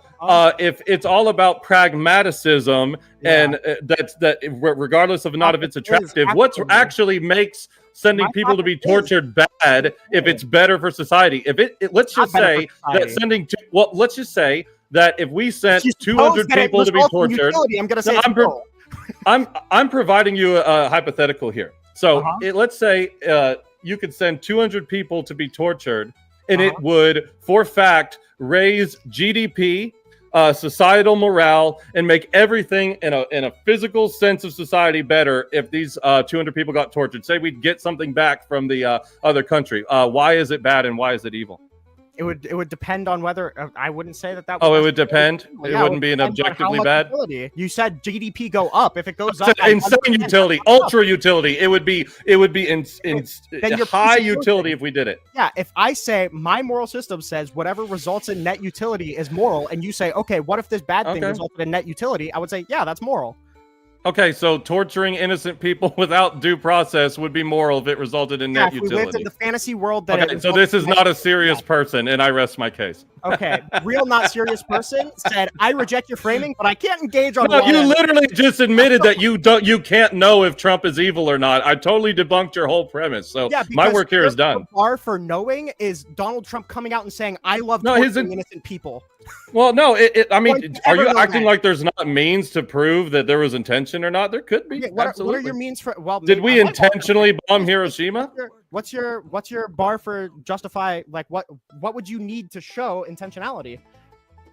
Oh, I mean, there could be a various different things. There could be, like you made a quote that had nothing to do with what we were talking about. But if there was a quote of him on camera going, "Yeah, he went to those torture camps. Good. Maybe it'll teach people not to come back here." That would be one. If it was shown that it was put on his desk that it was happening, and they asked him to reconsider, and he directly said no, that would be one. Just out of There'd be lots of curiosity- different ways you could prove Just out of this. Actually. curiosity, when Donald Trump signed a $6 million deal with Bukele to send these people to CCOT, do you think those State Department reports weren't shown to him?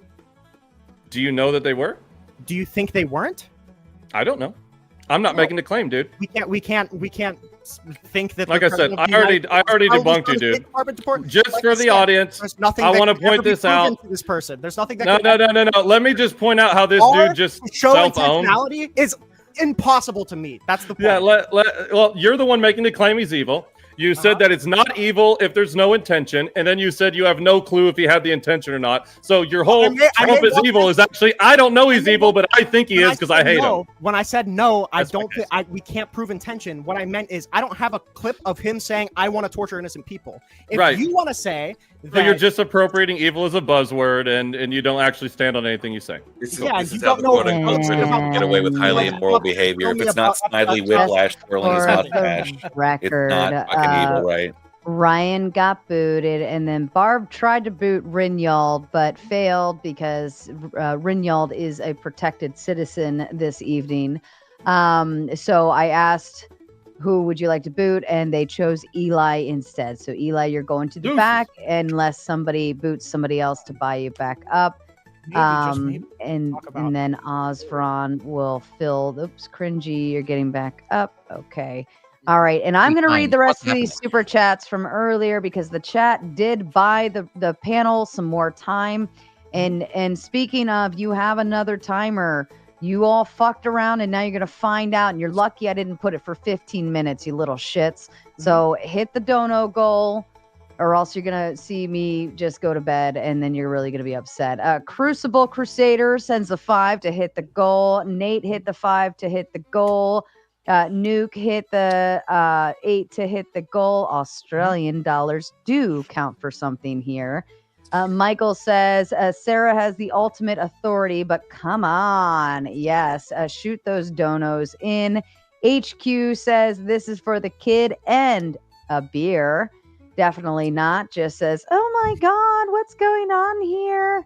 Barb says 10 just for Sarah to get more coffee. I've yet to fill my cup. Too much going on right now, but I'm okay right now. We're going to keep going as long as you keep donoing. Michael says GD here. Good here. I don't know. Something here. We're here. Kokomo says 20 and says, here's your babysitting pay for tonight, Sarah. Thank you so kindly. I will put the babysitter gloves back on. Gavin says, send the DE hire to the back. That was earlier. BB says, Trump's orange, tan, and hair comb over is evil. Doesn't make him evil. Mm-hmm. Fair enough. And then Scott says, Rinald cooked and crispy fried. Just to be clear again, no actual disagreements on any of the facts of the matter. Just to be clear, we all agree that all of this factually did happen. They just want to grill me on utilitarianism because that's the topic. Well, that would make it determine whether it's evil or not. And Gavin says, bring Eli back. Osron, I got to shoot you back to the Well, actually, no. I got to ask you, Gavin, who do you want to boot to bring Eli? Please tag me in the chat, and I will replace whoever you so choose with our darling Eli. I think so you could still, that's the point. You can still agree on the facts of a scenario, but when it comes to making a morality claim such as bad, good, evil, whatever, so on and so forth, that's where you say, well, now I need to differentiate where this comes from. Boot the kid in the corner that snuck on the panel somehow. Which one is that? I'm sorry, Gavin, which one is that? I really truly don't see the need to just debate bro around these terms. We all know what I'm saying when I say it. Obviously, it's not good. What the claim that I'm making is that it's bad, okay? And it's very bad, so it's evil. That's pretty clear. I defined that right at the very beginning. I said that I would be willing to use anybody else's definition, but instead, all of the fucking Andrew Wilson fucking ball coddlers, people trying to cozy up to him as much as they can, don't want to have any other conversation other than whether or not atheists can ground epistemic beliefs. So I really encourage these people to actually go out into politics and quiz a fucking politician on their metaethical beliefs and then get fucking 0% of the votes, because this isn't convincing to anybody. It doesn't address any of the actual problems, and it's just fucking jacking off. It's like the debate bro equivalent of jacking off, because since they all believe in God, they can't do it any other way. Let me, and I'm not even taking a Christian standpoint on this, right? I'm simply asking based on what you're saying. So can we agree in terms of abortion, right? We can agree the facts of the scenario of abortion, correct? We both agree you are eliminating something out of the body. It is, we would agree that you're killing something essentially, correct? Okay, so we agree on the facts of that, but what we would probably find disagreement on would whether that be good or bad. Whether it be good or bad for the life inside the body, whether it be good or bad on the mother, and whether that be good or bad on the effects of society, correct? And we can have a so how do we conversation derive, where we agree on the facts, how do we derive whether it is good or bad for society? We can talk about whether or not that results in the most net utility. We can have that conversation, just like we can have the conversation. And I engaged with your question that you asked me directly, whether or not sending people to a torture camp with no due process results in net utility. Believe it or not, everybody, even people who are in fucking kindergarten, would agree that it does not.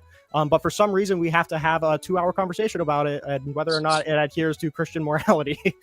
So that's not it at all. Yeah, true. We're trying to ground your epistemology. We're trying to validate whether you have epistemology at all. And our basic claim is you don't have any epistemology at which to claim Trump is evil. You're jacking off. Simple as that. It's really See, cool, and this is all you just go to ad hominems making weird remarks about us. It's simple as that. You don't actually have an argument against us, therefore you go to ad hominems. I care about politics. You don't care about politics. You both literally the same. I could insult your girly haircut, but I mean, shave it like a man. Yeah, but I can't insult your haircut. At the same time, I'm not going to do that. Stop it, you two. Andy, I love Andy, and this is why I love Andy. Andy is, if y'all say, Sarah, who's your absolute most 110% most favorite person in the world that shows up on these panels or in my chat, it's Andy. And this is why.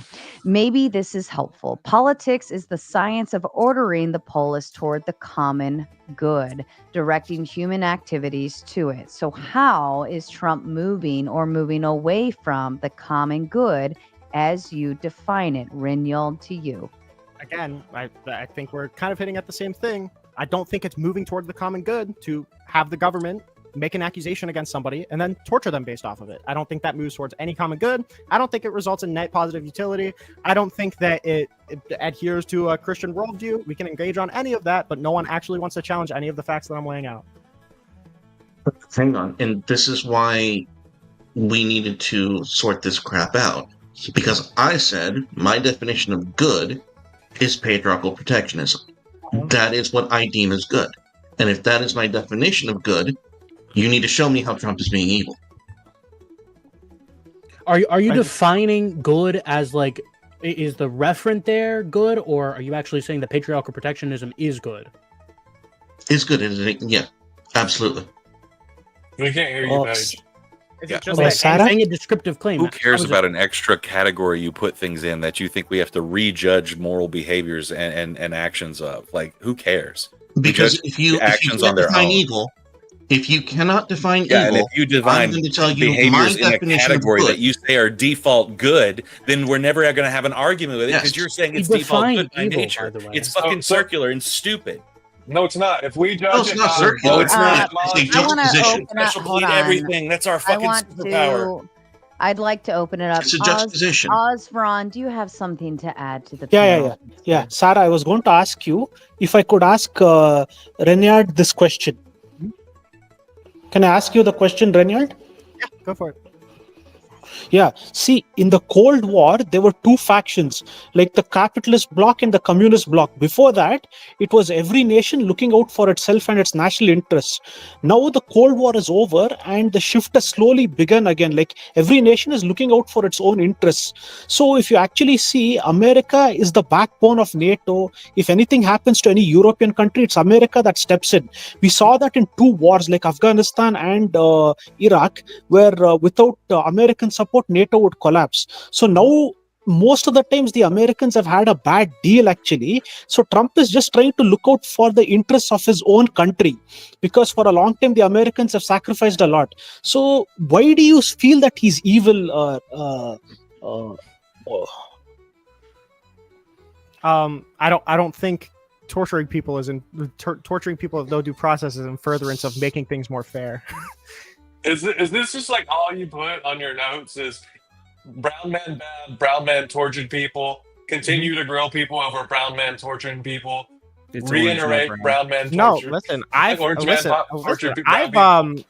have 4 separate points, but you guys can't engage on the facts of this one, so why the fuck would I move on to any other one? Well, let me try to engage at least from your perspective. Like, if you're saying that it has to have high util in order for it to no longer be immoral, so what is it about what's happened here with Trump that you're bringing up that you're saying is bringing low util to the country? Can you describe that? That we're setting the precedent that the government can just make an accusation against somebody and then torture them for it without having any other body.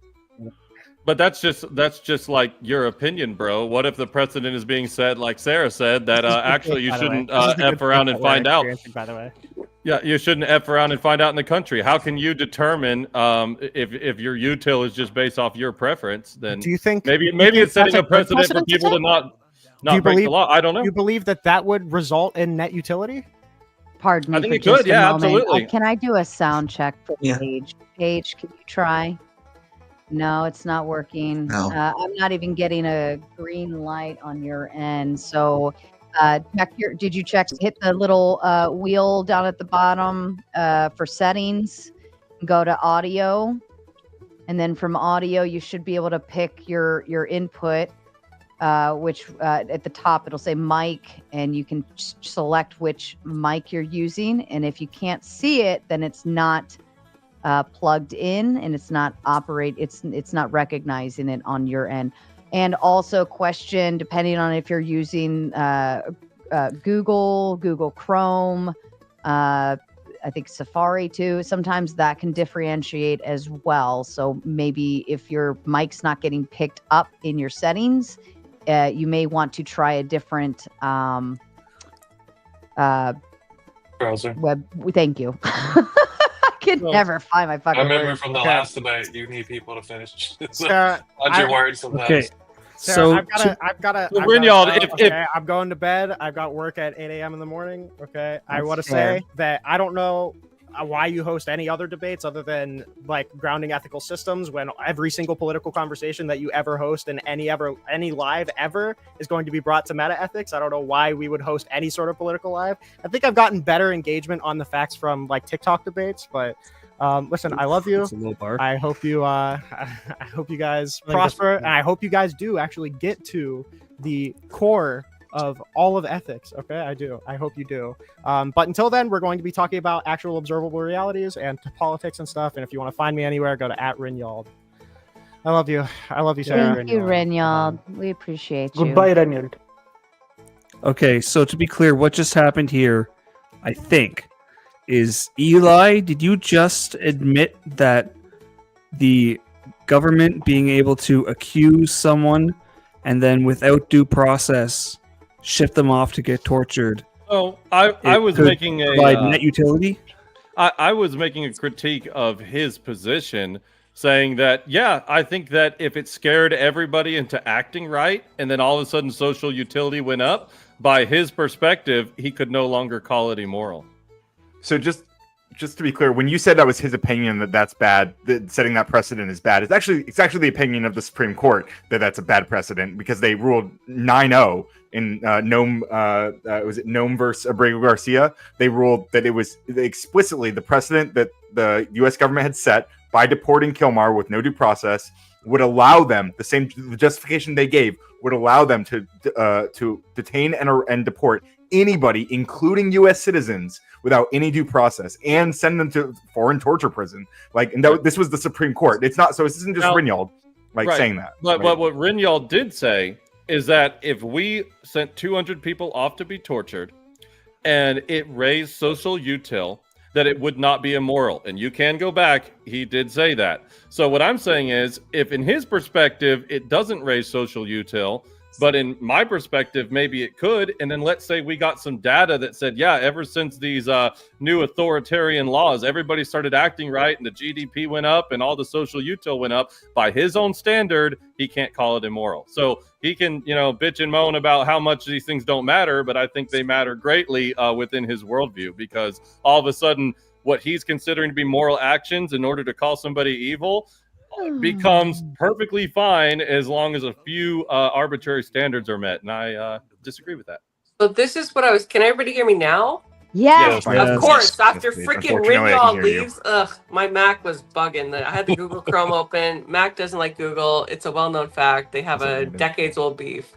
Anyway, so what I was trying to get at, and this is what Eli was also touching on, is the problem with the utilitarian viewpoint is that there's no way to objectively analyze it as being moral. There's no system for that, because everybody can have their own viewpoint. For instance, like a completely degenerate person can think, well, the most utilitarian thing that I can do is get the best price on CRACK rocks. And if I can get the best price on those rocks, then who the frick cares who suffers in the process, right? So I understand that Rinyald and everybody also has the subjective opinion that my worldview is the best worldview. But the problem with that is that we can't objectively analyze it. If we're talking about something like Christianity, from my understanding, and male debaters that are Christian, please correct me if I'm teaching or if I am wrong, there is a set amount of rules that we can evaluate someone's moral decisions on. Ergo, it's something that is credible because it can be objectively analyzed. We cannot do this with utilitarianism. And I wish Rinyald would have stayed, because I don't think that he has an argument for this. And Rinyald, if you're still listening, you want to pop back on, I'm more than welcome to, I'm more than happy to discuss this with you, because I do not see the correlation there. And that's what I wanted to say. Simple. As a male debater, I can engage. Paige. I think she wasn't referring to male debaters as far as that's concerned. She was talking about the Christian male debaters. And she was seeking their guidance and ensuring that she was speaking upon Christianity in the proper way. Michael says, I've done everything and still Ryan is a racist. Now shots are coming back. I am a little saddened by Rinyald, though, to make he asked if he could come on and do a Throwdown Thursday here with me, and I was very happy to oblige. But we also all know which people typically come to these panels and which arguments are likely to be brought forth by left and right, and atheists and Christians, left, right, center, up, down, over, and around. And I'm actually very discouraged that he would throw the insult out there to me and the entirety of my show and what it's been built upon on bringing all of these people to one screen so that you can have the ability to fight the fight and to defend your stance, knowing, especially the Crucible crew, our active, chatters, panelists here, and we all know that they will envelop the metaethics and that argument. So to me, I think Rinald in that aspect would be almost foolish to believe that we wouldn't end up there at some point, or at the very least in the beginning. Even I brought forth the effort, even though I didn't even go down the Christianity route. I actually stayed within his basis of what it was, and then you can simply flip it on him in the end. So I'm really disheartened that he said such things right before he left. And this is kind of like let me shit all over the thing that you've built while utilizing the thing that you've built as a tool. So I didn't take that one very well. It wasn't very kind to say of him. But that also tells me he hasn't watched every fucking show here, and he hasn't done his fucking homework, because we've not always ended up necessarily in that stance. We even did the moon landing debate, for fuck's sake, and didn't end up in metaethics of everything.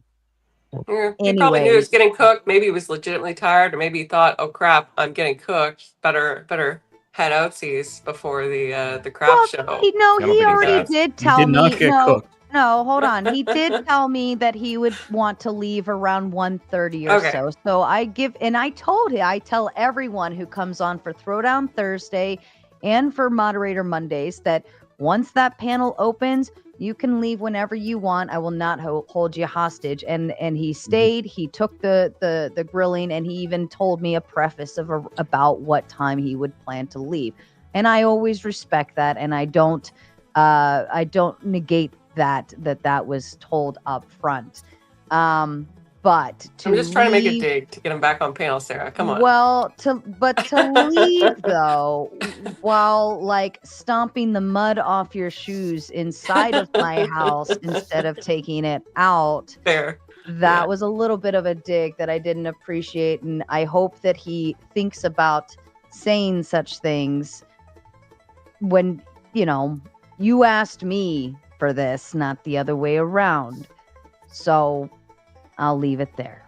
Yeah, and his whole premise So was, this- hey, grant my worldview, say that my epistemology is correct, even though it's not grounded in anything, while simultaneously saying my facts are my facts and my opinions are my opinions, and if you don't go with my opinions, then you're wrong.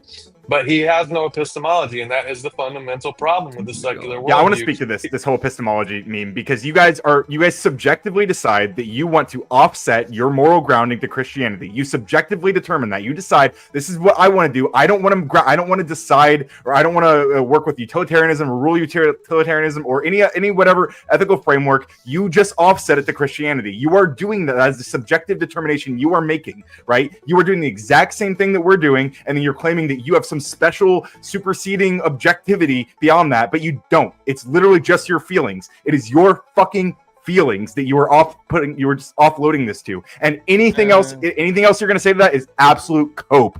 Okay, just to be clear. Absolutely. Like there's a Bible or Here we anything go. like The that. cope The is Ten coming. Commandments, Yeah, right? absolutely. You guys, This is you guys why, understand. hold on, Let me stop. And this is why Eli, a smart tactic would be to stay in their worldview, bring it upward, and then throw it at them based on what they're saying. This way, your Christianity is not being at stake. Your worldview is not at stake. You're simply utilizing theirs and flipping it on them based on what they're saying. Just for instance, utilitarianism is the overall happiness of everyone. Well, crackheads are happy too. Is that the overall good? Orgasms are make me happy, but is it overall good if I have them all day or with anyone, right? Happiness is a fucking joke inevitably, but to utilize the utilitarian argument based on what he's saying about Trump would be smarter than I wouldn't even mention Christianity or anything of that nature. Right. And I tried not to. I don't know that I did in the entire time talking with him, and at the end there I did apply the utilitarian thing, but someone was watching the first time, at least based off strictly what I was saying. I don't know that they'd know I was a Christian. I can explain this. Look, if can you guys at least see how he would take it as bad faith to spend 2 hours with you guys essentially saying you don't have the meta-ethical framework to even ask that question, rather than actually engaging with him? No, I think it's because bad faith I'm not. to have no. Oh, of course you don't. Of course you I think it's bad faith to have no ethical framework. Just like Mhm. Sarah was just saying, if we were to hook 100 people up to morphine, they'd be extremely happy. Therefore, under utilitarian view, it's good for them. Let's say they're mentally ill. Let's say they're handicapped, and we would just rather hook them up to morphine for whatever time they have left and let them be happy. Is that necessarily a good thing? No, this is the bottom line here. It's bad faith to call somebody evil in your prompt and then throw a tantrum whenever people ask you what evil means. I mean, I don't know if it gets more bad faith than that. Well, I don't think that he's. Hang on. He's not throwing a tantrum whenever you say when you ask him what evil is. What he's I think the frustration is that he brought specific claims about. Usually, when we talk about the issues he brought up, people are arguing about the substance of those things. They're arguing about the substance of whether or not Trump did whether it was legal for Trump to do XYZ, whether Trump was following what X law, or whether he even actually did a thing. Right? People often disagree about these things, but instead, all of that gets shoved to the side. Right? And so all the research that Rignall did for this is kind of getting like pushed over so that people can just ask him. He needs to like choose we a more obviously have different political opinions prompt. about what evil is. Let me ask, these because opinions, right? definitely not sent a 10 and said, is that a fellow software developer that is making a good point? There you Hell go. yeah, brother. Love to you. Daniel says, Osvron to the back, unless he backs up from his camera and says, thank you, come again. Osvron, can you say thank you, come again? Thank you, come again. Thank you, Osvron. You are so kind. And definitely not said, we are logic. And then Crucible Crusader said, for Sarah being base. And Michael Kimball, you're killing me in the back chat, buddy. Like, I don't know how else to tell you to stop chatting in the private chat. It is very distracting, not only to me, but to everyone else up on screen, because that little red dot goes off. And then I think somebody needs something from me, and then I have to go check it and get out of where I'm at and what I'm doing. And I gotta go check just to see you yelling at Ryan from the fucking back chat. And it's very obnoxious. And then I gotta click back and find where I was again and move along from there. Please stop talking in the private chat. For fuck's sake. Thank you. If I can exchange a little charitability to Kimball after the cruelty that I put him through earlier when he was completely demolished on his understanding of the 14th Amendment, he did donate a few times and just didn't understand that he needs to communicate in those donations to kick people and bring him up. So he has been donating and just like failing to there's been like a again this blank donation. He should have typed in here kick XYZ, bring me up. But he's not doing that because I guess he's a boomer. But yeah. Okay. Anyway. I'm not sure. But Michael, that private chat that you keep. Sorry, Paige. I'm sorry. I'm in naggy mode now. Okay. All right. I've been called a racist. I just had somebody shit all over my entire channel and what it means and what it stands for. And then now I have our darling Michael still typing in the back chat. Like, I get it, you're sending donations, but that doesn't negate the fact that there's a nuisance in something you're doing after I already told you for like the fourth fucking time back there not to use the chat. Comment in the comments, not in the private chat. It's for logistics and important stuff. Please and thank you. All right.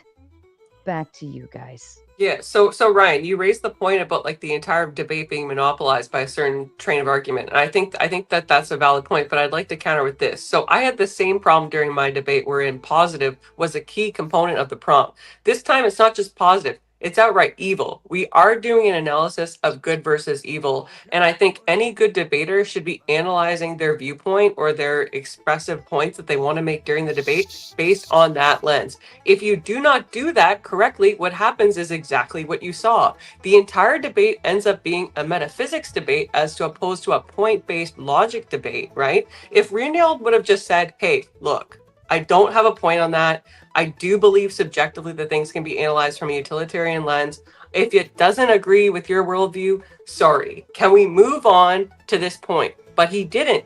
He kept hyper-fixating on that. So the entire debate was like a cyclical thing. No, he did exactly what you just asked him to do. Yeah, he did actually. exactly that. Almost word for word. He did that many times. Almost word for word. Yeah. Yeah, literally. I You guys want to let her finish? I think her that he point should before you have. spoke up? I don't think they he would have doesn't understand what I'm even if saying. he Is said there any point to colloquially finish? evil, He just they wouldn't have rejects accepted it. Hold on. He said he didn't have a strong stance in terms of the morality piece of it, right? He said, I'm a utilitarian, because I specifically asked, where does this all come from then? When he said it's, when I asked, like, is this a morality? What's immoral to you? Whatever. Said, I don't really have a strong stance on morality, but if you ask, like, I come from a utilitarian standpoint. That's about all that we got of that. And when we try to apply the utilitarian standpoint, then it's like, well, that's not how that, is applied. And I don't agree with that. But then where is your standpoint at? I need to know how to apply going forward as I move up through the levels of what you're saying. So like, if you say, I'm Catholic, and then I say, oh, well, what do you think about virginity, right? Like Catholicism, I could follow that, and virginity, and then I could follow what marriage is and where that stands with that, and I could follow the line of logic. If you say I utilitarianism, okay, well, let me utilize the rules of utilitarianism. I'm going to apply it. Okay, well, he says Trump is evil because they put 200 people in jail in El Salvador and they're being tortured. Okay, is the overall of society happy? I don't know, like, where do we fucking metric that at? Is the overall society okay?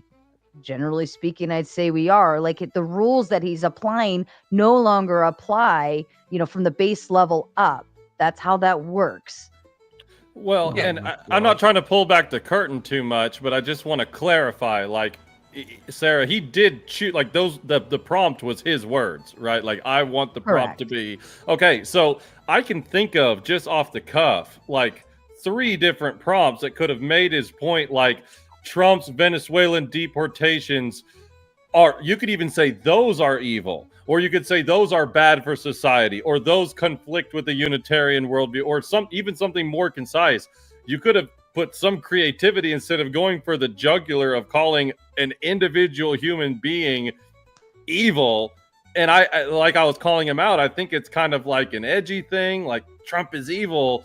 Like, this person walks around in body. That's a huge, huge claim. And then to, like, spurg out whenever, like, that's touched on and say, well, I'm really just here about policy. It's like nothing of the prompt has anything to do with policy at all, really. Well, like, what he's saying is that the policy he's saying the policies are, he's saying that Trump does evil policies. And for what it's worth. No, he's not. He's saying Trump is evil. Yes, I understand that. But he's justifying it by saying that Trump is evil because the policies he does are evil, right? And the things he says and does, that's what he said. But first of all, I want to also add that Trump himself runs around and says the left in general, like all the left, not just like specific members of the left, not the radical left, all the left and all the Democrats are evil. He says shit like this all the fucking time. So I mean, like, I think you're just on the fucking raging here, to be honest. tomato panel. I mean, like, let's debate what evil. What's the definition of evil then, and how would we apply that to leftists? I mean, wait, I just the real they want Trump to follow the law. Good. That's It's what he not means. prevent moral good in any capacity. Well, I'll be real quiet after this, but I just want to say, if you can't see that making your prompt and choosing your prompt, X is evil, and then not wanting to discuss what evil means is kind of insane. I'm just gonna say that's kind of crazy. He gave a definition for evil, for the love of God. No, like, but this is ridiculous. All you're saying is, oh, his title opened me up to be able to make this really petty and pedantic argumentation about, like, grounded ethic bullshit. It's the prompt. He made the claim. It's the prompt. No, and not only the same as, hold on, just the same as, and I'm picking on you, Ryan, but like just the same as Ryan saying Sarah's low key racist. I'm like, all right, well, come on, let's, like, you have to put substantiation to that as to why, and he's basing it off of one thing that he, clearly I think it was a misinterpretation. But then I say, well, like, if that gets lost in the sauce, then all of our time being here, like, what else you got? And you have to substantiate that claim. Even if I said I'm the hottest chick in the world, I have to back it up. That's a fucking claim. And I have to provide some kind of reasoning as to why, Kay. And if you break it down and it's a morality claim saying K is a bad guy, somebody's going to say, well, wait, what makes you think he's a bad guy? All right. And well, so- number one, I'm going to say what is bad bad is even? this is bad. This is how I would define bad, because I mean, the word bad, I could say, dude, that's badass. That's You not. can't ask that effigy. That's wait a getting minute. into Wait, pedantics. Eli, one moment. That is not how I would approach that. I would not say if oh my god, if somebody. And that's why you're said- not on debate panels, Kay. And that's why you're on. I'm fucking with you. I'm fucking with you. If somebody asked me, is this person bad, and then proceeded to give example after example after example of ways that they think like justifies Because them calling them doesn't bad. make One moment. him evil. But do you think it Yeah. would be One moment, fair one for moment. me I'm to not done. ask I'm what not their done. definition of I'm bad not is? done. Okay. If somebody tells me that someone is bad and then gives multiple examples that they feel justifies them calling them bad, my first response is not, okay, let's define bad. No, my first response is to tackle each one of those examples one after the other. Hold on. And Let talk me- about them. And that's what what's his face wanted to do, and that's what Eli refused to do. Listen to this. The definition of evil in and of itself, and this is why it's important to understand terms. Evil it is, let's see, as a noun, right? There's I don't know, there's a couple different definitions of here. Of force or spirit embodying or associated with the forces of the devil. Okay, that's a Christian stance, right? So number one, we could take it there. If that's the first definition, we could take it to Christian ethics right off the bat. Then it's also harmful or tending to harm. Then it's also extremely unpleasant. That's based off of smell or sight. And then also profound immorality and wickedness, especially when regarded as a supernatural force. There's like all sorts of different things that I would say that you could harmful or undesirable. Like these are things that you could say. Kind Well, of like then it's a really why? subjective thing, right? Well, no, and also Based on what? Exactly, and I want to bring up. You can say give that the up. I give actions up. are well. Okay, that's fine. You can bring up that the actions are evil, but guess what? I'm happy to admit as a Christian, not happy, but I've done evil actions. Does that make me ontologically evil? Can someone point to me and say you are evil? You know, and we could get into a whole Christian metaphysics about that. But notice I didn't bring any of that up. And let me hold on. Let me be an evil bitch for Michael. You're still literally knocking out the private chat, and it's very distracting and it's very bothersome. Let me start with this. You can super chat all fucking day long, but if I specifically say, just like I said up here, I said, please stop typing back here. Literally, please. I said it nicely, and then you kept going. And I said, if you text back here again, I'm going to boot you. And then you did it again. I booted you. You literally came back into the backstage and then kept typing. And I said, Michael, please read this. Stop texting in the private chat. It is distracting to me while I operate many other things. Click the button at the top that says comments and type there instead. And literally kept fucking typing in the private chat.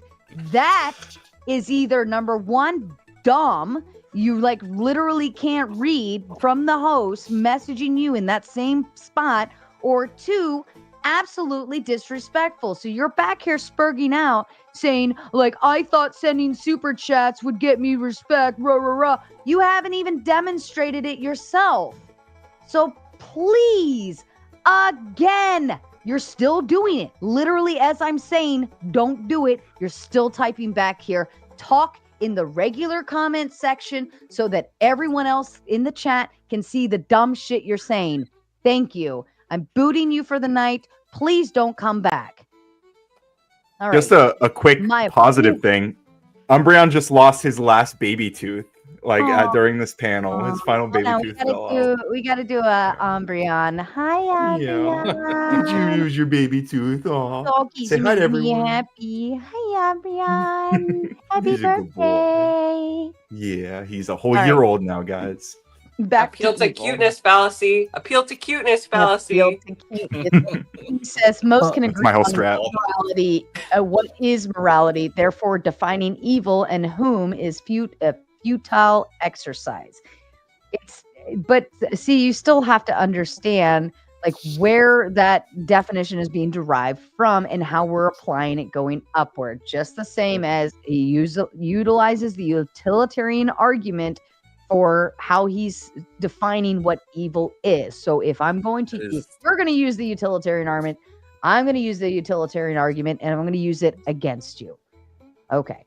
And to be fair to you guys, like I was also kind of frustrated with the prompt. And if you remember, I came in, I actually wanted to argue with Brynjald, right? Because I don't think Trump is like evil. I think he's purely self-interested and he does things that are like his entire strategy of existence is purely to do whatever the thing is best for Trump. And I think that is really in many ways the epitome of liberalism. And so I think under the democracy we live in and under the incentives that we live in, people are incentivized to do exactly like if they don't have any sort of other external moral grounding, like to appeal to that, then yeah, they're just going to do whatever is absolutely best for them at any given point, and that's what Trump does every single day. So I do think that is worth critiquing.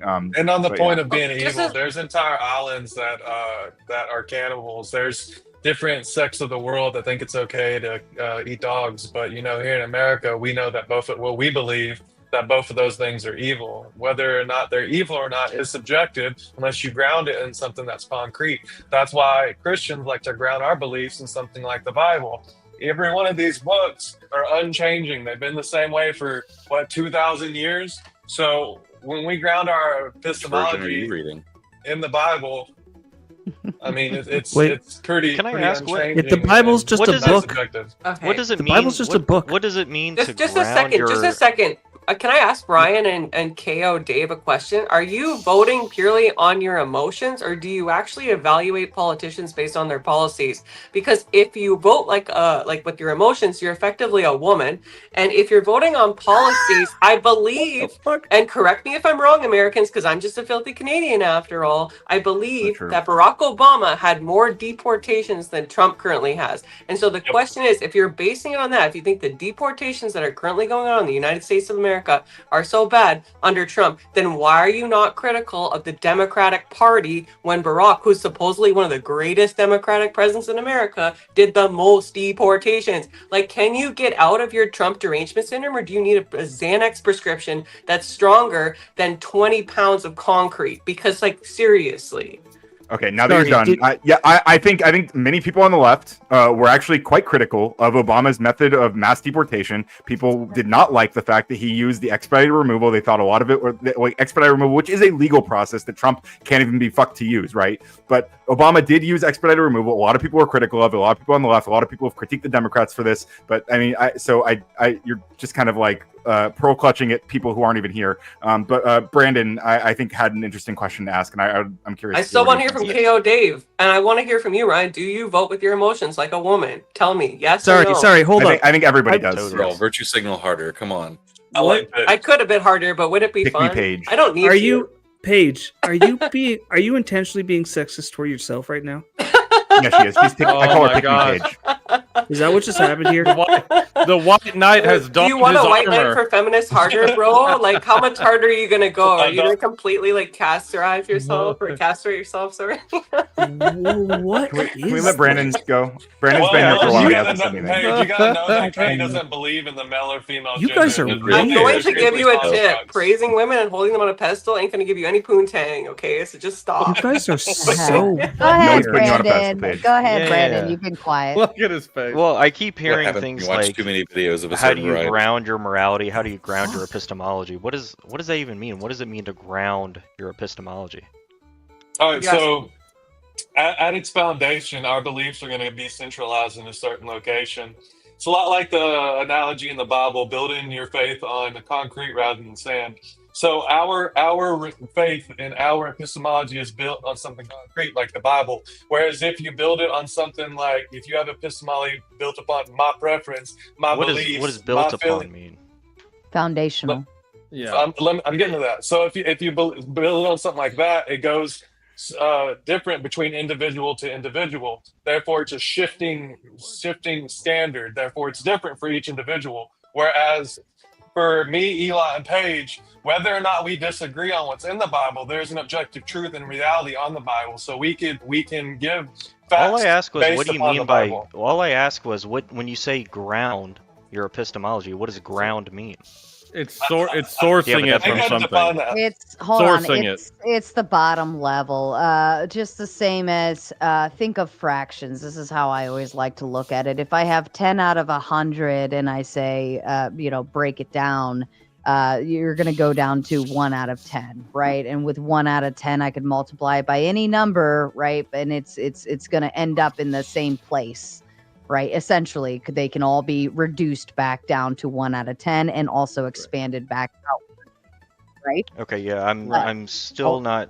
I'm still not clear on what we mean. It with the foundational piece behind it is to say I'm going to ground it in something to where that foundation. But you just said ground and foundation. I don't know what those words mean. I'm going to root level the argument down to the bottom of the barrel, the base of the argument, and what it is and why But what does base mean?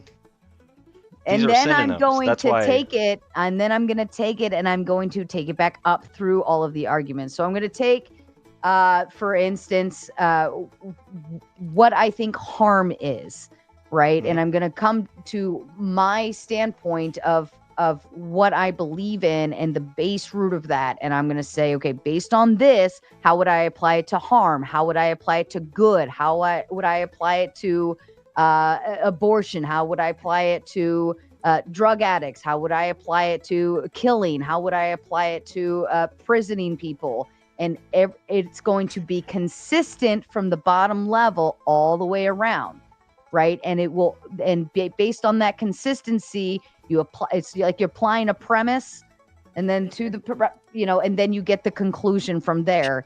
And then you're going to just follow it. And it should be consistent the whole way around. Just the same as taking his utilitarianism aspect and saying, okay, utilitarianism is based on happiness, right? The overall happiness of all. So we're going to derive that down. That's the bottom of the barrel, is happiness overall, the general net positive overall. I take happiness and I start applying that around to everything we're talking about. Apply it to abortion, apply it to imprisoning people, apply it to murder, apply it to this, apply it to that. Well, I'm going to apply it upward, right? And then let's say I apply it to drug addicts. Well, yeah, drug addicts are happy as fuck. But can we still say that's a net positive? Like, they're happy though. But is that a net positive? It's not. So you root level the argument, and it allows it to be consistent across the board. And if you find inconsistencies as it gets brought back upwards into the surface level arguments, if it's not consistent with your base level like morality, then, or principles or values, then you're poking holes in people's arguments that way. No. I understand how this sort of dialectic works. When somebody gives like a definition for utilitarianism, you want to run these sort of hypothetical scenarios to test their logic, to see if they're going to bite the bullet on like the utility monster here, right? That's like a well-known reductio for utilitarianism. But when they're saying like ground epistemology, it doesn't seem, at least to me, and they can correct me if I'm wrong, it doesn't seem like what they're saying is that they're applying their sort of epistemic standards consistently. I don't think that's all they mean by ground your epistemology, because I think that Rinjald would be consistent in how they're saying, well, I know this, or I know this, or I don't know this, or this is bad, this is evil. I think they would apply this consistency. You might be able to get them to bite some bullets, but I don't think that's what they mean by ground. And what I mean by consistency, though, the consistency of the ground isn't applicable in what they're saying. So you may say, well, the happiness for everyone, but it's not consistently, like the conclusion isn't consistent to an overall good for society. Well, and what do you Can I think ask a we question, mean by Sarah? ground, Brandon? Mm-hmm. Well, can I ask real quick? Why is it bad for there to be a contradiction there? So, have you ever built breaks a the house, laws Ryan? of logic. It breaks the laws of doesn't. logic. Contradiction? Law of non-contradiction. What's wrong with that? What's wrong with doing that? You can't be one 'Cause then thing you're and another illogical. at the same time, right? Like Yeah, but you can have isn't it totally reasonable as like a human being who's like learning about the world still, as we all are until the day we die, under any worldview, isn't it perfectly reasonable to have some idea of a worldview and then to be kind of working through problems like throughout even a single day, like trying to work through like whether or not like one specific thing is like the idea that we need to have these like absolute universal assertions, like totally some like grounded in some metaphysical fact of the universe, it just seems so bizarre to me. Like this isn't how we have like rational dialogue at all. It's not a problem until you need to evaluate whether or not it's objectively reasonable. You need to evaluate things on objective standard. Go ahead, Eli. Sorry. Oh, sorry. No, I'm sorry. I interrupted you. Go ahead. Finish your thought. Yeah, no, so the problem is not having that viewpoint. I think everybody can here on the panel can agree that like if you have an opinion like i.e. we shouldn't unalive children or like we shouldn't unalive random people on the street, I think that's good, right? But how we evaluate that is different from person to person. And so the question is when we're making laws, we're making regulations, and we're determining whether or not something is morally wrong, which I think everyone can agree here, we are doing by virtue of the prompt itself, right? How do we evaluate which panelist is right? Is the guy on my left, the guy on my right? How do we determine that? And so that's why we need objective moral frameworks in order to do this evaluation process. And couldn't we also just argue about the substance of like the claims that are being made? No, like but we can let me disagree step at the end. in So my position when it comes to all these argue about things. Hey, let me step in here real quick. Well, hang on, because my real quick, I'm gonna finish. Like what I'm saying is that I believe you guys, right, the Christians on the panel, are offloading your subjective idea of what's good or bad to Christianity. And I think that I have my own opinions about what's good and bad. Everyone here has their opinions of what's good and bad. You're just saying it's good. I feel it's good to be in line with whatever I perceive Christianity to be, right? And so at the end of the day, we are going to fundamentally disagree on what is good or bad. So if we present facts and then we disagree about that, isn't it better to just talk about the facts and then we have our feelings at the end of the day? Like I'm not gonna change your Christianity worldview here. You're not gonna change my Can you formulate an opinion, though, if you don't have a foundational morality system in order to determine good and bad, harm and benefit? Where's the framework? We can sit here and I can just say, okay, Trump sent a bunch of people to El Salvador and they're getting tortured. And you're like, yeah. And I heard they get only one meal a day. Yeah. Okay.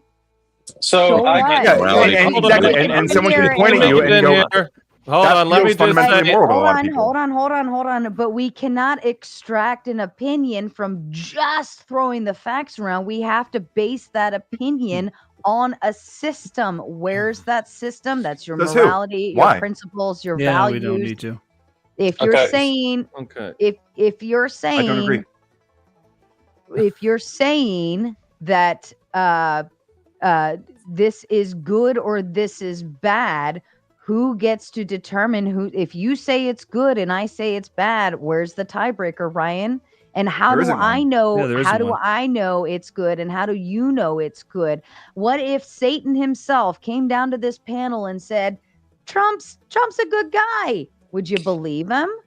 Satan said it. If Satan, but if it was Satan, I mean, we could probably be agreeable. If you believed in him, you'd probably say that guy's a pretty shitty guy, and he's saying Trump is good. If that guy thinks Trump is good, so and not only that, we could base it on my experiences in life, your experiences in life. We could be totally two different people, and you believe in one thing and I believe in another. And I say, well, this is bad. And Ryan says, no, this is good. And we're just basing it off of our experiences. Well, that's naturally, how most people work. Literally everyone has different experiences, Ryan. But how do we determine which experiences are applicable and making it the correct statement?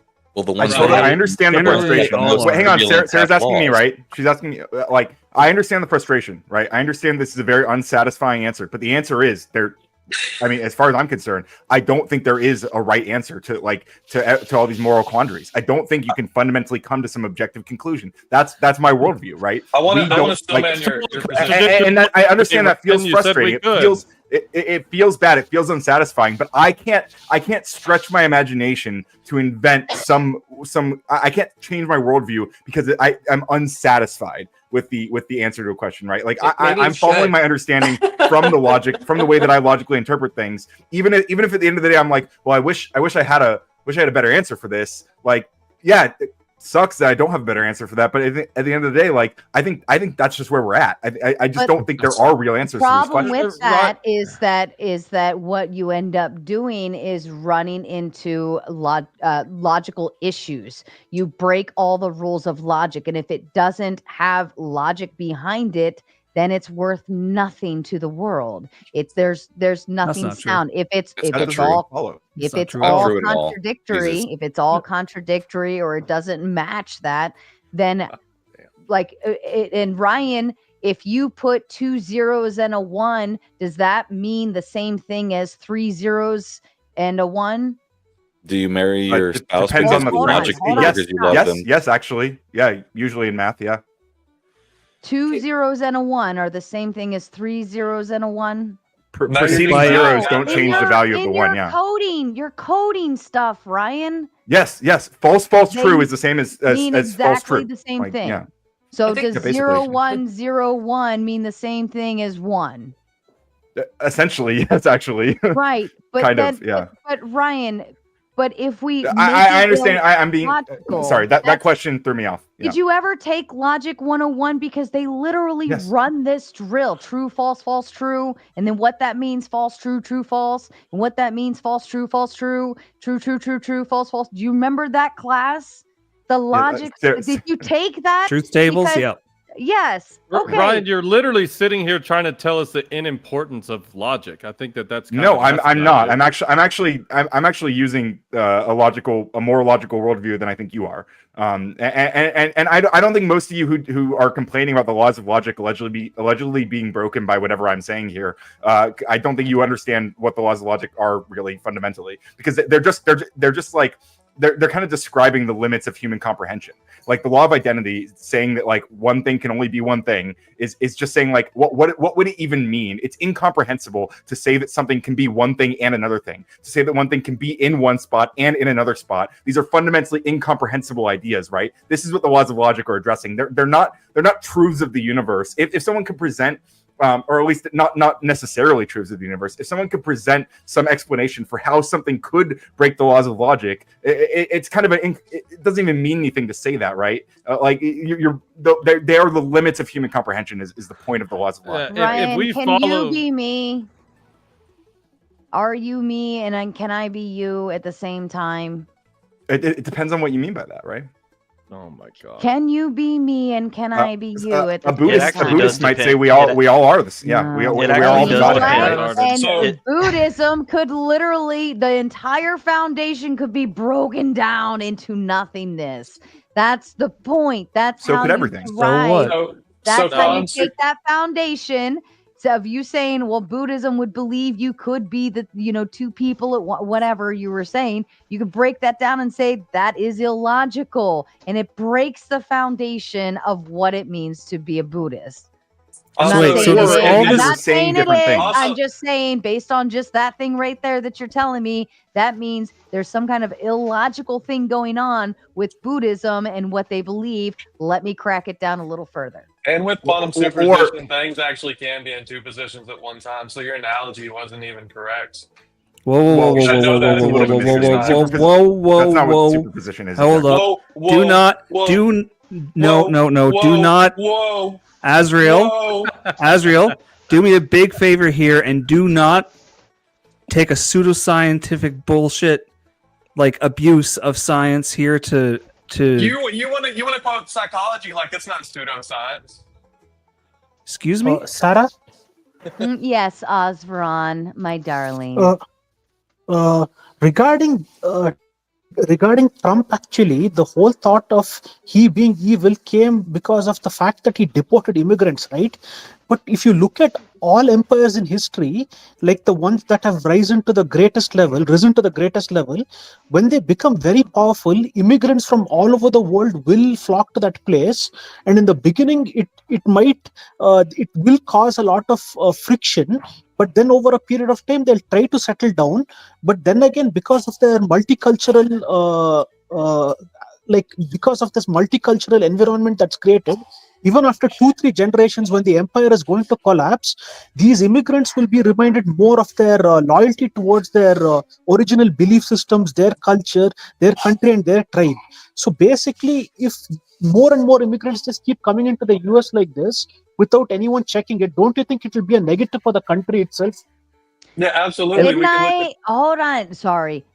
I'm so excited because I made this very argument towards the beginning. I said, is America just transactional for immigrants? Are they loyal to the country, or are they just coming here to get what they need? And then I asked the very question, if for any reason we went to war with their homeland, their home country, would they still be loyal to us? If we're just transaction, and this was based on just what Rinald was saying, he believed why immigrants came here for the capitalism, for the freedom, and I think it was something else built in there that was just, it was a transactional relationship. It was not loyalty. It was not, I'm America, fuck yeah, I'm proud to be an American. Like, it was nothing along those lines. So if they're not loyal to us and they're only here for the opportunity, if they're only here for opportunity, freedom, and to make money, they owe us nothing because we don't hold them to it. So excellent point. Look at the Ron. 1900s, right? One thing actually is the historian John Glubb. He's made this the reason, one of the reasons for the downfall of the empire. Can I read it a little bit? Is it okay? I'm sorry. Yeah. Influx of foreigners. One of the often repeated phenomena of great empires is the influx of foreigners to the capital city. Roman historians often complain of the number of Asians and Africans in Rome. Baghdad in its prime in the 9th century was international in its populations. Persians, Turks, Arabs, Armenians, Egyptians, Africans, and Greeks mingled in the streets. In London today, Cypriots, Greeks, Italians, Russians, Africans, Germans, and Indians jostle one another on the buses and in the underground, so that it sometimes seems difficult to find any British. The same applies to New York. Perhaps even more so.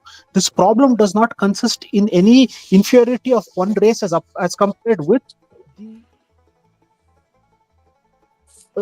another, but simply in the differences between them. In the age of the first outburst and the subsequent age of conquest, the race is normally ethnically more or less homogeneous. This state of affairs facilitates a feeling of solidarity and comradeship, but in the age of commerce and affluence, every type of foreigner floods into the great city, the streets of which are reputed to be paved with gold. As in most cases, this great city is also capital of the empire. The cosmopolitan crowd at the seat of empire exercises a political influence greatly excess of its relative numbers. Second or third generation foreign immigrants may appear outwardly to be entirely assimilated, but they often constitute a weakness in two directions. First, their basic human nature often differs from that of the original imperial stock. If the earlier imperial race was stubborn and slow-moving, the immigrants might come from more emotional races, thereby introducing cracks and schisms into the national policies, even if we were all equally loyal. Can you summarize that? Yeah, Like, because I when somebody's reading to me, it's very hard for me to follow. But if you could summarize like a general piece of that.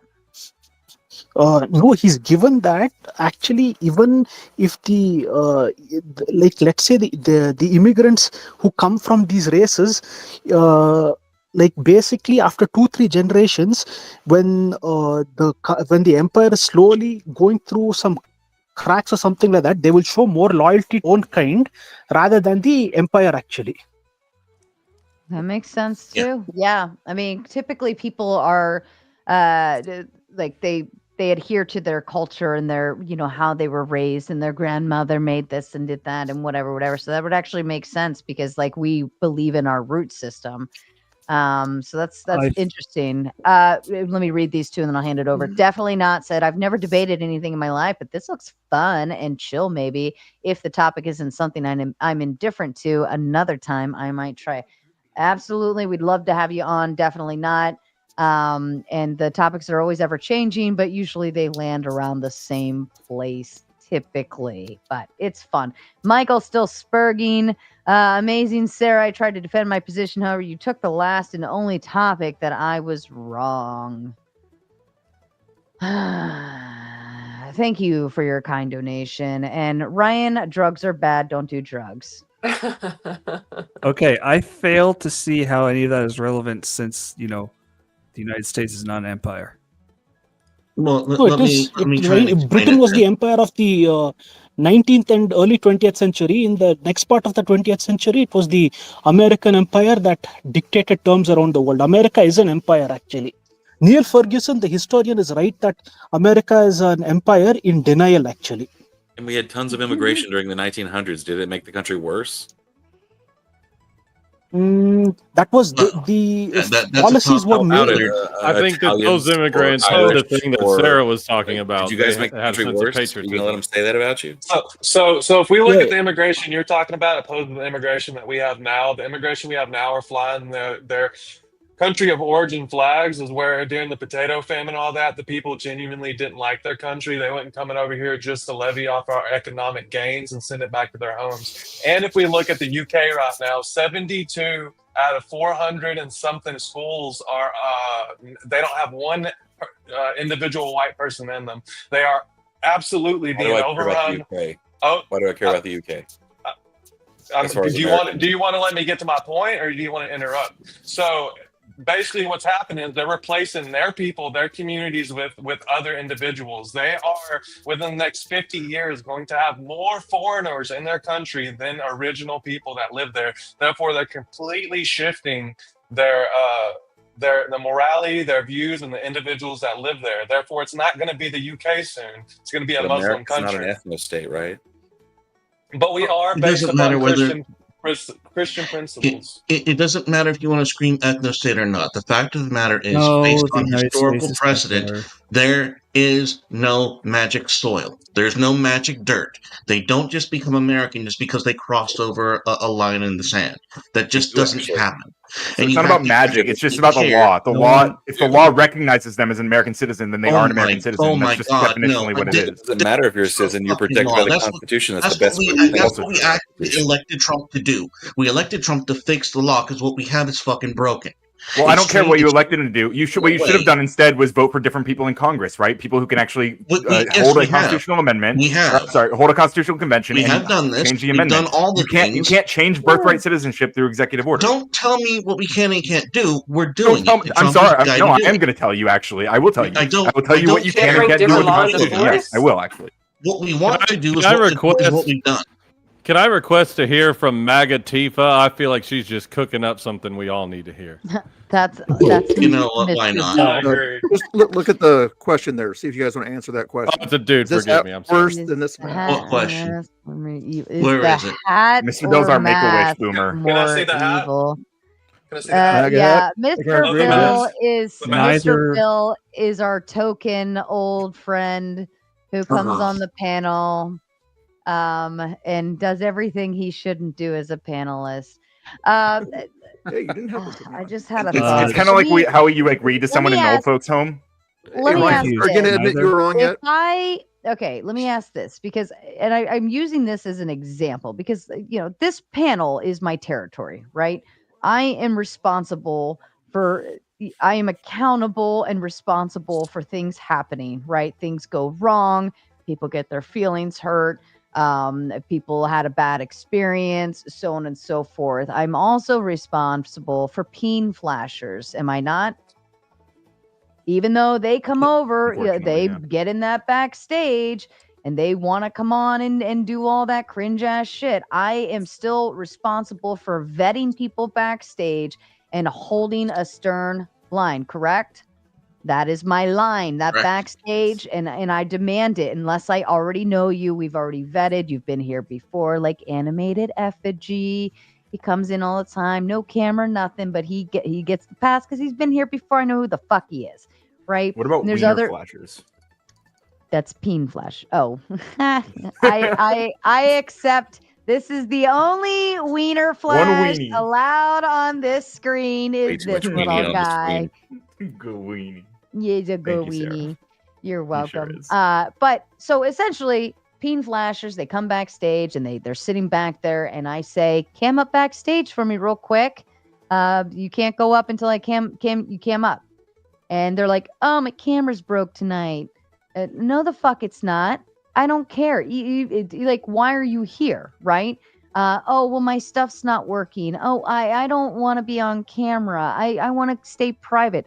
Too fucking bad. I don't know you, right? And let's just say I let my wall down and I let one come through, and then they peen flash.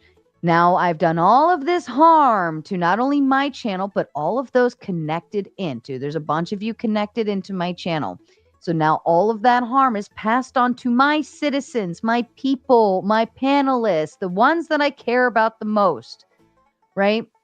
And with the immigration, with jumping that wall and coming over illegally, that's how I look at it. Our government has to keep out the fucking peen flashers, because the minute they get on here, they ruin everything and everyone, and they fuck shit up.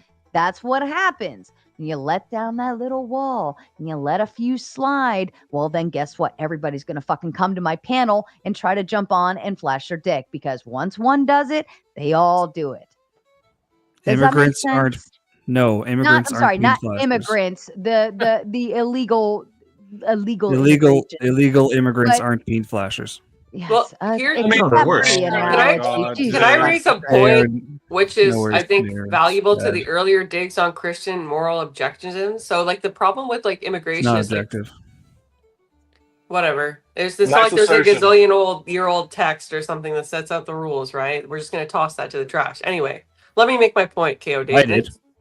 Yeah, you did, but you interrupted me now twice, man. So And look at you now, brother. I'd rather be me and her and our friend Eli.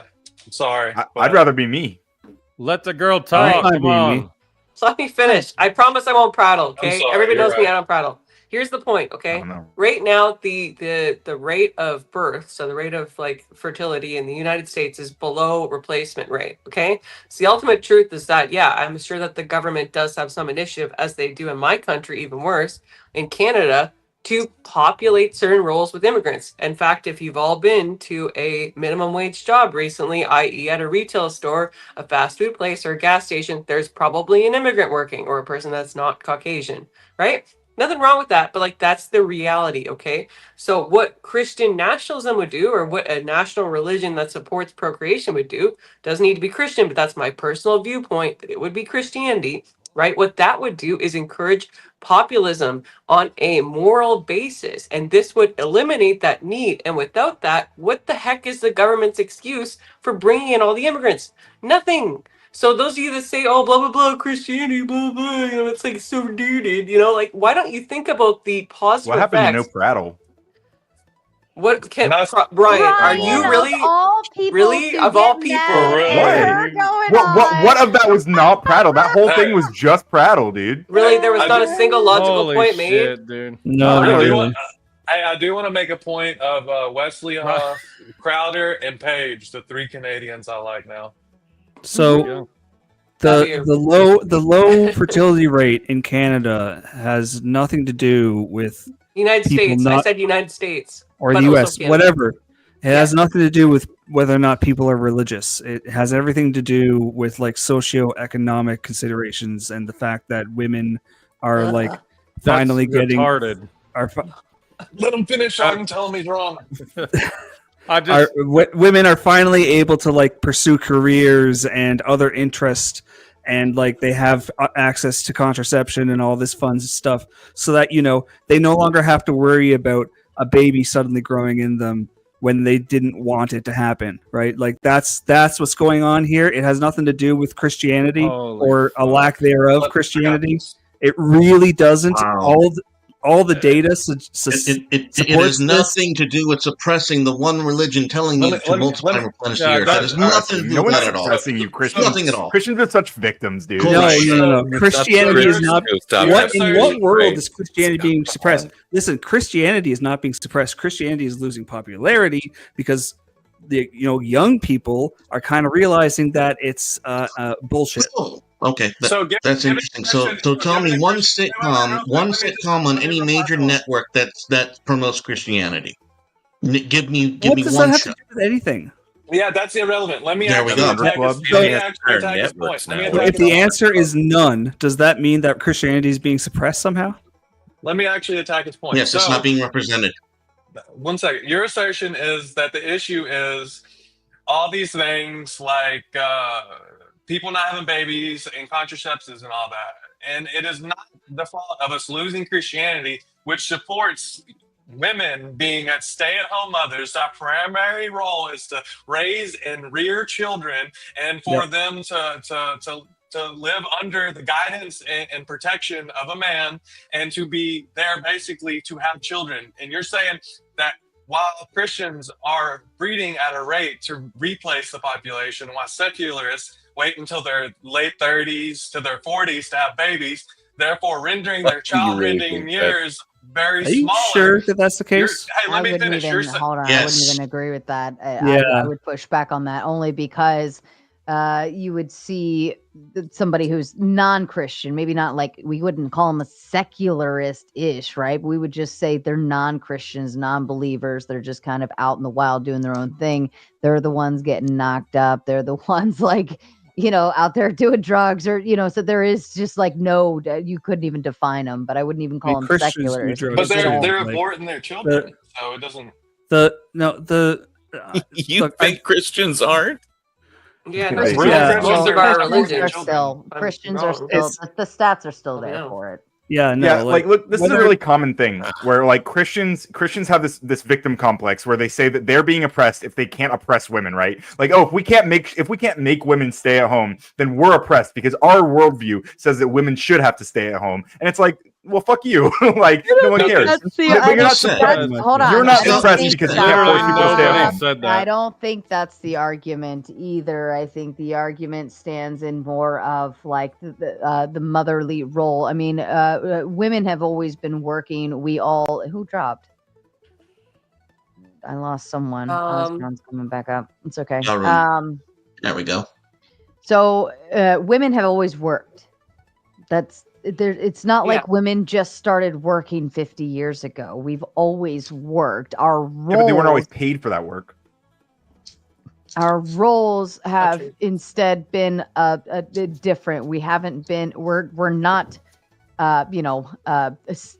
big scientists. We're not leaders. We're not in politics. We're not in the big stuff. Okay, we are more always in supportive roles. You have like your teachers, your nurses, or tending to the kids, or being the supportive role of your husband if you have a farm or whatever his career is. Maybe he owns a business and she's supporting him by maybe doing the books or helping with his clients or things like that.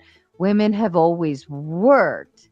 It's just a matter of what has been received as okay for women to work in. For instance, if a woman said, I want to go be in the military many, many moons ago, she would be scoffed at. Like instead, you go be a little nurse in the military. That's different. But in any event, all we've done is just open the door a little more than what already was. That's all. And nobody's saying that women can't hold these top jobs. Just the fact of the matter is that it's better for society, specifically when you're in a birth rate decline, to have a majority of women, except women that are obviously, they can't have kids or they're exceptionally qualified for a certain role. I agree with that. I've met many women that are just as capable, in my opinion, as men. It is rare. Okay. But the problem is, so Ryan, you brought up the point that religious people do not have as many kids or whatever. I don't know what your silly point was. Look, if you want people to have kids, then just a second. I have a study here. I have a study here from Pew Research that was conducted in 2022. Okay, And the average amount of children for Christian families is 1.9, whereas secularists have 1.6. Now you might be like, "Oh, Paige, it's just a difference I of didn't make 0.3." any argument But about that. translated to a national scale, that's a huge amount of kids, man. So Yeah, what but would if you be? look at the actual Tell me, birth rate tell over me how. time, Just a they've gone second. down to. Just It's still not enough. Just a Well, second. Tell me how it would be worse to have an entirely Christian society that's focused on from the teachings of the Bible going forth and multiplying versus one that is entirely secularist. Tell me how that would be better for a secular It would be society. worse. It would be worse because there are a lot of people who don't believe in Christianity, and subjecting them to your worldview is immoral. Exactly. No, let Well, me we'll jump put them in on Margarita because Island. Have you heard my Margarita Island argument, where we just ship them Why pick off me, Paige? to What is Margarita Margarita Island, and they Island? have a grand old time where they don't have to bother That's where you us? can go now that you're being booted. Paige, Paige, you got the boot, but I am happy because don't like Andy's coming up. theocracy. I can't wait to see. I Yes, can't. Yeah, Andy. somebody Good actually job, paid Paige. to boo you. I'm surprised. I said to You did boot good, Paige. someone, but hang back there. Somebody might do a little Uno reverse card. But if I want, Hi, I Andy. wanna- I guess. this is my favorite right here. This one. It's still a layup for you. That's my most favorite. He's so smart. I love listening to him talk. He's a very wise man. Everybody shut the fuck up and listen to him. But I wanted to add in, I had a thought based on the women at home making babies, right? We're not making the root of all evil. Okay, the basis for why feminism bad, Christianity good, comes down to consumerism, materialism, and so on.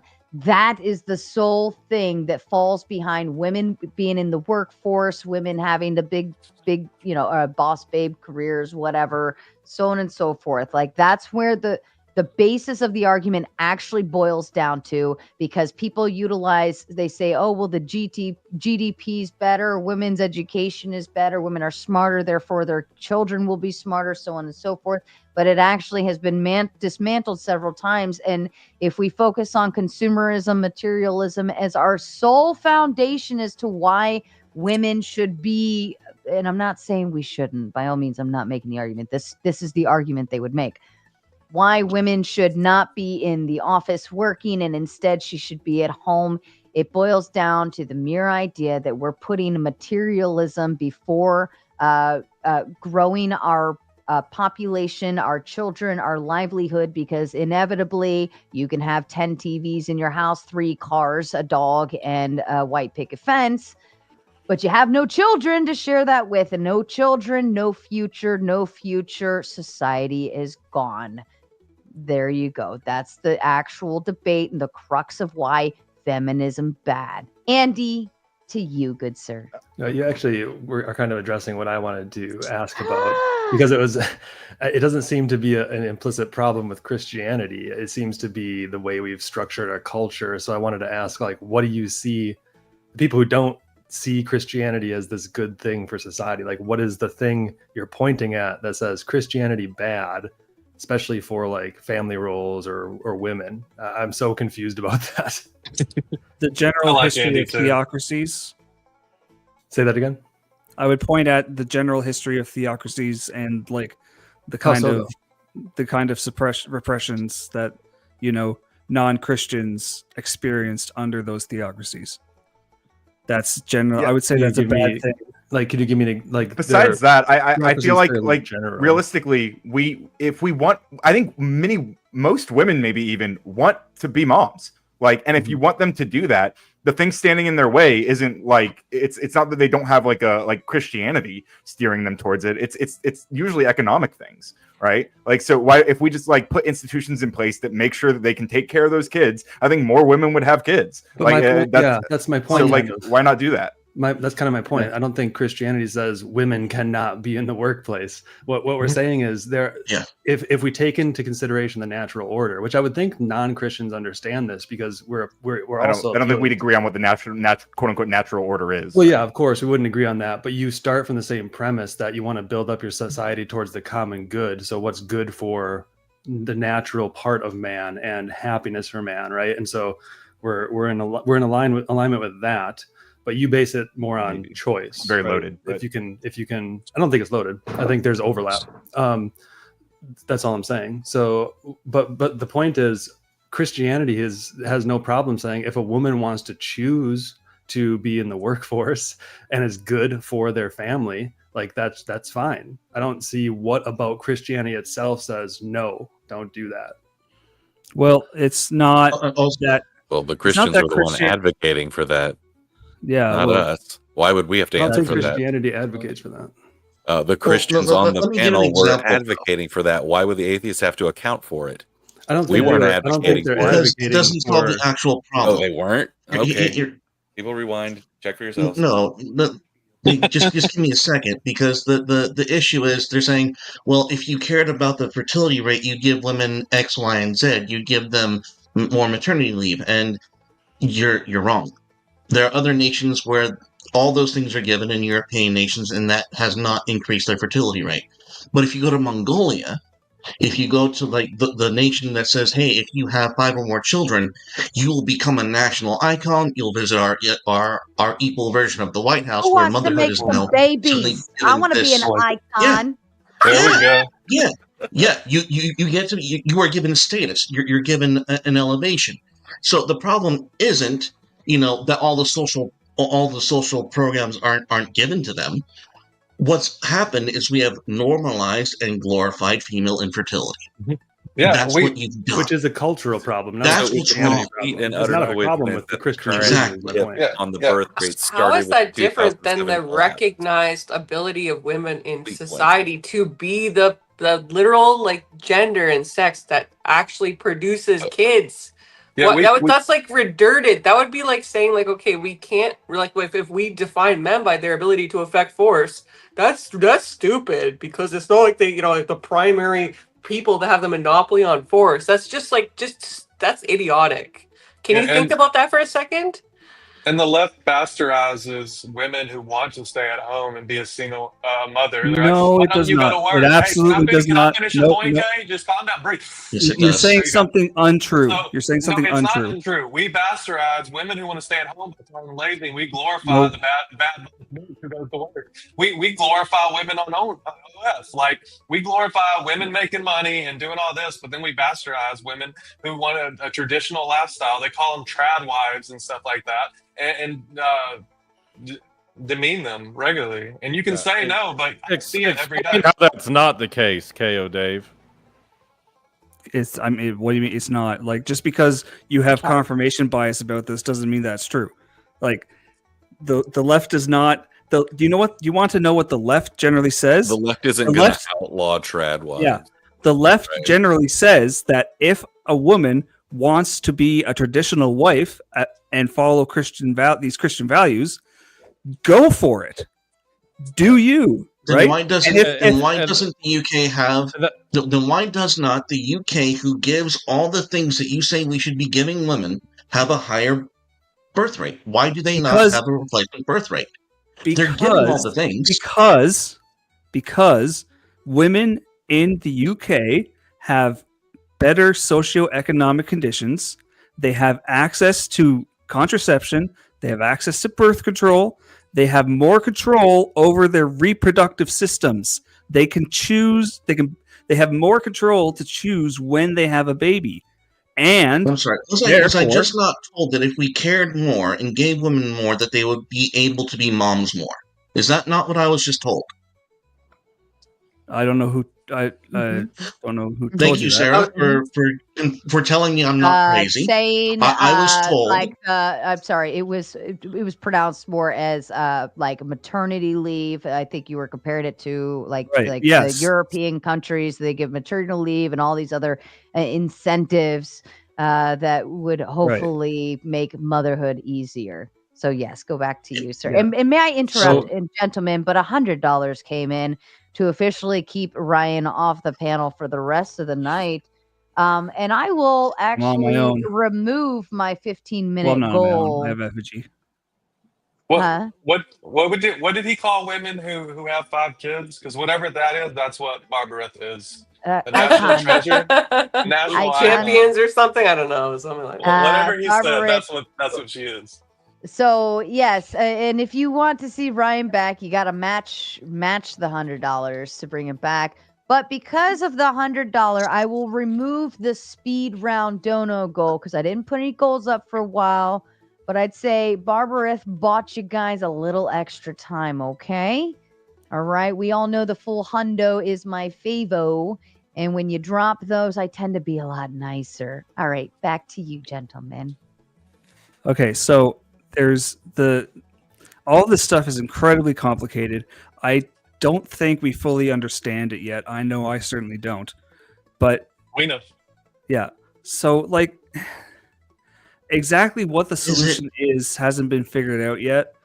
Right? Okay. Like we know like paid maternity leave probably helps, right? So like a woman It who has doesn't. been I mean it does. A woman who has been, you know, empowered to choose her own path through life because of, you know, everything I just mentioned, right? Is like, and she has a career. Paid maternity leave is going to make it that much easier for her to choose to have a family, right? So Do you know it's doesn't fix considered a anything. short-term? Do you know it's considered a short-term disability to be on maternity leave?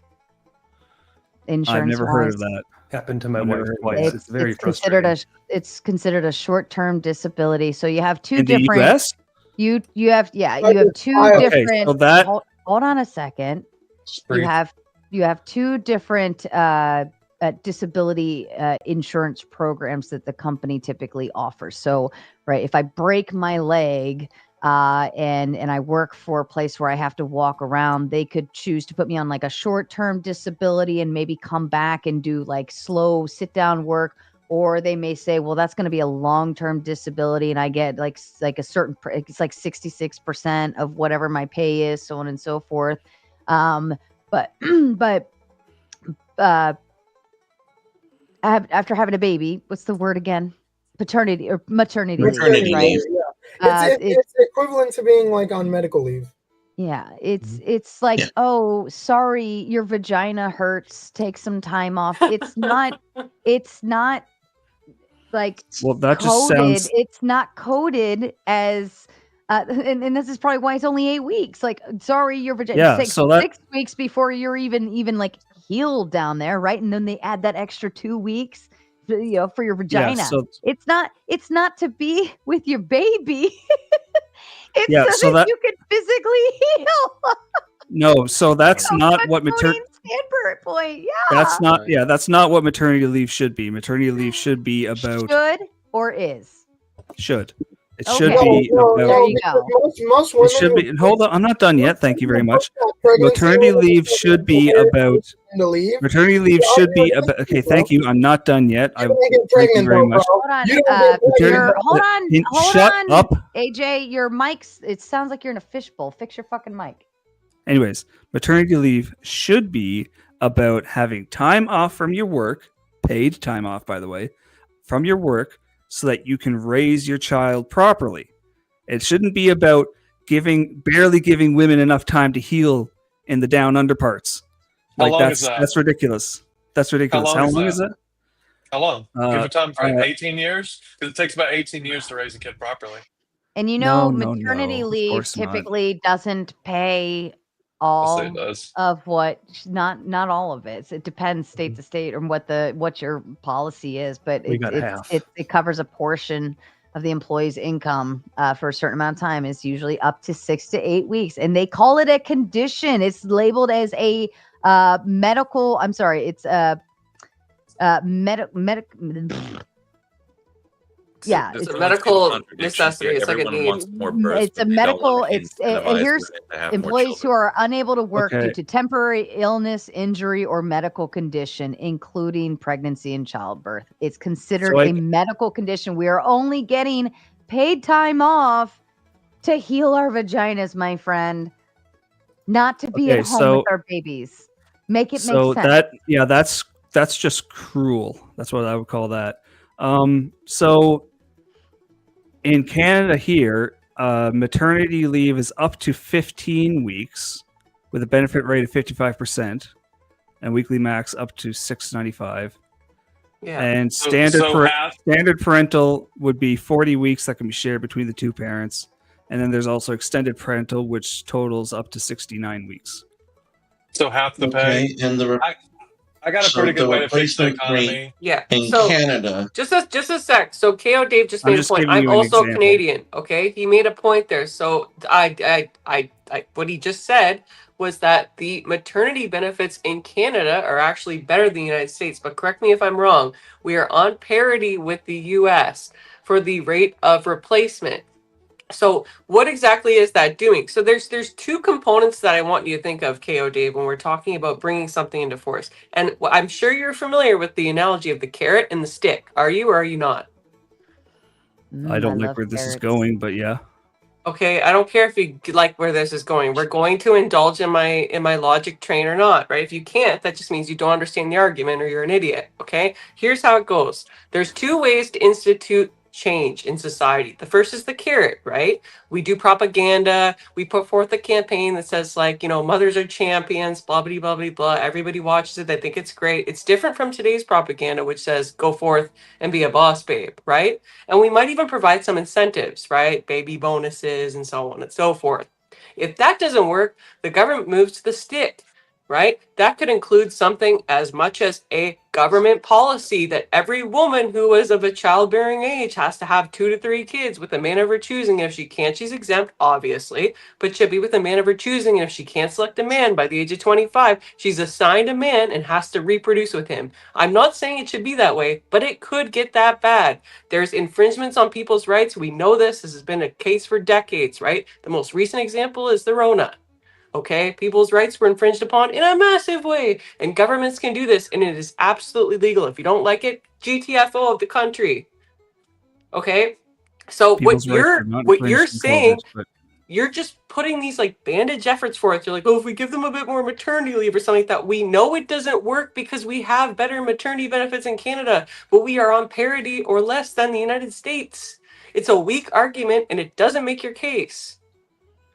That's it. Any response to that, Kay, real quick before I send you to the back?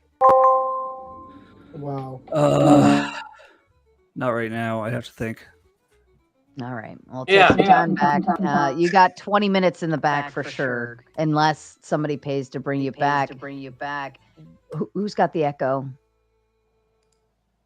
I think it's me. I don't know what the fuck's going on with my MacBook Oh, Pro. of course, Does you my mic still sound AJ. like Shut up. fishbowl? Your mic sounds fine, but now I keep hearing myself. Well, my mic's muted after this. Okay, thank you, AJ. BB says, Andy is saying, regardless of any religion, our society is in a population decline in Western countries. Tomato also pointed this out. The consequences humans is dire. What is the solution to the issue?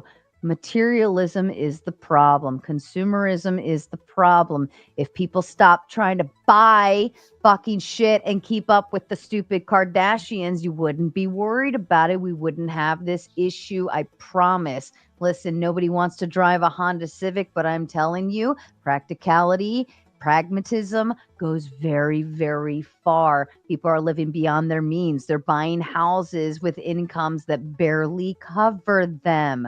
It's ridiculous. Actually, there's a study that I read about the size of the house, how the size of the house has, I think it was since the 70s, the size of the house has gotten bigger, but the actual, and I'm going to use the utilitarianism argument again, the amount of happiness level that people experience with having bigger houses has actually declined. We actually are not as happy because we have more money, more problems, and more fucking bills to pay. You guys want all this money. You want to be able to buy all of this shit. You want to have 10 cars, a motorcycle, a white picket fence, and the biggest house on the block. But then you are lacking in your own household, and you have nobody to gift that legacy to beyond that, except for just more money, more problems. Materialism is the devil. That's exactly I think that's exactly right, because you look at where birth rates are going up, it's in religious countries, not necessarily Christian, but it points to something beyond the world, right? So even that the way we were framing that discussion on the maternity leave, like, it's not about how much money you get. My wife got like half of her pay and she had 8 weeks off and it was disability, right? But this is what I meant by natural ends. Even KO Dave had the idea that it was good for the woman to be with her baby. And he said, well, we should support that with more money. But that's a natural end. And that's what Christianity is pointing to, too. So if we can just I think we have to peel away from the consumerism, materialism a little bit.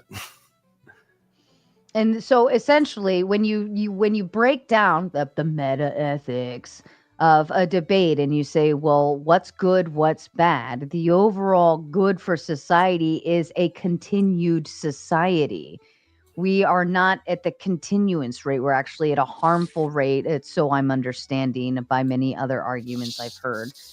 So if our population declines and we have all of these old people and then very few young people to support that system, you're going to see a big flunk on the top level and everything's going to crinkle down to the bottom and become nothing. So what we say, religions are being a little alarmist because it serves their purpose quite well. Right, AJ, you still got the echo, baby. Okay, but sorry, Sarah. What about now? Yeah, it's still going, Yep. AJ. Fix it. Can I ask a question? Well, I was Well, you just just going to said. say something about Can you the ask 2 utility. questions or 1? Just the one, because we do have this.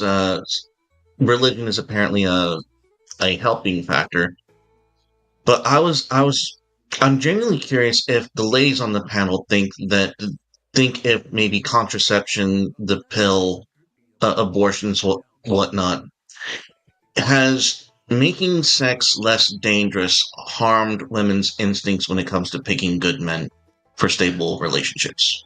No consequence, no thought process.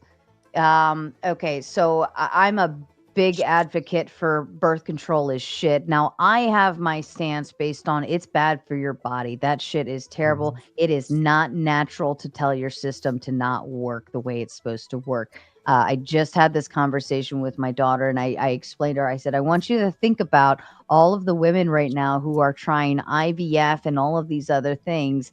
And they just came off birth control and they've been on it for 10 years and suddenly they can't fucking get pregnant. I can't figure out why. Like, you've told your system to not work for 10 years and then expect it to suddenly pick back up right from where it started all over again. You're shifting around your hormones, you're fucking shit up, you're saying don't bleed. And then women are like, I've heard these arguments. Women are like, oh, well, I started it because of my acne. You know what you do for acne? You eat good, you exercise, you do a lot of other, it starts on the inside, right? That's why that pill does it, because it goes on the inside and it tells your hormones, hey, we probably shouldn't be hormonal. Let's shut it down. And then that's why you're not getting those pimples. You actually need those hormones to do the fucking job. Right? You need the pimples, okay? That lets you know your system's out of whack and you need to fix it with good food and nutrition and all of these other things. But like hormones are good. We need them to do their thing. And then people say, oh, well, I get the copper non-hormonal thing, low hormonal, this or that. You're still putting something in your vagina that doesn't belong there. Like, I couldn't preach it any louder. It's the worst fucking thing in the world you could do to your body. Stop doing it. You know what you do to avoid getting pregnant at 16, 17, 18, 22? You don't have sex. You don't have sex. Really? Look, and if you're going to,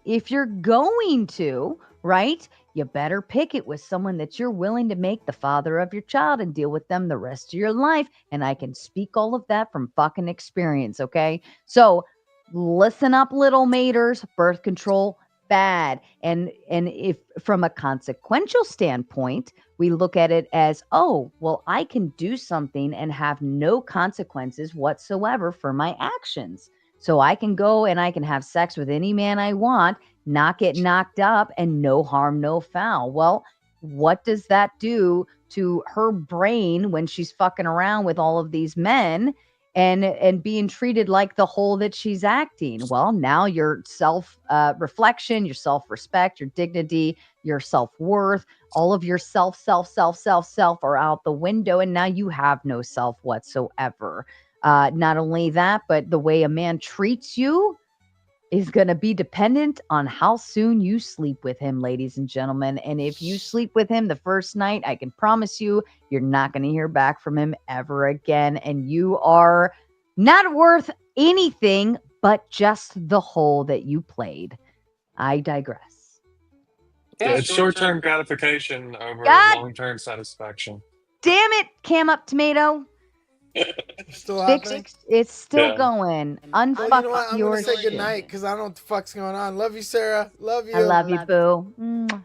See you later. Bye. Yeah, it's short-term gratification over long-term satisfaction. Individuals are prioritizing things that are good in the short term. They want to go out drinking every weekend. They want to sleep with multiple people. They want to do drugs. They want to do all types of things that in the short term seem like it's going to lead to a happy life because you feel happy in the moment.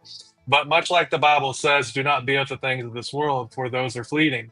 But if you ground yourself on something that's more permanent, like the Bible, like religion, or something else, if anyone has any great ideas, I don't. But if you do that leads to long-term satisfaction. I used to be secularist for a large majority of my life. That's why I know how dumb these people are. They're like, oh, go do this and that. You're going to be happy. Yeah, you're going to be happy for a little while. Then you're going to turn 33 and like, I don't have any kids. I've had a ton of sex and I have nothing to be happy about. I have no legacy. So where are you left in the end? But luckily, I didn't wait till I was 40. A woman been taking birth control for 20 years and be like, wow, I can't have kids now. So you're absolutely right. People are devolving, not evolving, and we can see that in the great fact that we can't even replace our population. Think about even, oh, sorry, Paige. Think about even what evolution will do, right? Because a woman's eggs are in her, right? You're born with the eggs that you'll eventually turn into babies. And if throughout that entire lifespan, I spend my time shutting those hormones down in my system, I kind of wonder and question, and maybe somebody can correct me, somebody that's a scientist, nerdy, evolution-y, whatever person, biology. What does evolution do if we're constantly shutting down our hormones as women? What's that going to do years and years and years and years later? Eventually, your body says, oh, we don't need this thing. We've been turning it off. We've been turning the switch off for generations. Why do we need it? Right? And eventually, will it just go away? I could do a bit of an anecdote, but I don't know if anybody really cares because my doctor told me at the age of 16 to go on birth control, and I did, and I went off birth control when I realized, hey, I've been celibate for years. It does you no favors. It increases your blood pressure. It inhibits your ability to be fertile. I don't have acne problems. There's no reason there. I don't have endometriosis. There's no reason there. And I won't talk very much longer, but like I went off of it. And the worst problem I had, I was tired. I got a bit of nausea. Like it wasn't a big deal. So, but I don't know yet because I haven't had fertility testing whether or not it impacts fertility. But I would assume like it does. They tell you, my doctor told 6 months to like finally reset everything. So it definitely does something, but I can tell you now, after being off it for like a decent amount of time, yeah, your like cycle returns to normal. So, but that's my anecdotal. The point that I wanted to get at, because I know nobody wants to hear women talk about our cycles for like a whole hour. That's like really weird, especially considering that there's like mostly men on this channel. Is the point that KO Dave made. So KO Dave made a point with respect to choice, right? And so a fundamental like portion of the feminist movement was reproductive choice, right? And what this has resulted in is ultimately, Sarah pointed this out, I'm sure other people have other examples, is that we do have a lower rate of fertility. Women hold off on having kids because they have the option to. They can now have periods of their life where they can just basically have a 304, span. They can do whatever they want. There's no consequences, right? Unless they're religious, there's nothing to hold them to that. There's no law against them going out and being 304s or having kids with multiple dads. And this is all, not only is it bad for the woman, but like, I think the more important thing is it's bad for the kids that come from that union. So I feel this is just more excuse to kind of proselytize. Like, no one's going to argue that religious groups in general, especially In the United States, Christianity specifically does have a higher birth rate slightly than secular people. Great. But the point is the overall birth rate has gone a certain direction. The birth rate actually from the mid 70s until like 2007 was actually going up. It wasn't until the crash in 2007, 2008 that it's plunged and hasn't stopped until where it is right now. It's still going down, right? So there has to be some kind of economic factor to it. Otherwise, it wouldn't have had this obvious crash in 2007, right? You don't think there is? Sorry, go ahead. Was there some kind of like secular religious thing that happened in Go ahead. 2007? So once we got into like the 2007 2010s era, what we saw was the popularization of like what I would call degenerate lifestyles. So corn began like gaining momentum. There was more of a liberal viewpoint that was becoming dominant in society. So activities such as sleeping around, activities such as like more women going to college and delaying marriage were more popular. We've seen this like in statistical trends, right? We know more women nowadays graduate actually than men with degrees.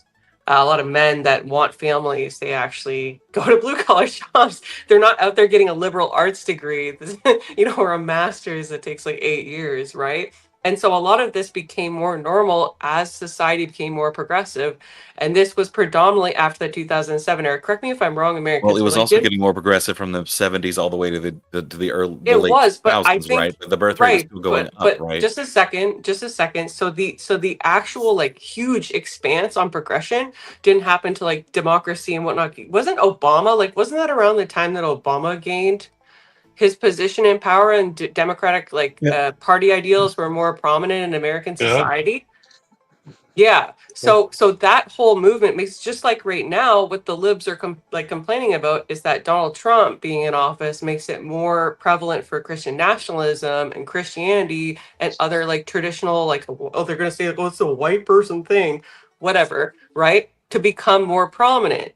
So if you're going to argue to me, Effigy, that like the presidential outcome doesn't impact like worldviews in society, I think you're an idiot. But I don't think you're an idiot. So, Well, the presidency has switched back and forth 2 times over since then, and there hasn't been any great change. It's gone steadily down since the crash. We've had another crash since then.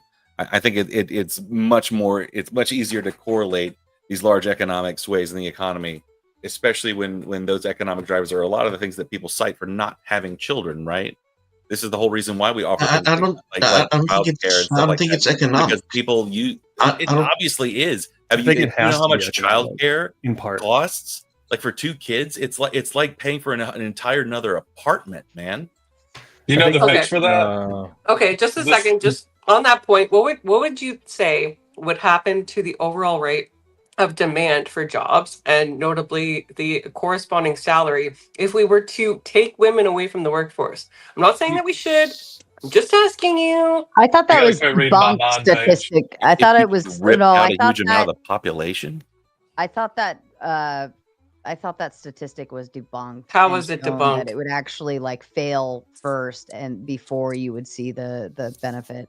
Yeah, no, I could look, Sarah, I completely understand that. I think there would be an initial crisis, right? But overall, if there's less people to fill jobs, there's going to be more demand. There might be also some government legislation that comes into force, which corresponds with Christian nationalism, that might prioritize higher wages for men that, for instance, are like family men, wherein they have, multiple children, where they're being patriarchs, where they're building society, which in a society which has a birth rate crisis would be ultimately valued by the Throw appropriate out the lawmakers. morality of collapsing the economy first, Well, right? The economy isn't already collapsing. In addition to what Paige said, Hold on. We've already agreed though that women have always worked. Yep. I don't think we would be agreeable, Paige, to say that removing women from the workforce. I think what you should instead be saying, or what I think you I'm should not be arguing for saying, that. I'm just posing would like be whatever, removing it's women fine. from the higher paying jobs and the smart people jobs and the requires a degree and 10 years of experience jobs. I think that's what you're implying. Oh, no, I'm not implying anything. I'm just asking him. I'm just asking him to provide me with the solution. I'm asking him to provide me with the prescription. He's not. So far, I haven't heard a single counter argument from him as to how this would be Run me with a improved. solution after you say let's collapse the economy. Let's Well, not collapse the what's your economy. solution? What's your solution to the birth rate? What are Let's you going to not do to collapse the support the economy. birth rate? Do whatever you Effigy. can to support people to have children. Listen to them, what they want to have that will allow them to have children. How are we going to do that? Make animated videos on your little profile. Oh, don't hold on, stop. We I all think he is enjoy right. animated. I just want to know. That was key. I think Effigy is right in the way. Why that is having economically help related. giving people child care like such a horrible thing? If that's one of the things they need, that'll help them, right? So so you're Kale trying to Dave- make it easy to have children, right? To make them not an economic drain. That's one of the ways you can do it, right? Yeah. Other ways is No. your religion, right? You guys have said your religion is good at doing that. So people of that religion have that. There are multiple ways to get people to have children. Yeah, of course there is. But what I'm saying is, like, so KO Dave raised a good point. Like in Canada, the schools child care and is one. maternity leave is just let me finish. The child care and maternity leave is better here than it is in the United States. Okay, and certain companies actually do offer benefits beyond that. Like I know a person that went on mat leave. She's been on mat leave for like literally, I don't know, like 10 months. So if that's the case and that's already being enforced and we have a lesser rebirth, like we have lesser reproduction rate than you guys, how is that a solution? Like No, it just shows that one thing is not going to be your complete solution to a complex problem, right? in one case perhaps, but can you demonstrate that on a wide scale basis that would work? Like how would you That one implement it? thing's going to solve a complex problem? No, I'm usually not going to go with one thing's going to solve a complex problem. It's So going to take a bunch of stuff. it entails with her point, if you're going to take a majority of women out of HR and things like that, and childcare and all that, and remove them from those things and put them back in their home, taking care of their children, then we wouldn't be losing a ton. And in the short term, we would suffer a little bit because there are a lot of women in fields that we need them. However, in the long term, taking half the people out of the workforce will incentivize employers to pay more because now there is the same amount of jobs, or maybe slightly less because like childcare and all that, available. However, the demand, now you need more. Now the demand to have an employee is a little bit higher. So you have to. There's a little bit more competitiveness between hiring an employee rather than getting a job. Because right now we're kind of overexhausted on amount of jobs to amount of employees, or at least jobs that pay enough to support your family. And it kind of disenfranchises single income households by letting, and maybe not letting, but promoting that lifestyle for women to work. If we promote it and gave more tax advantages to single income households, I think it would kind of level itself out. So Well, I would throw in a little more preemptive preemptive strike. So if you really wanted to make more babies, okay, the women have to be like, we kind of have to have hope in one and not in the other. Like right now, I mean, and I even remember it as a child thinking, what do you want to be when you grow up? And my dad saying, you know, to me, like, you're going to go to college, you're going to do this, you're going to do that. And then you're going to get married and you're going to be independent before you become dependent. And I think that's a strong hold. I think that's not the worst case scenario, right? Because thanks to my father, I'm able to work through a lot of things and make shit happen, right? And no shame in that. However, if women and men at a young age, let's say 17, 18, 19 years old, if we believe that we can go, number one, we can go fuck whoever we want, right? There's no consequence of that. I'm not going to get pregnant. We're not going to have issues. You know, I can do that and then still move on to another person and do whatever I want with them. There's nothing to hold us together because I can do whatever I want. If we remove that lack of consequence and go back to the idea of, you know, you probably shouldn't just go fucking whoever you want. Whether you do it via, you know, restricting birth control, or whether you do it via Christian ethics, or whether you do it with teaching people, abstinence or whatever, however you want to do it. And you say, listen, like once you have sex with one person, like this is, what happens, XYZ, blah, blah, blah, blah, blah, blah, blah. It brings it back around to the idea that you can only choose one. Choose carefully. And young girls, we get starry-eyed very early on. Okay, I'm guilty of that. And when you have to choose, like, you can only pick one.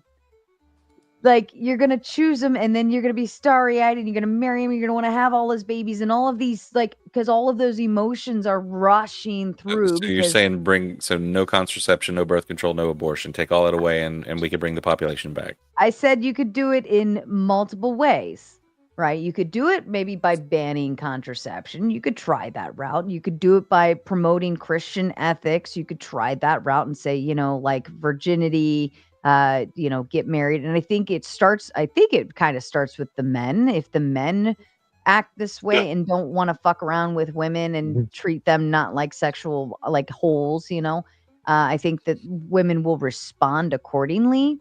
But I could be wrong. But I think there's all sorts of different directions you could take. But I think if you promote, virginity and cherish it until your wedding night kind of thing, men are going to be a lot faster at trying to marry a woman, are they not? If a man thinks I can only pick one and I can't have all of her until I marry her, I want to fuck her brains out, right? You guys think this way, like, oh, I just want to fuck her. Well, and if there's a restriction that says you can't fuck her until you marry her, well, he's going to be a lot faster to marry her. And once you're tied in, what's the first thing that girl's going to be trying to do? She's going to be trying to pop them babies out. And then boom, you've just taken us right back to the square one where people got married young because that was the only way you got to experience that person and all of their body and all of the things that those hormones fly through you when you're 18 years old and you want to do. If you bring it, somehow figure out a way to get teeny boppers to figure that out, you'll end up there. And less STIs too. There's a lot of studies that do promote that relationships or marriages specifically last a lot longer the lower body count a woman has. And it does lie on the men's shoulders for just being men and sleeping with anything they can. However, you're not going to fix it with men. It needs to be done with the women because women are more susceptible to propaganda. So we need to promote propaganda. It's stats. You can laugh all you want, but statistics show that women we never have to take accountability. We never have to be the ones who don't go and knock on the chick's door. We never have to fucking take accountability. It's always that men are wrong. Put the chicks in the You don't think that women are more followers than leaders? How dare they have literally them? just told you that make men me are want wrong. them? Like, men are absolutely wrong for sleeping with No, this is historical. Whether we're talking about the whole vaccine it's historical thing, that men put their shit off on women. Well, yeah, you are totally right. hang on. Let me back you up real quick. For the preemptive strike, if you get little wifey married and knocked up by 18, 19, 20 years old, well, she's not exactly going to be rushing out the door to go to college now, is she? Nope. Yeah, and women are more. If you want to let me finish my point, You guys just want to put us in a position where we're gonna have to relearn every fucking lesson of the past. Like we didn't come here like just blindly. We've been through all this shit. Everything you want to bring us back to, we've been there. It was a horror show, and we got out of it. And now you want to. What about it was a horror show? No, it wasn't. What about it? It was a horror show for people who didn't want to fucking live your life, like that. You want to fucking put on everybody. How was it? How was it a horror show for people? Tons of people, man. In what way? Don't just say it with tons of people. Elaborate, my dude. Why was there an entire sexual revolution of shit if they didn't want to change shit? Oh, you're talking about why did women have to fight for the rights just to be able to have? Do you know there was more female suffragettes than feminists? Feminism was actually made by a cult. Yeah, spin the yarn. No, I didn't say a cult. I said a corporate ploy to get women in the workforce so they can pay people less wages. It's always proven a conspiracy. I bet you haven't read Rachel Wilson's book, have you? No, I probably haven't. No. I'm sure. I can tell. I can I actually bet you tell. haven't read a single PhD scholar on the subject either, right? I have. I went to college for psychology and engineering, so I've read a lot of books over psychology. I took social, I mean, government. Oh, What are you talking about? effigy, haven't we allowed the secular, don't, go do what you want, go be free, have as much sex as you, we've allowed that to do its thing. Has that brought us productivity and But the Christians are doing better, that too, though, has right? that brought, yes, I'm not saying they haven't, but in terms of that standpoint of go and do whatever you want, get married whenever you want, have babies when you have sex with whoever you want, however you want, whenever you want, and go be free and do as you please with zero consequences for your actions. Have we already? We've You tried guys keep that. blaming secular people. Have You're we? part of this society too. Have Your we? birth rates have gone down too. What I'm saying is the concept of free sex, do what you want, we don't care, right? And we've allowed that to run its course. Have we gotten better or have we gotten worse? Have we would you say that we're better off now than we were with women having and look, I'm all for sex. I fully support sex, but I also, if in this I think argument, we're still behind the curve. I don't think we're progressed that much at all. Like we can't even get a female leader in the country. We're so behind. Like, do we have to backward have one? ass, like religious states have had female leaders, right? Well, let me ask this: do we have to have a female leader for society to do better? I think it speaks to our society if we refuse to have one, or if we feel that one is not worthy of it, right? Just because they're female, right? Let It's me a ask you democracy. this. Let me ask you this: Has society still seen productivity and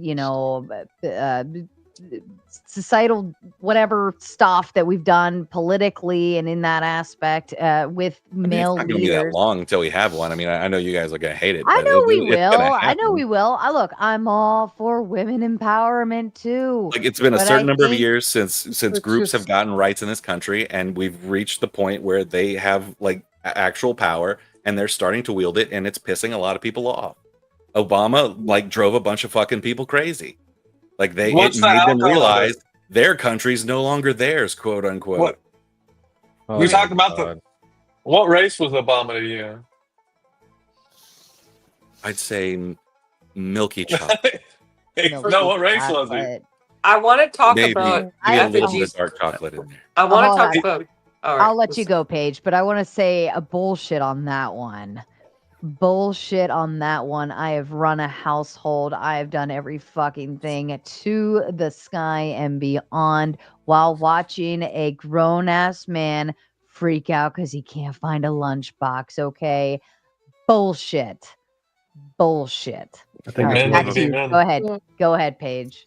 Yeah, so I don't think so. Effigy, you've tried to say that we're not progressive enough. The sexual revolution has reached an all-time peak of degeneracy. If we look at the Cash Me Outside girl, she's made millions of dollars at the age of 18. Little Tay, who just turned 18, who was an internet sensation, made $1 million in her first, 30 minutes of OnlyFans?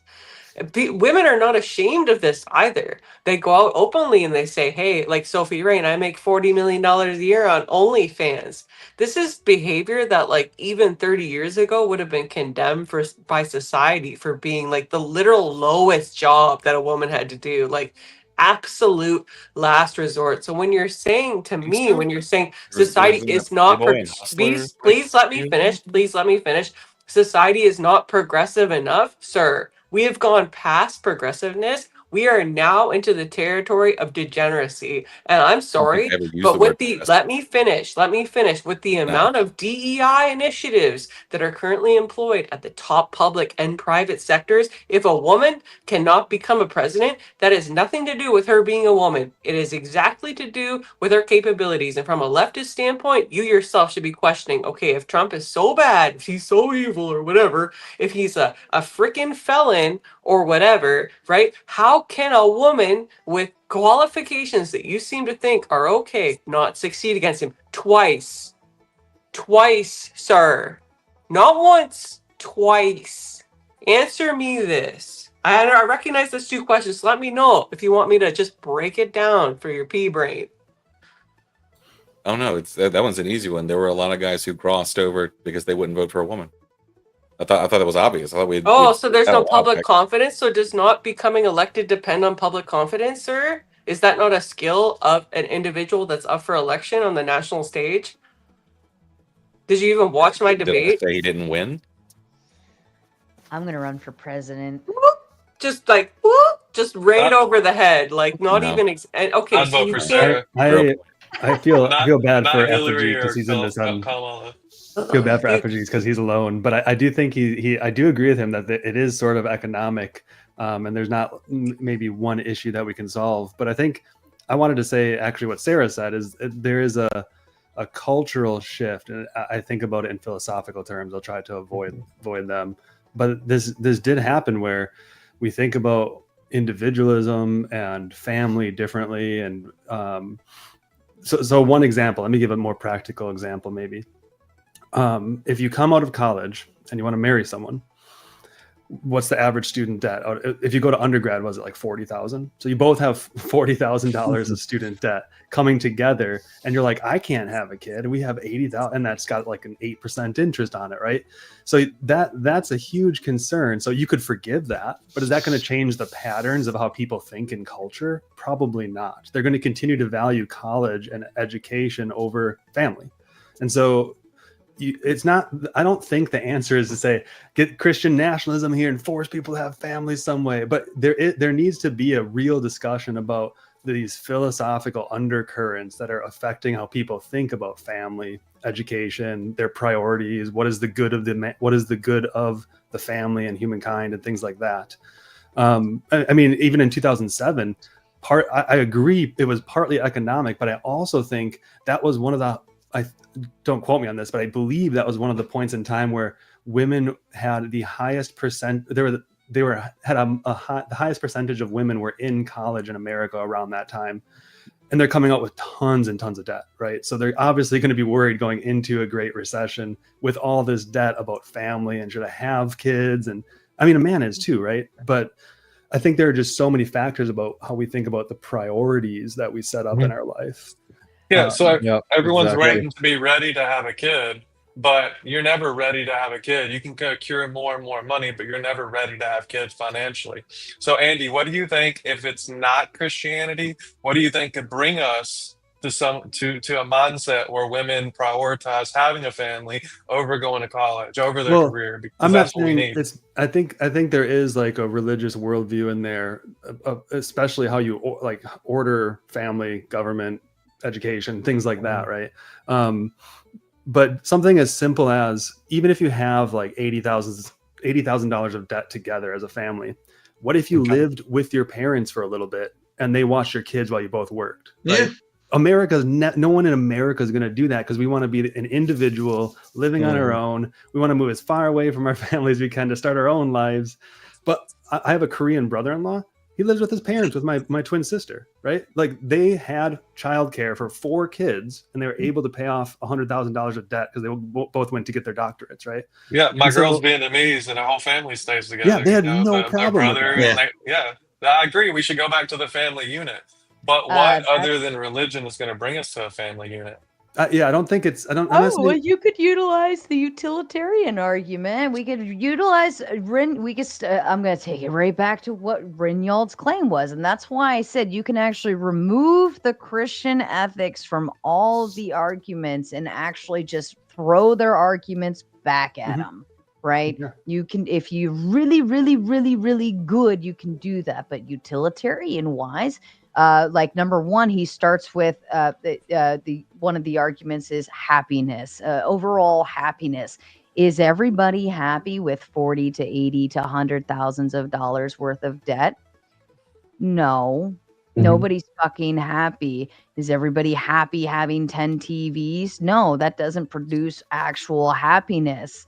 right? You have a fucking baby. Yeah, you got some moments where you're like, man, why did I sign up for this? But overall, you're actually happy. And then on your dying deathbed, your last breath is, God, I'm so happy. I have I created a legacy, right? Utilitarianism also is a net positive overall. The general consensus of positive consequences overall.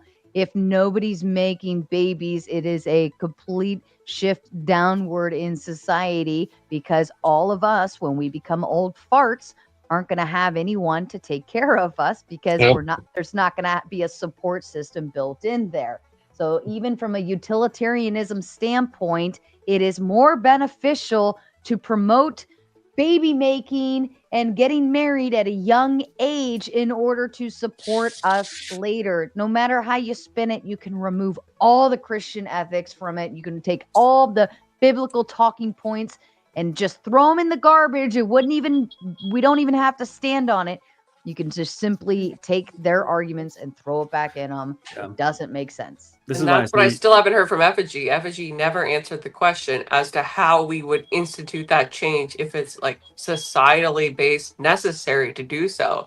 And I have to say this, Effigy. I just have to say this really briefly. The point that you made with respect to the 2007 decline, because a lot of people have mentioned this in chat, and they're absolutely right, is also that cell phones and living online became a predominant force in society during that time period. I don't think we should discount that. So anyway, I'll bring it back to the question: how do we solve the birthright crisis without Christianity? Please let me know. You solve it without Christianity? I mean, most of the things we do aren't Christian in origin, like doing like family friendly like labor policies or housing.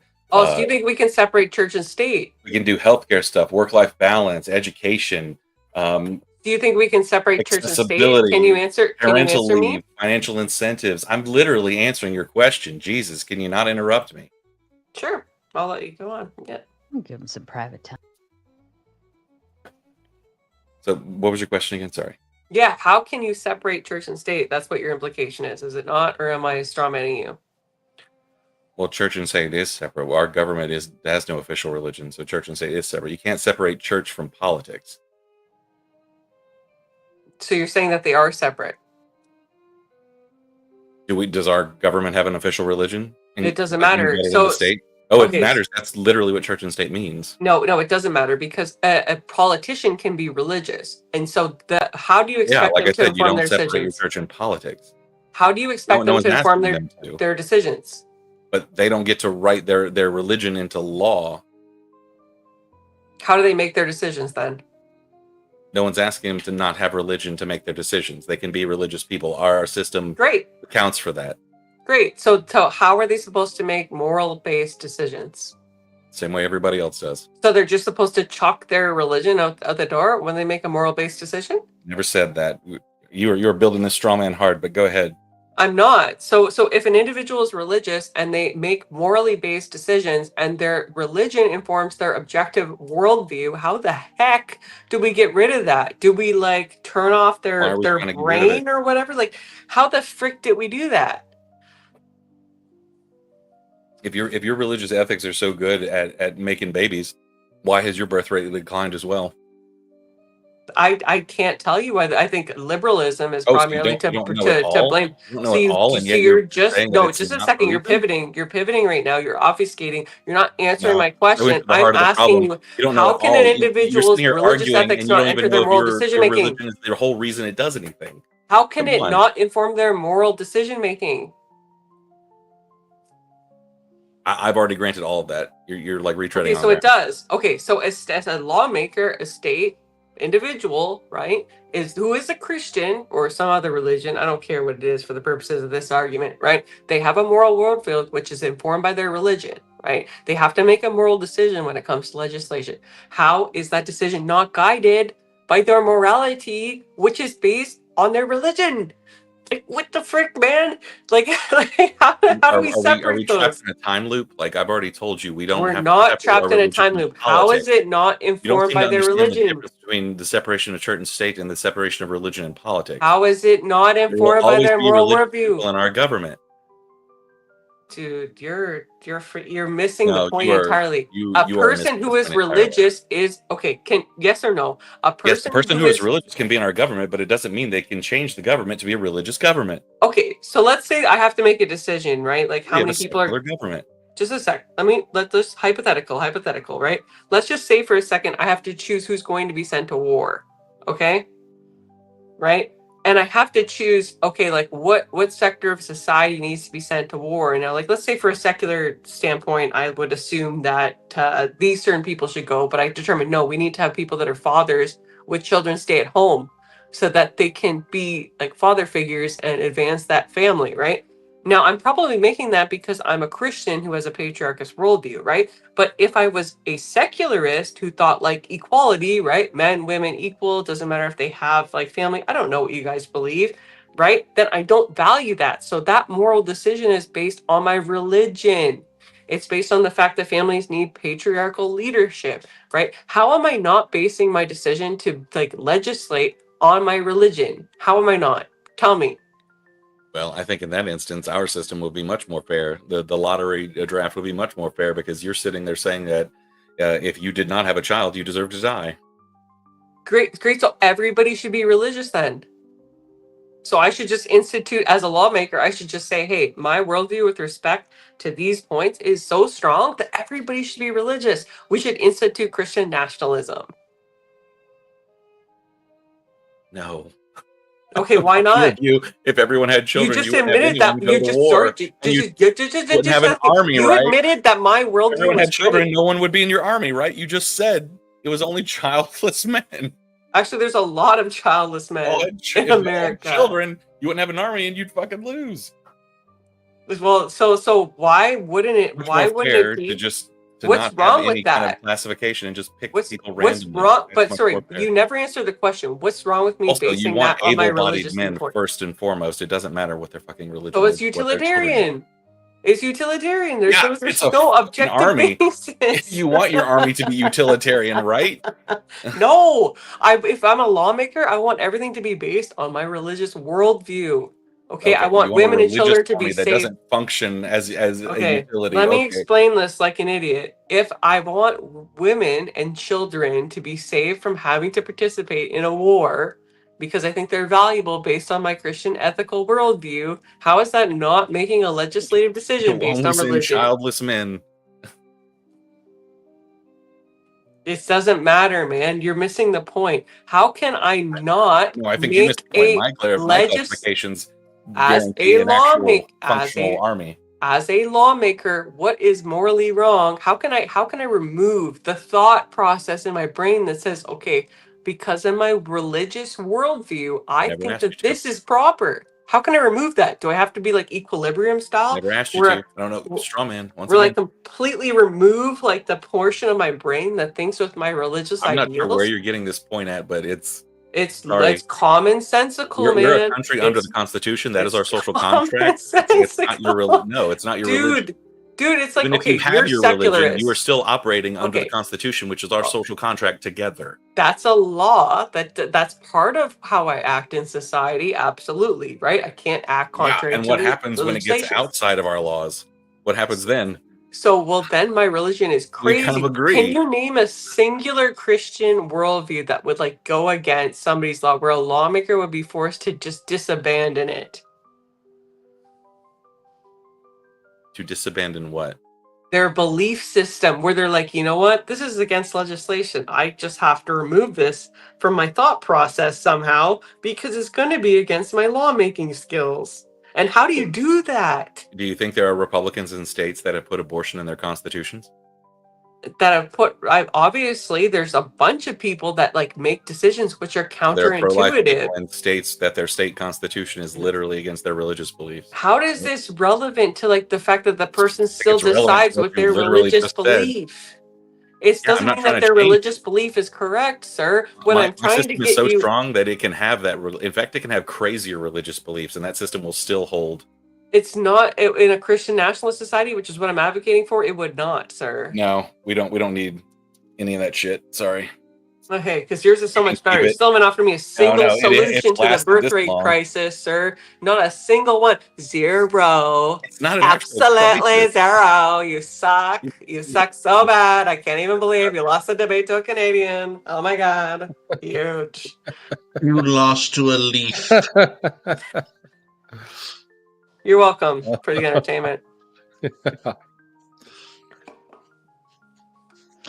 You're muted. I would ask if let's say America took over, like was taken over by like Muslim religion, would then our political viewpoints and regulations, laws, and implementation vary and change? Do you think it would be redirected in a different direction? An Effigy? unfortunate one. Well, Oh, sorry, that's effigy, the yeah. thing. The very same thing, the very same mechanisms we use to protect our government from Christians trying to take over it will be used to protect it from Muslims trying to take over it. It's the whole point No, of it having a won't. secular government. No, it won't. Yes, it will. That's not how that works. If we were taken over by Muslims, what would happen is you would have a radicalization of the American identity, which is what happens whenever a country is taken over. They become more ethnically solidified. This happened to the French, this happened to the Italian states, and it happened to even in terms. It's when you're defeated in war that a people becomes more of themselves because they need to distinguish themselves from the invaders. They don't acknowledge the invaders; they never will. They're two different forces. So what's going to happen is Americans would actually balkanize. They would actually become more American. Is what would happen. So in that regard, you'd have to pick a faction. So however that works, but yeah, it would if we were taken over, as Sarah's question suggested, it would actually make us a little more resilient. Oddly, we would have to adopt what made Islam capable of conquering us to counteract it. That's eventually what would happen. And Andy comes in with a big 20 and says, secularization does not mean the total disappearance of religion. Religion becomes more private and its cultural significance diminishes as a result. The need for transcendence hasn't disappeared. Do you want to further elaborate on that, Andy? Yeah, it's from Charles Taylor. He's got this tome. Actually, I have it right next to me. This tome, A Secular Age. But he makes that argument that our culture has changed so much that he's not sure that we can even get back to a state of where religion was sort of the dominant political sort of communal force. So what do we do about that? And he just points out humans still naturally need transcendence. So even in a secular world, how can we engage with that idea that where you see secularization still engaging in the transcendent spots? So yeah, I don't know. People call me a fence sitter, but I don't think that's fence sitting. I think that's trying to actually look at a solution for the real problem. Secularization doesn't just push religion out; it privatizes it, and we need to bring it back to being more communal, whether that's ecumenical dialogue or having bigger families so that people can see them in public spheres, going to church, or whatever that is, right? So what's more communal than religion, right? Like secularism is not communal. I think we're all going to agree with that, right? It's subjective analysis of what is and is not moral in society, correct? Yeah, it's actually true. So what you said, secularism is not communal. Why? Because it basically depends on an individual's independent opinion as to what is. And so, for instance, secular humanists, right? You ever been to a football game? Can you be quiet for a second while I'm talking to another panelist? Effigy, I know you have main character syndrome, but like you're really kind of getting on my last nerve right now, okay? Just please. I like when Paige gets fired up. It's pretty, pretty funny. Base tweaker is correct then. So this is 2 cocktails. Apparently it takes 2 cocktails for my mean streak to come out. Anyway, So what I was saying is, okay, so this is the problem. So like secular humanists all have this manifesto, but the problem is that the secular humanist manifesto can be interpreted in different ways. We saw this with Andrew Wilson's MDD debate, and I know there's going to be a bunch of people in the chat that be like, "Oh, she's an Andrew Wilson bootlegger." Yes, I mod for Andrew Wilson. Like, shut the frickin' front door. Okay, just stop with that. This has nothing to do with that. It's a great argument. The problem is that the secular humanist manifesto is that it's typically utilitarian, i.e., it can be interpreted in certain ways. For instance, there is a birthright crisis. Why don't we institute government mandated breeding for women? Well, I don't know. If you're a secularist, you have no moral objective to that, right? I have a moral objective to that because I have a morally objective worldview, but secularists do not. I see what you're saying. I guess I'd say I don't Is your agree. name Andy Effigy? Can you check your government issued Might be. birth certificate and like verify if your name is Andy? Thank you, Andy. No, I see what you're saying. I agree with. I think you're making two. So correct me if I'm wrong. It sounds to me Okay. like you're making two separate points. It's not communal in the end goal, but my point is it's communal. It's just setting up new forms of community.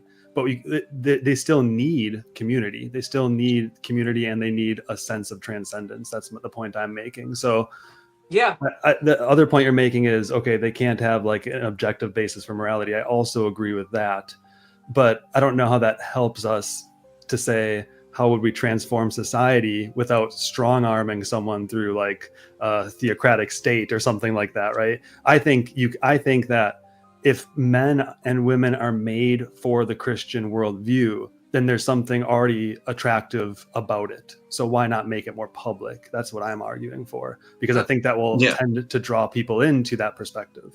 Absolutely. I'm all for the publicization and like the like promotion of Christian worldview. So here's the point. In respect to community, that can mean different things. Yes. For instance, I'm sure the followers of Charles Manson thought that they had an intense community, or Jim Jones, right? They had an intense community. They might have felt like very belonged to that community. That doesn't mean that that community is a good thing. So again, this deviates back to this session of like objective morality, and the truth is that without that framework we have no ability to define it.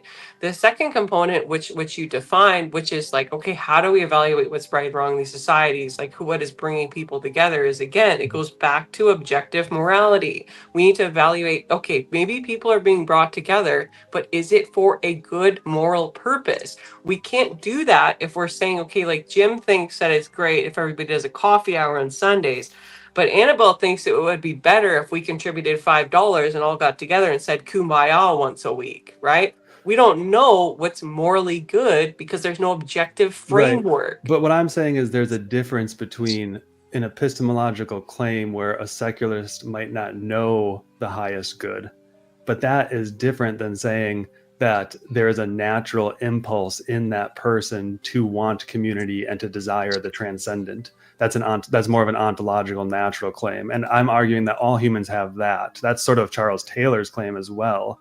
And I like that claim, because that means there's common ground to be had and to be discussed, because we all have this intuition that women should be, or wives should be, or I'm sorry, mothers should be with their babies, right? And we want to support them in that. Where does that intuition come from?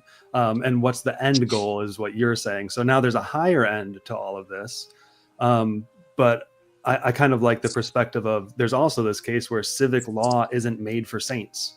If I was held to the 10 commandments as civic law, I would be in a lot of trouble, right? So we have to also say we all live in a community. We all desire community. Now let's convince each other what the best end is. And that's kind of the goal of politics, is it not? Yeah, of course. Like, people are gonna have different viewpoints, but what I'm saying is, like, I'm an inquiring Eastern Orthodox Christian. So what I'm going to tell you is, like, I think that Christianity is the best way to approach that, because everything that I've seen from that church, okay, is supporting that idea of community in a healthy way, right? And other people are going to have different viewpoints. Effigy is going to tell you, like, probably, like, F religion. We can do things on an individual basis and evaluate what is utilitarian, and that's fine. But what I'm telling you is, like, this is based on objective morality. I don't think the secularists have an objective moral claim, and if they do, other than the secularist, like the secular humanist manifesto, that's actually credible, I would like to hear that. And I haven't heard that to date. I've heard some of the best secular humanist debate. I've heard atheist debate. I was almost married to an atheist. I was like engaged to the guy for 10 years, and he was full on atheist. Carl Sagan, Richard Dawkins, all that crap. And I never heard him make a single good argument for atheist morality. So if you can provide one, effigy No, I don't. or Yeah, I Andy, don't think. great. But No, I don't I think haven't there's heard a one. good Well, argument for objective morality, but that's not what they're arguing for. I don't think. oh, they are, because everything goes back to morality. No, I think they're not arguing for it, but they have this. They fall. It's like the same thing when. Okay, so as an example, maybe this won't make sense, but I feel like it's a clear example. I'm probably sure it will. I'm not that Um, nerded, so yeah. A nominalist will say this happened in the debate last night. Wait, Eli, was your debate? I think it happened in your Monday night. Recently, That was but Monday, Monday yeah. night. Sorry, yeah. Somebody was a nominalist, and they said, "How can you prove nominalism true?" And they said, "Well, or how does nominalism function?" And they said, "Well, we just look at the properties in the world." But by using the term property, they adopted a realist position because a property is a one over many. It's a universal that is exemplified by many particulars at once. In the same way, the secularist is saying, look, I don't want to talk about objective morality. That doesn't mean that they don't have a sense of it or use the language of it. And I'm saying that comes from something that is natural to all humans. Does that make sense? Yeah, no, I understand, but so that everybody can interpret that differently. So I'm not going to disagree with you that human beings are social creatures and they thrive and are basically drawn to community. What I'm saying is that not everybody is a smart, rational, logical individual, i.e., they can be drawn to community in a depraved or even degenerate sense. And so the problem with that is like, so when we're talking about a religious community, right, there is a spiritual father. The spiritual father will guide me. So for instance, if I go to my spiritual father and I say, Father, I am doing this, is it against the Orthodox faith? He will tell me yes or I no. understand what you're saying, but let Okay. me interject something there really quick, because at that juncture right there is the problem. How are you going to get a secularist to go to an Eastern Orthodox church and say, I'm going to follow this father? With this debate, I'm going to show them how redundant Exactly. their worldview is. That's and I'm my gonna whole say, point. Right go there, man. is to say, if they have the underlying tendencies that we believe they have, and you said you agree with me on that, then we Yeah, I have agree to with you on make that. Christian thought more central. We have to make it more open and public and more in the communal life of our polis or city state or wherever we are, right? That's my Propaganda. point. Yeah, propaganda. It's and essentially like incentives. propaganda, because that's Yeah, like- exactly what Sartre and Simone de Beauvoir and Camus, that's exactly what they did, right? It's the Yeah. same thing. Exactly, just like I said with the carrot and the stick analogy, right? We do it through propaganda and incentivization, or we do it with force, right? Now, I don't think propaganda. I mean, propaganda is a fun word to throw around, but I think it's right reason and good reason. Right? Do you know how you convince a secularist to do things? With money? You convince them by I.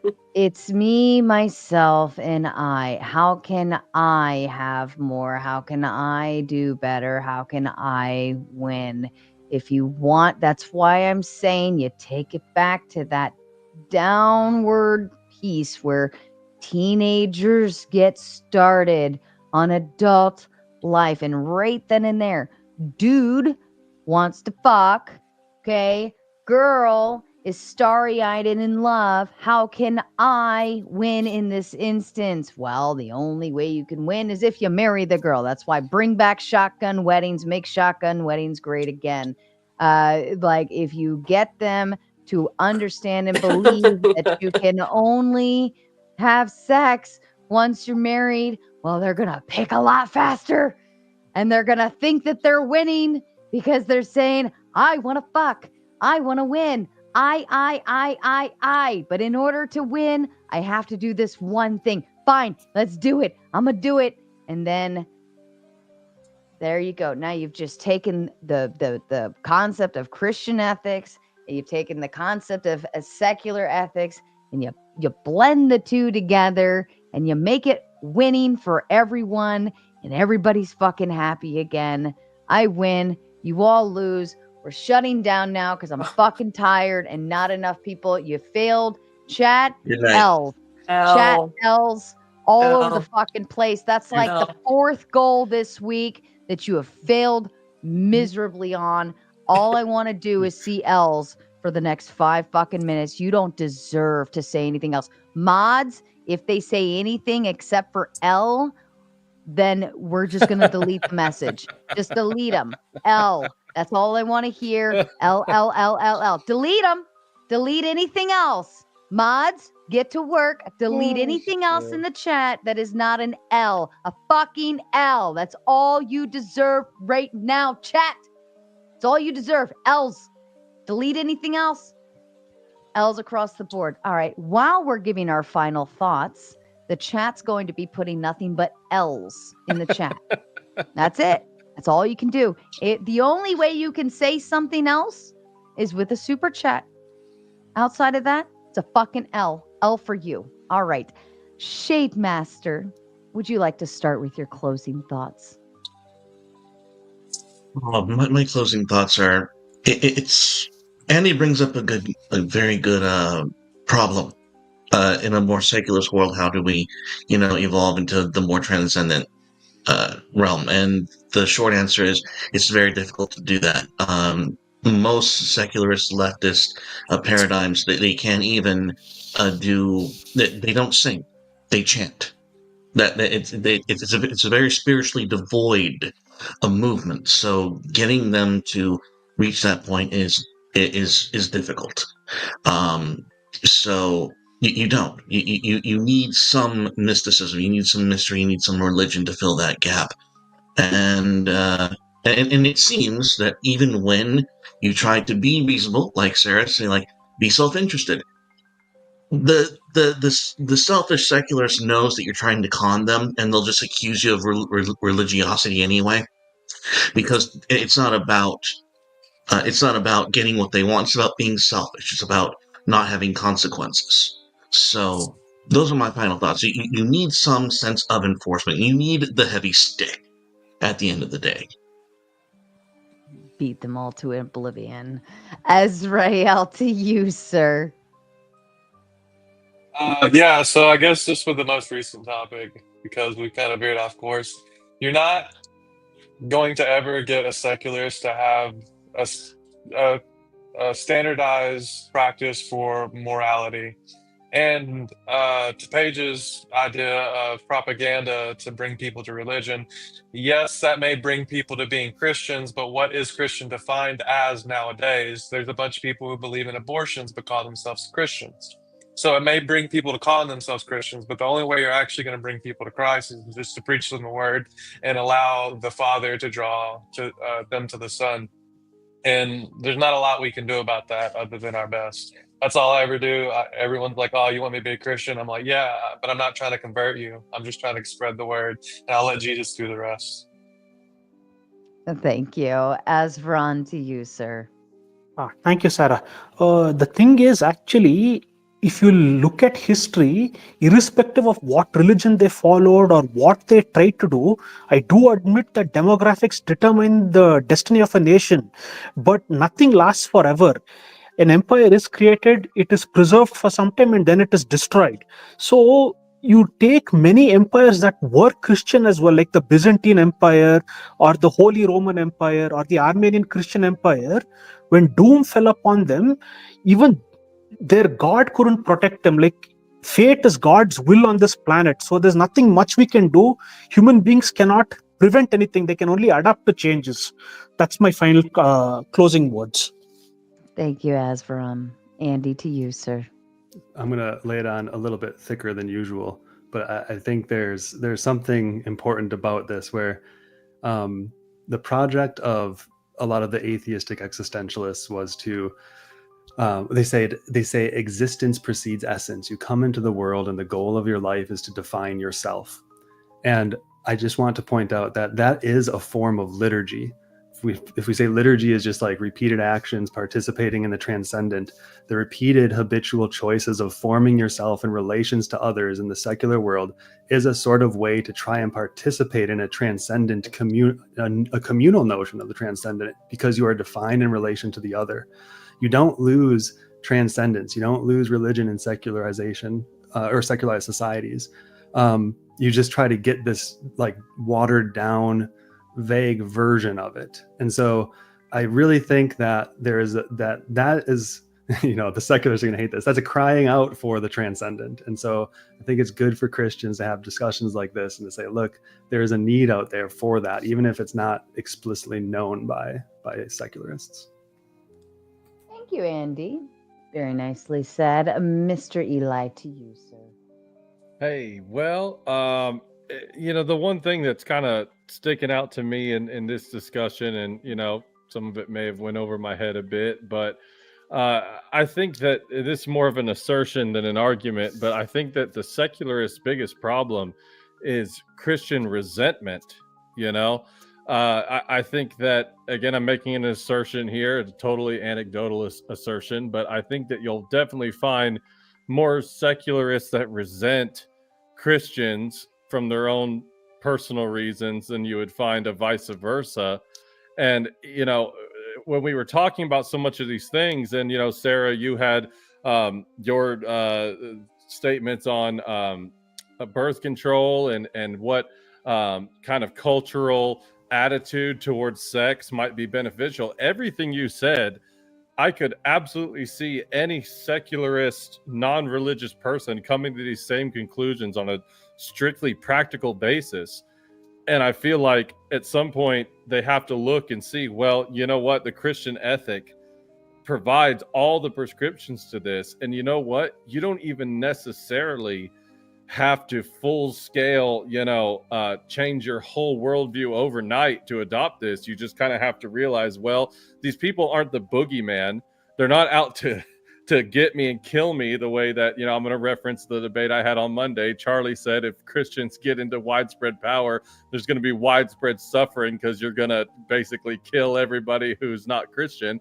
And I think that the secularists could benefit from kind of having some sobriety and realizing, no, actually, I think they just kind of have an ancient prescription to a modern problem. And secularists are trying to reinvent the wheel. They're trying to, you know, come up with solutions to things that have kind of already been dealt with, and maybe for good reason. And if that leads people to Christ, then glory to God. But at the very least, like, you know, not to keep promoting that debate or whatever, but at least they can adopt some kind of objective standard and say, hey, I don't have deep metaphysical beliefs, but I at least trust these Christians to make good decisions because they, you know, they seem to have the prescription to all the things that we're complaining about. Just want to say thank you again.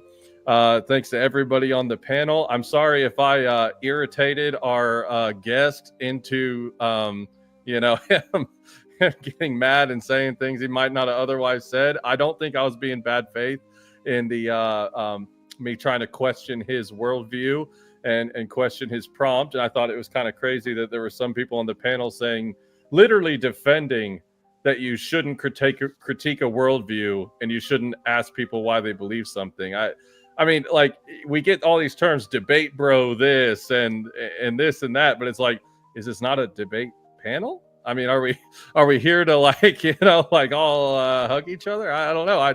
Maybe I'm wrong. Maybe it's a book club and I didn't know it. But anyway, if you want to tell me how I could do better, if you want to call me a fucking retard, Eli Nix Live. I love talking to people who have anything to say about what I've had to say up here. Thank you so much, Sarah. Thank you, Andy, Paige, Israel, Shade Master, Effigy. Love y'all. That's it.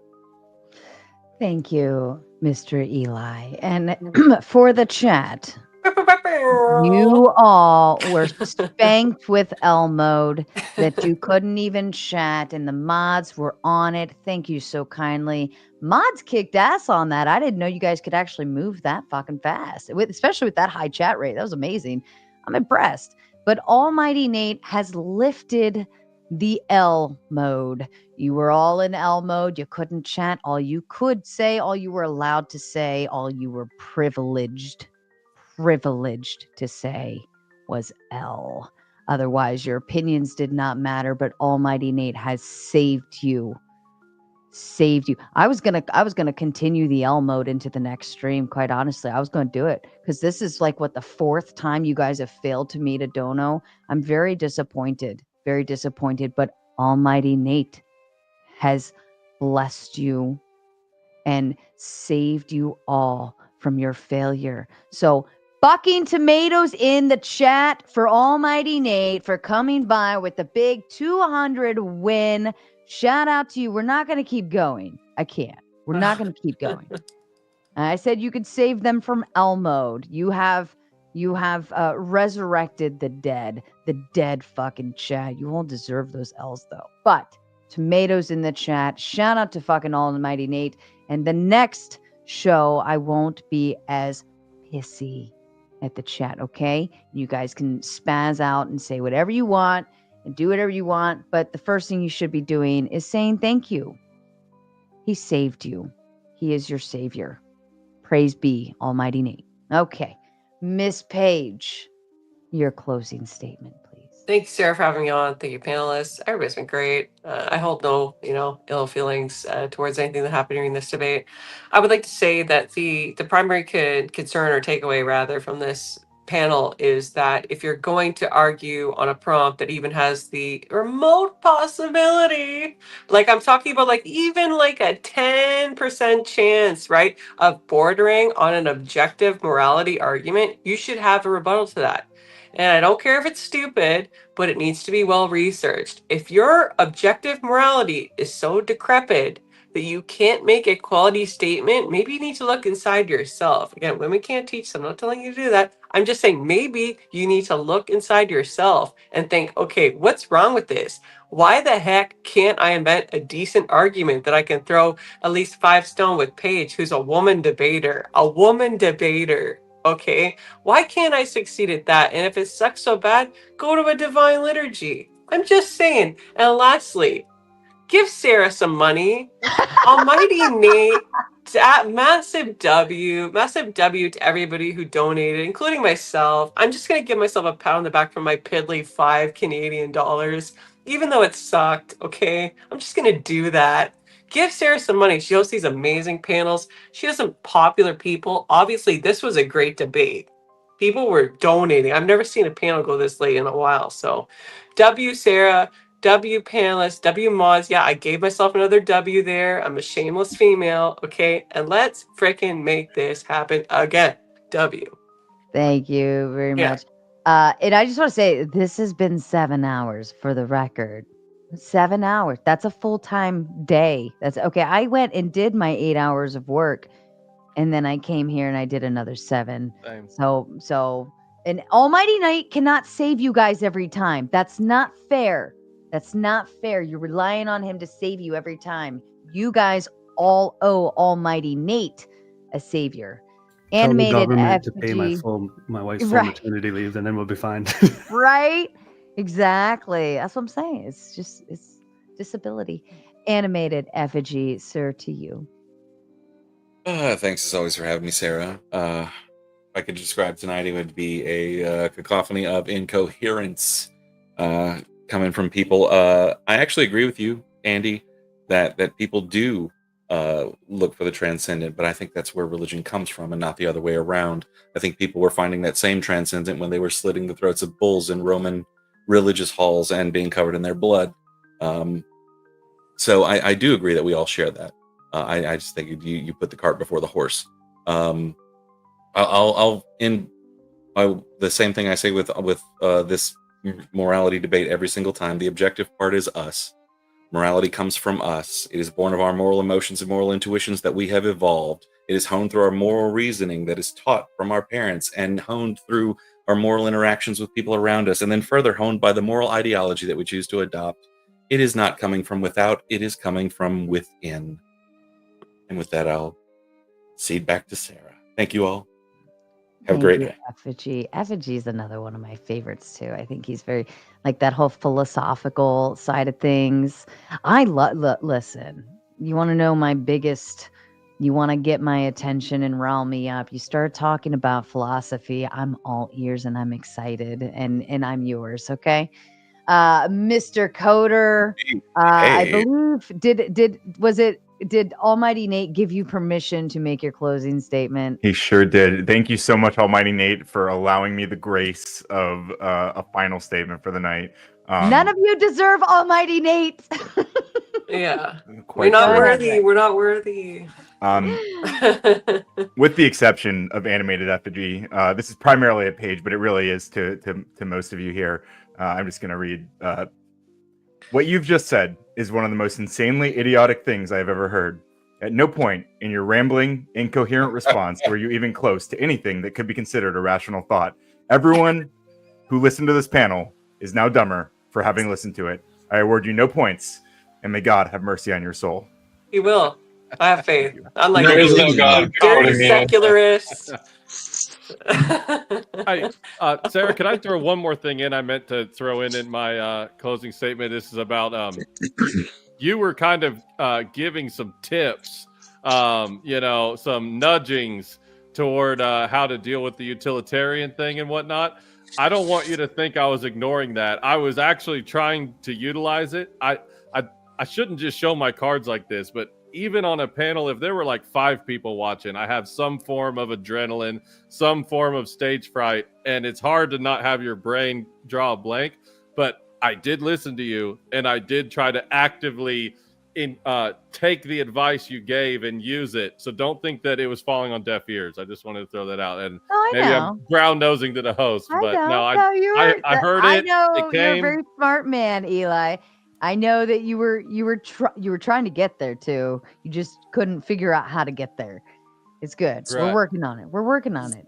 I'm a great debater. I will make you yet. That's right. That's right. What is And it? maybe- Wax on, wax off. Yeah. The Jedi mind trick. That's what I'm gonna do. And maybe people can shut the frick up about me not speaking on panels, because I think I spoke a lot tonight. Paige was on a roll tonight. I like it. I like it when Paige rolls. She was I put Paige in a speed date. There we go. We don't do Yeah. that often with you, Paige, do we? No. This is my No. 1v1's going to be fire against kinetic kill. You guys watch. Should children be raised Christian? Oh, I would love to watch that. That's Pretty sure you got that sounds one. Fire. Yeah. Oh man. Yeah, I'll be there for that. That'll be awesome. Well, yeah. Here's what excites me, folks. I was just kind of bugging somebody else today because I was watching another person's stream, and all 3 people on this stream were all on the same page, all the same talking points, all, the same opinions, same everything. Osron, did you want to come up and do a closing statement, darling? Go ahead. No, my phone actually it ran out of power, so that's why I came on the iPad. Aw, you want to do your closing thoughts? I did my closing thoughts with you, right? I'm sorry. Listen, I'm going off of steam barely. All right. The brain juice isn't flowing so well right now, but okay. All right. Anyways, I'm listening to this stream, and I even poked fun at the person later. I'm like, oh yeah, way to just be just circle jerking each other and having nobody on stage to give pushback and nobody to challenge anything. You're just all sitting around literally just saying the same shit over and over again. How do you know you're right? And they said, because I know I'm right. And they're all stupid, right? And it Sounds like TikTok. No, it wasn't TikTok. And it was actually somebody that you would all be most of you, except for Effigy, would probably be in the same boat position as, or at least adjacent to. And I'm sitting there thinking to myself, this is why I love what I do. I can literally challenge myself on a daily basis. If I'm going to stand on an opinion, I better fucking be able to fight for it, right? And be able to take the challenges and all sorts and know where to argue and what to argue and how to argue it. Because if you're going to believe in something, at least be able to defend it, right? And so I just really had a moment of awe, especially tonight, watching all of this different pushback in different directions and watching everybody be able to challenge themselves and their arguments, but each other, and to stand by it. And, it's powerful. How do you know you're right? It's not just because the other people are stupid. You have to be able to prove it. You have to be able to prove it. And if you can't prove it, then why are you talking, right? And then everything else you say, the foundation crackles. And I'm so fucking proud of everyone. I love you all. I'm so excited. We have amazing panelists constantly coming to this show, left, right, center, up, down, over and around, all sorts of different people, different backgrounds, different communities, different genres, different belief systems, and just fucking different all over the place. And you're all gonna anyways, I'm gonna stop with my woman prattle. But again, chat, you owe Almighty Nate way more tomatoes. You didn't do it right. I'm very disappointed. Owe him more, or else he's not going to be able to save you next time. All right. And last one that came in, OGN Jen, says, hope you are all doing well and having a great day. Even Ryan. And you guys get all pissy at the lefties I bring on, or you hate the righties and their same talking points or whatever. But realistically speaking, you all love to sit in the chat and roast all of them. So fuck you. You appreciate it. I love you. And which one should we do? This one. Good night. Fuck off. Thanks, This video was somewhat informative. That's all I got for today. Until next time, see ya.